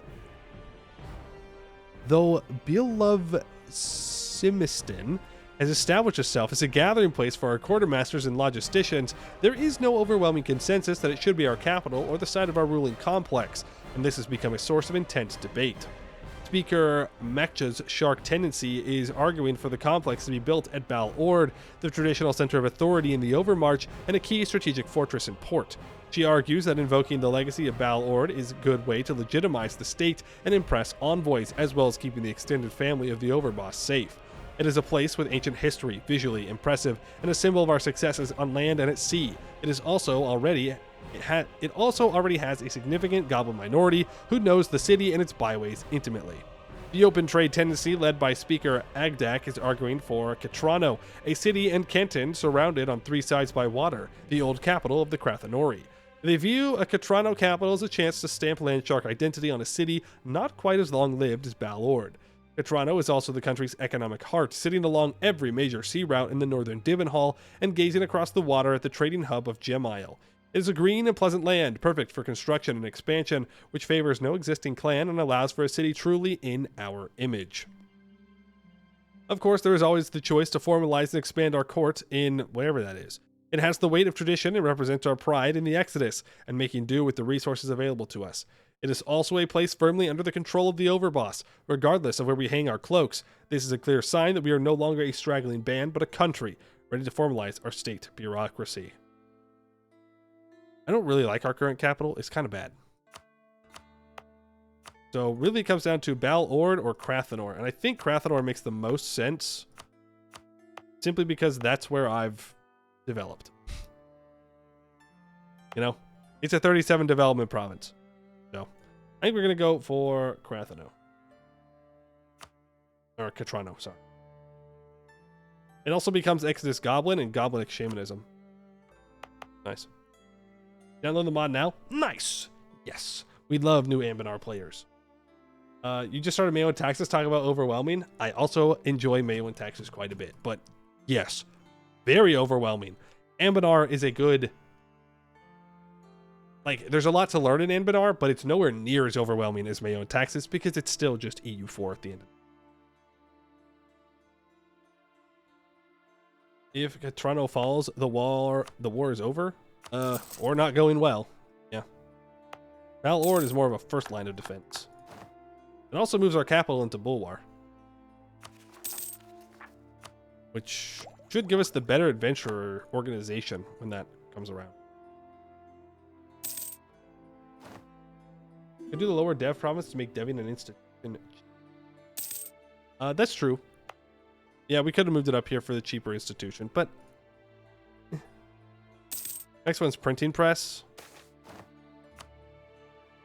Not sure it's too big of a deal in the grand scheme of things, if I'm going to be honest with you. But it definitely could have been an option.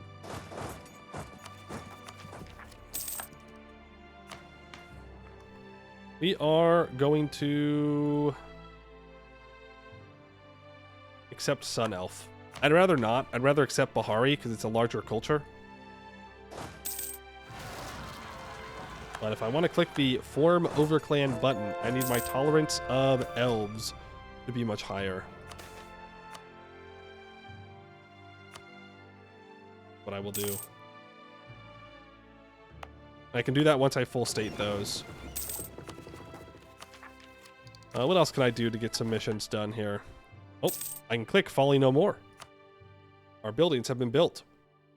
The northwest of our country is a unique place. Traveling by punt from Sirnhibben, one comes upon the timber frame of a new farmhouse. No laborers carry great logs of timber, split and treat them, and heave them up into new walls, while a few yards away, a small work team of goblins shingles the roof of an outbuilding, ant-like and precise.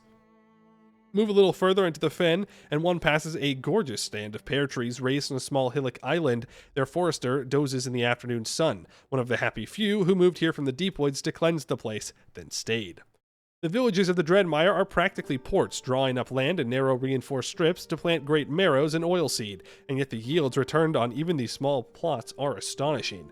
It is an ideal, one built by us, each hectare of this place cleared by our craft and our will. The new Dreadmire is a testament to goblin ingenuity and adaptability. Soon, its name will denote only a dark history, a tale to give children a thrill.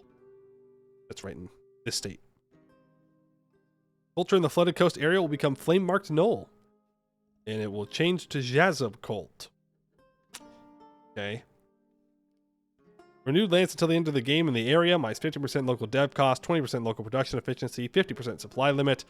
Till the end of the game, we get Miracle from sea, forest, and land, minus 5% dev cost, plus 10% domestic trade power, 10% improve relations. Now, I'm not sure why we would want them to be Jazub Cult, considering those are the people that sacrifice people. Each their own, I guess. And speaking of, we have Great Shaz down here, which is very interesting. That means that this ruler has given themselves over to a demon, essentially. And they're going crazy with it. They're not very strong in this case, but they could have been. You get a lot of crazy bonuses as Great Shaz. Ooh. Alright, what else can I be working on? Just demonsterizing and having people like me. And once I'm semi-monstrous, then they will like me. And that'll be done. I need an admiral with a trait. How do I make that happen? How do I make my admiral get a trait? Is it only through conflict? Do I need to pick a fight?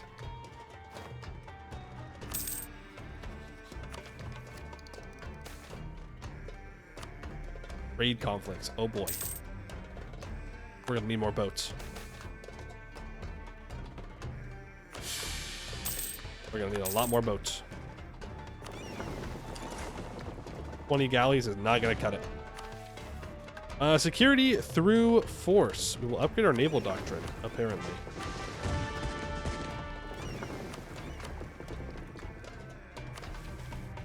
The tradesmen of these waters have drawn back from an all-out war on piracy, fearing as merchants do the cost of blood. But sharks do not fear blood.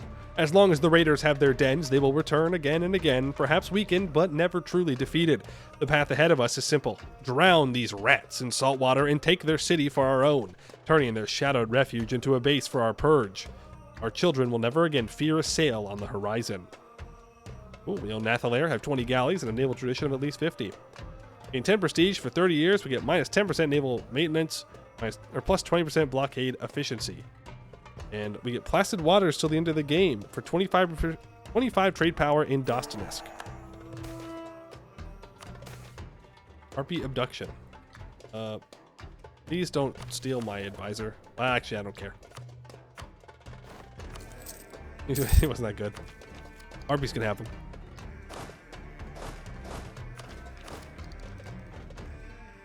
Still coring all this up. Just need that admiral, man. Well, until then, I can work on these other things. 3 owned provinces that are in Bahar. Woods have 5 Diplo Dev.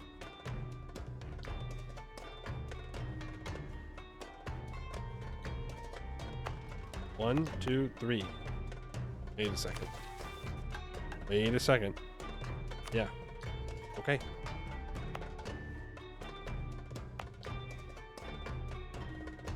Yeah, fair enough. There's 3. I gotta do the things. Build workshops there. Not particularly good workshops, but they'll get the job done. Hey, dyslexic Frenchman, how you doing? What's our improved thing? Oh, yes, good point. What is our improved naval doctrine? Sharpened teeth. Plus 25% national sailors, 25% sailor recovery speed, plus 1 blockade impact on siege, plus 25% marines force limit, plus 2 fleet movement speed. That's pretty good. Fast boats are good boats. That's all built up now. You can build a workshop here. I can encourage development. 5, 5. 2 months. Pretty good. Too bad naval combat won't win you a war. Yeah. True. If only. Backwards ruler. Ugh, Jeff the Landshark. Come on, man. Lock in. I need you to lock in, Jeff, and I need you to be more open-minded, please.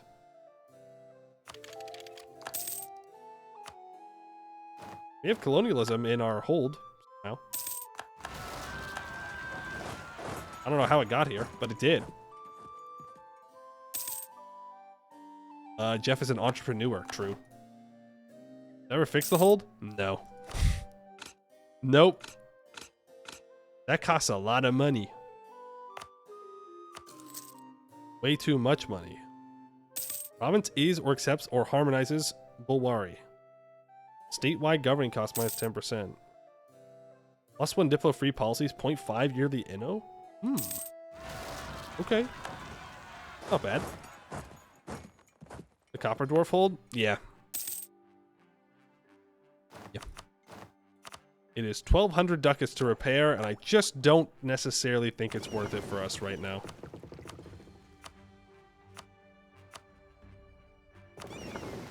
Just don't think it's worth it. Poor hold, I know. I know. Oh, we're making 25 ducats a month now, so. Rippy Dippy Jeff the Landshark. He served us well. He was a good leader. Gone. Gone too soon. Do I have to follow a specific cult here? No, it doesn't seem so. Alright, well. Which one do we want? Probably Cult of the Fae still. It's plus 5% goods produced. 10% movement speed. Cult of the Hunt. Lock that away for later, chat. That's for a different run. That's a surprise tool we'll use for later. Goblinistic shamanism. Understood. Yeah, I think we just go goods produced. No more backwards ruler, at least? You hope. I mean, he could be. You had to open your mouth. You had to say no more backwards ruler, at least. You just couldn't help yourself. Yes, we do have a formable overclan, which is why I want to accept elves.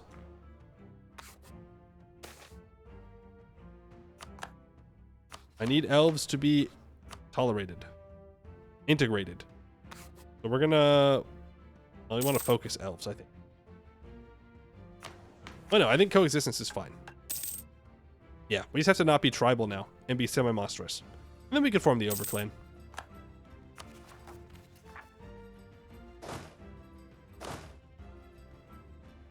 Rid of these rebels. Yeah. Bring you back. It runs in the family. Yeah, being backwards, it runs in the family. Ooh, now our income's down to 10? Oh, we're paying 10 to root out corruption.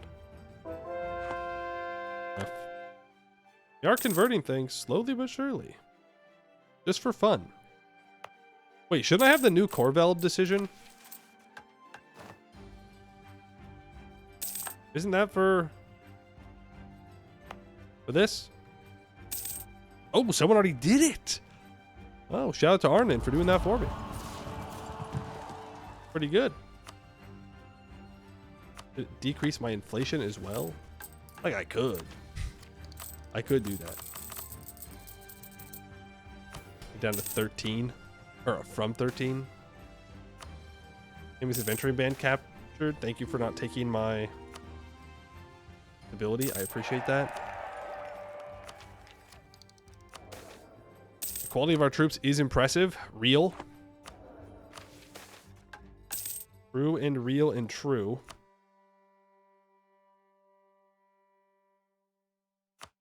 Now I need all the must be true. Must be in Bahar. Must have a shipyard. Base manpower of 5. I don't think I have any shipyards yet. 1, 2, 3. 3 or 5. 3. There you go. All those provinces already have 5 mil dev. So now I just have to get an admiral. Somehow. I somehow have to get an admiral. I don't... Or an admiral with a trait, specifically. Which is a real fricked thing to make me get. Might I add. Okay. Real fricked. Like, what am I supposed to do? Unlock the demon cult, apparently.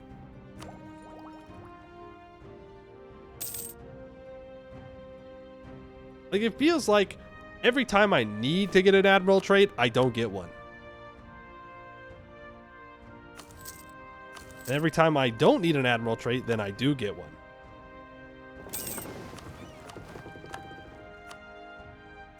Know what I mean? You get what I'm saying? Again, have cost reductions. Okay. Build another 20,000 troops, by the way. Backwards ruler. Oh boy. Turn him into a general. Show you how backwards this ruler can be. Backwards right into the grave. Monstrous rule. Fine. Get rid of this edict. Like, I need to fight someone's navy. And I don't know who to fight. Except Bersartenschis. Build a spy network on them, please.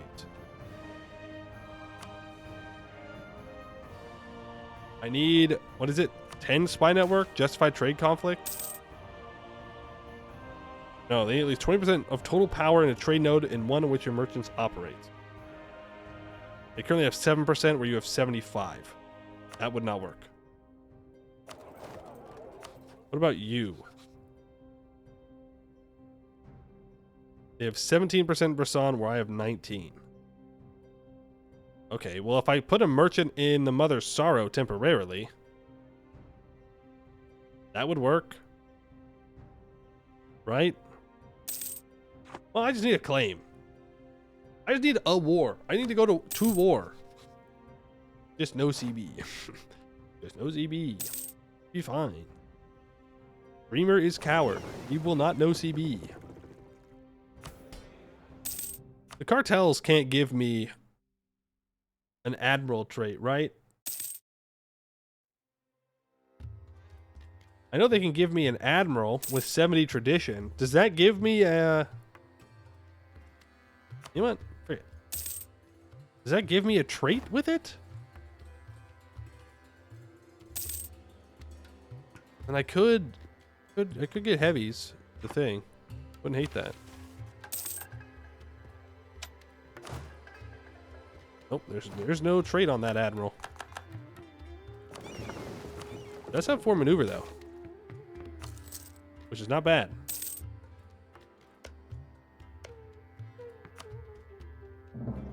It's gonna suck. This is gonna suck. This is gonna suck. This is gonna suck.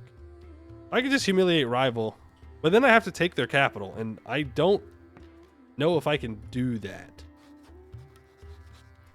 I'll be real with you. I don't know if I can make that happen. It's fine. What's Syrian gonna do? Nothing. They're behind on tech. Who cares?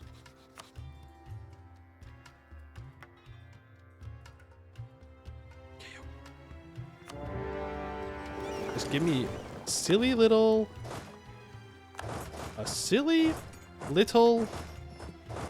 trait is all I ask for. Just one silly little trait. Then we're good. Peace in our time. I don't want your land. I just want a trait. And you're the only way I can get it. That's unfortunate for the both of us. Want to switch your war navy to 3 and have an admiral lead each, so you have 3 times the chance to get a trait. You can only lead one at a time. Do you mean like pick multiple fights? Trait!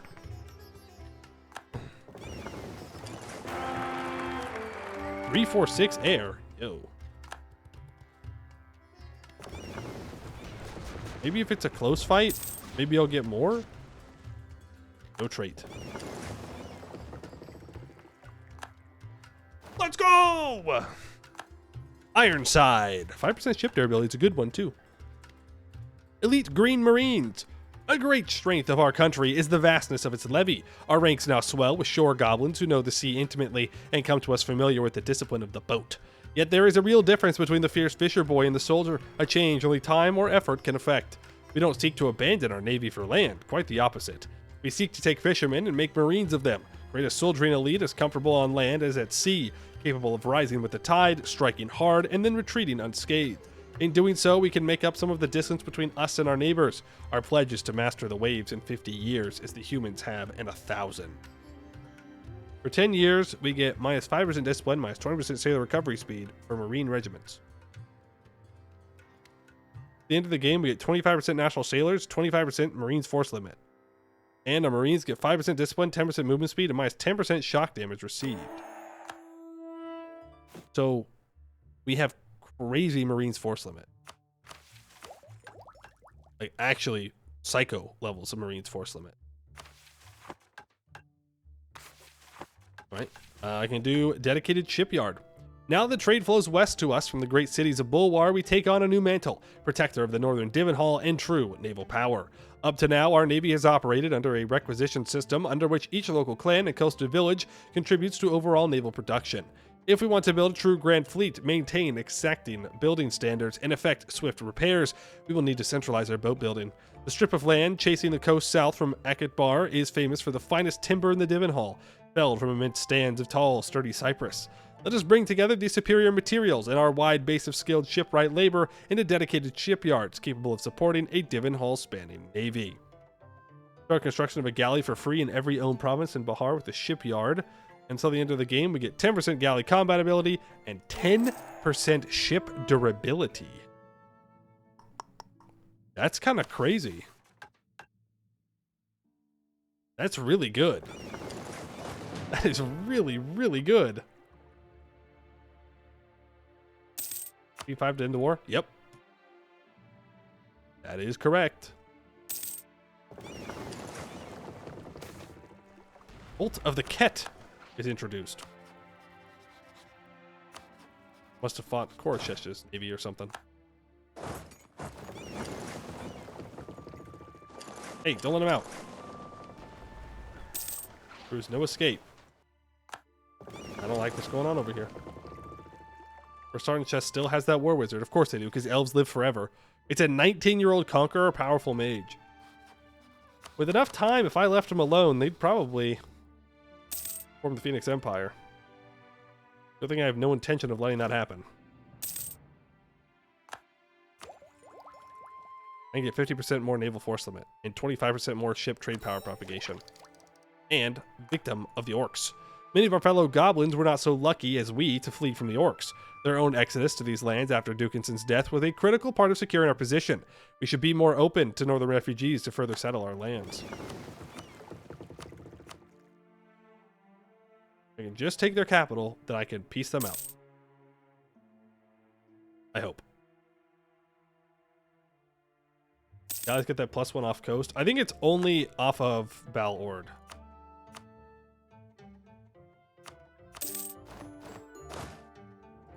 I I think it's all available directly.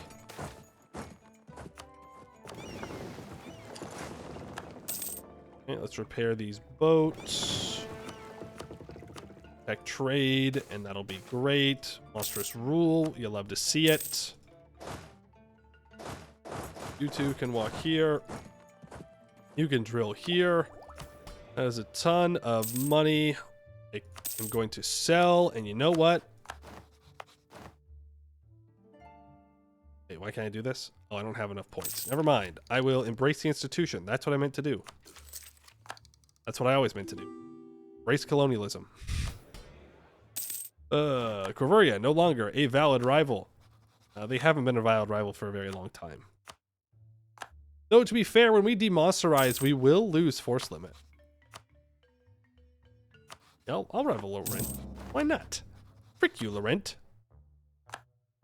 Trader, half-price trader, died. It's a half-price level 3. I'll hire him.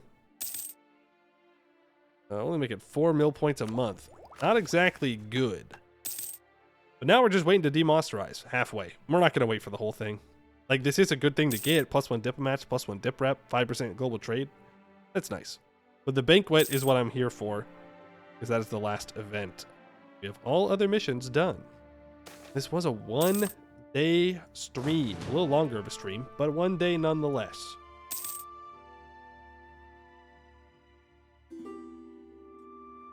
Time to form Overclan? I mean, that would take the we'd have to not be tribal. And then like, what, we do it tomorrow? Like, I could only do it tomorrow because May 5th is when 4.0 comes out. Or Stellaris, so I don't know what we're gonna do tomorrow. I was thinking this was gonna take 2 days. It was much faster than I had assumed. I've miscalculated. I've mathed poorly. What are some other short mission trees in Anbennar that we can do in a day? Another Yap stream? Easy peasy. That's true. It could just be a shorter Yap stream or a full Yap stream. I gotta go over those dev diaries tonight. Block. Yes. Small decrease in monstrosity. Monstrous rule. 52. I need one more event. One more event, and then we'll be demonsterized. Lake Fed tomorrow that's short as you never complete it. That's true. That's true. Alright, it's the Age of Unraveling. Goblin refugees, let them in. Fight Knolls. I'm not going to spend the Diplo on it, but sure. More than welcome to join. Inverell. Counseling is a very short mission tree. 1 day easy. Yeah, but that's like Eskin gameplay, you know? Eskin's never truly a 1 day affair. You just gotta keep going. It's just so easy. So easy to keep conquering an Eskin. Really, they want me to build a marketplace here? Weird place for a marketplace, but alright.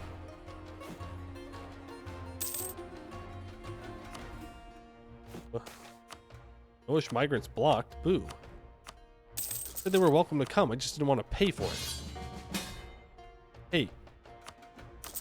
Bucko. That's 2 wars in a row you've called me into. Republic, by the way. Middle of the road. Kraken bars are a republic now. Take a loan real quick, and we can complete Display of Connections. Largely barred from royal courts and long looked upon with hatred, we have been forced to build relations from the bottom up, wherever we can find a way in. a glazier in Brisson, a mine owner in Asca Evren, a provisioner in Bersartenbar, a clothier in Doveswall, a brewer in Port Jaher, a jeweler in Eberthil. Every cartel clan has cultivated a constellation of friendly contacts in ports throughout the Divenhall, and in doing so, achieved the odd invitation, the odd chance to make real diplomatic connections. It is time to pull on these ties, leverage them for the good of Landshark, and finally arrive in the halls of the wealthy and powerful. The banquet. Tenchi led her servers back down the service corridor, stopping before the east entrance of the big hall. She watched her ducklings form up behind her, her beady eyes flickering down the column for lapses in uniform, but her people knew tonight was important. Eventually, she nodded. "Big smiles, everyone," she said, and pushed the door open. The hall's immensity still shocked newer arrivals, little cousins of the royal clan too far from succession to be anything but royal staff. They couldn't resist the urge to stare straight upwards, lost in the maze of stone vaults and spans, the ancient faded carvings so far off the ground that it seemed absurd that they had been built for mortal eyes. It had been necessary to bring the scale of the space down, and so each table had been set in its own temporary little room, walled on three sides by richly curtained barriers. The only exception was the royal table in the dead center, where the leaders sat. All the other tables in the room faced this central table, and so from above they formed a great flower blossom. The barrier tables made for deep conversation, encouraged a feeling of privacy, of disinhibition and closeness. Every now and then, Tenchi could hear a burst of laughter from one enclosure or the other, as if from the window of a tavern. Her team carefully handed some of their ceramic dishes to the group who were waiting on the royal table. They would be glued there all night, ready to serve immediately. Truthfully, Tenchi barely thought about being only a few feet from so much power. To her, everyone here might as well have been interchangeable stomachs. It wasn't her job to care about anything else. Tenchi had come up from the scullery maids, and she was not too proud to get stuck in with her team. Soon she found herself by a table of willowy, teak-skinned elves. She waited for a lull and approached, placing the great dish and lifting its lid as the elves watched. Steam billowed into the air as it had at every other table, a village of chimneys on a cold night. The elves leaned forward to inspect the main course. Shark, naturally. "I can serve it for you if you prefer." She still felt a little awkward in the presence of elves, felt their age, wondered about all they had seen in their time, the breadth of their world. Hers was this place, this fortress she knew like her own heartbeat, and nowhere else. One of the women waved her off, a light from the table lamp glinting on her rings, on the silver brocade and her gown sleeve. No, darling, we want to get into the spirit of things." "Gosh, say what you want, but these gobos know how to steam a fish." Tenchi was already leaving, and only barely heard her say it, and yet a quiet smile danced on her lips. Truly arrived. Uzalar, Vern, Sigamber, Tornin, Gisden, Tellum, and Galkalis gained 50 opinion. We gain 50 admin and diplo points, an extreme decrease in monstrosity, 20 prestige, 25 government reform progress, and we get respectable host for 20 years, plus 1 diplo rep, 10% improved relations. Now, how much is this extreme going to do? Because usually it's 10. 49 to 29. Wow. Okay. Pretty good. That's a 20-point drop. Not bad at all. We could take maritime idea, but we needed to catch up on tech. Yeah, that is Landshark. We just missed this one. I'll read it, though. To stand equal, it happens slowly and requires great patience. A human merchant loses everything in a shipwreck, and his generous goblin creditor forgives the debt, if only he will talk to his brother, the magistrate, about some trifling harbor rights. Seeing the burnt ruin of a tavern, a goblin cartel man buys the plot, rebuilds the tavern, and allows the human owner to keep running it rent-free, so long as the cartel goblins may stay for free and go unmolested. Moments like these are weapons no less powerful than a musket, and our traders have engineered many such moments over the years, completed thousands of honorable trades across a sea kept tranquil by our circling sharks. One last step is to meet kings as equals, and finally emerge as a respected power on the world stage.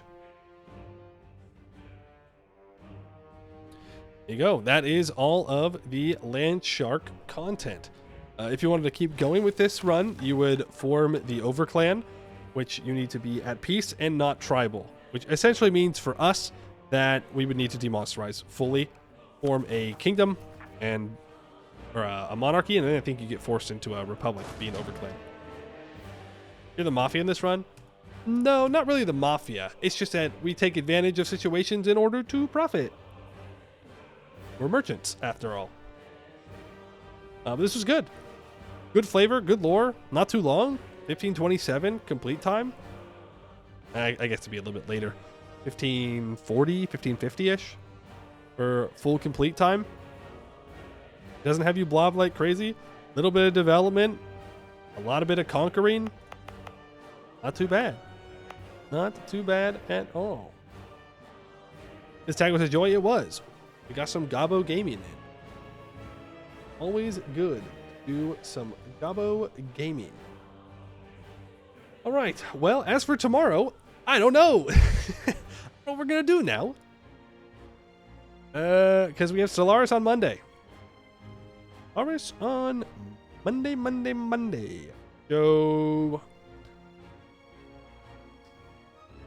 we'll see what we do tomorrow. Add Landshark a list to complete a future date. Yeah, for sure. We're definitely going to consider this not completed. But yeah, I don't know. Yin Valley.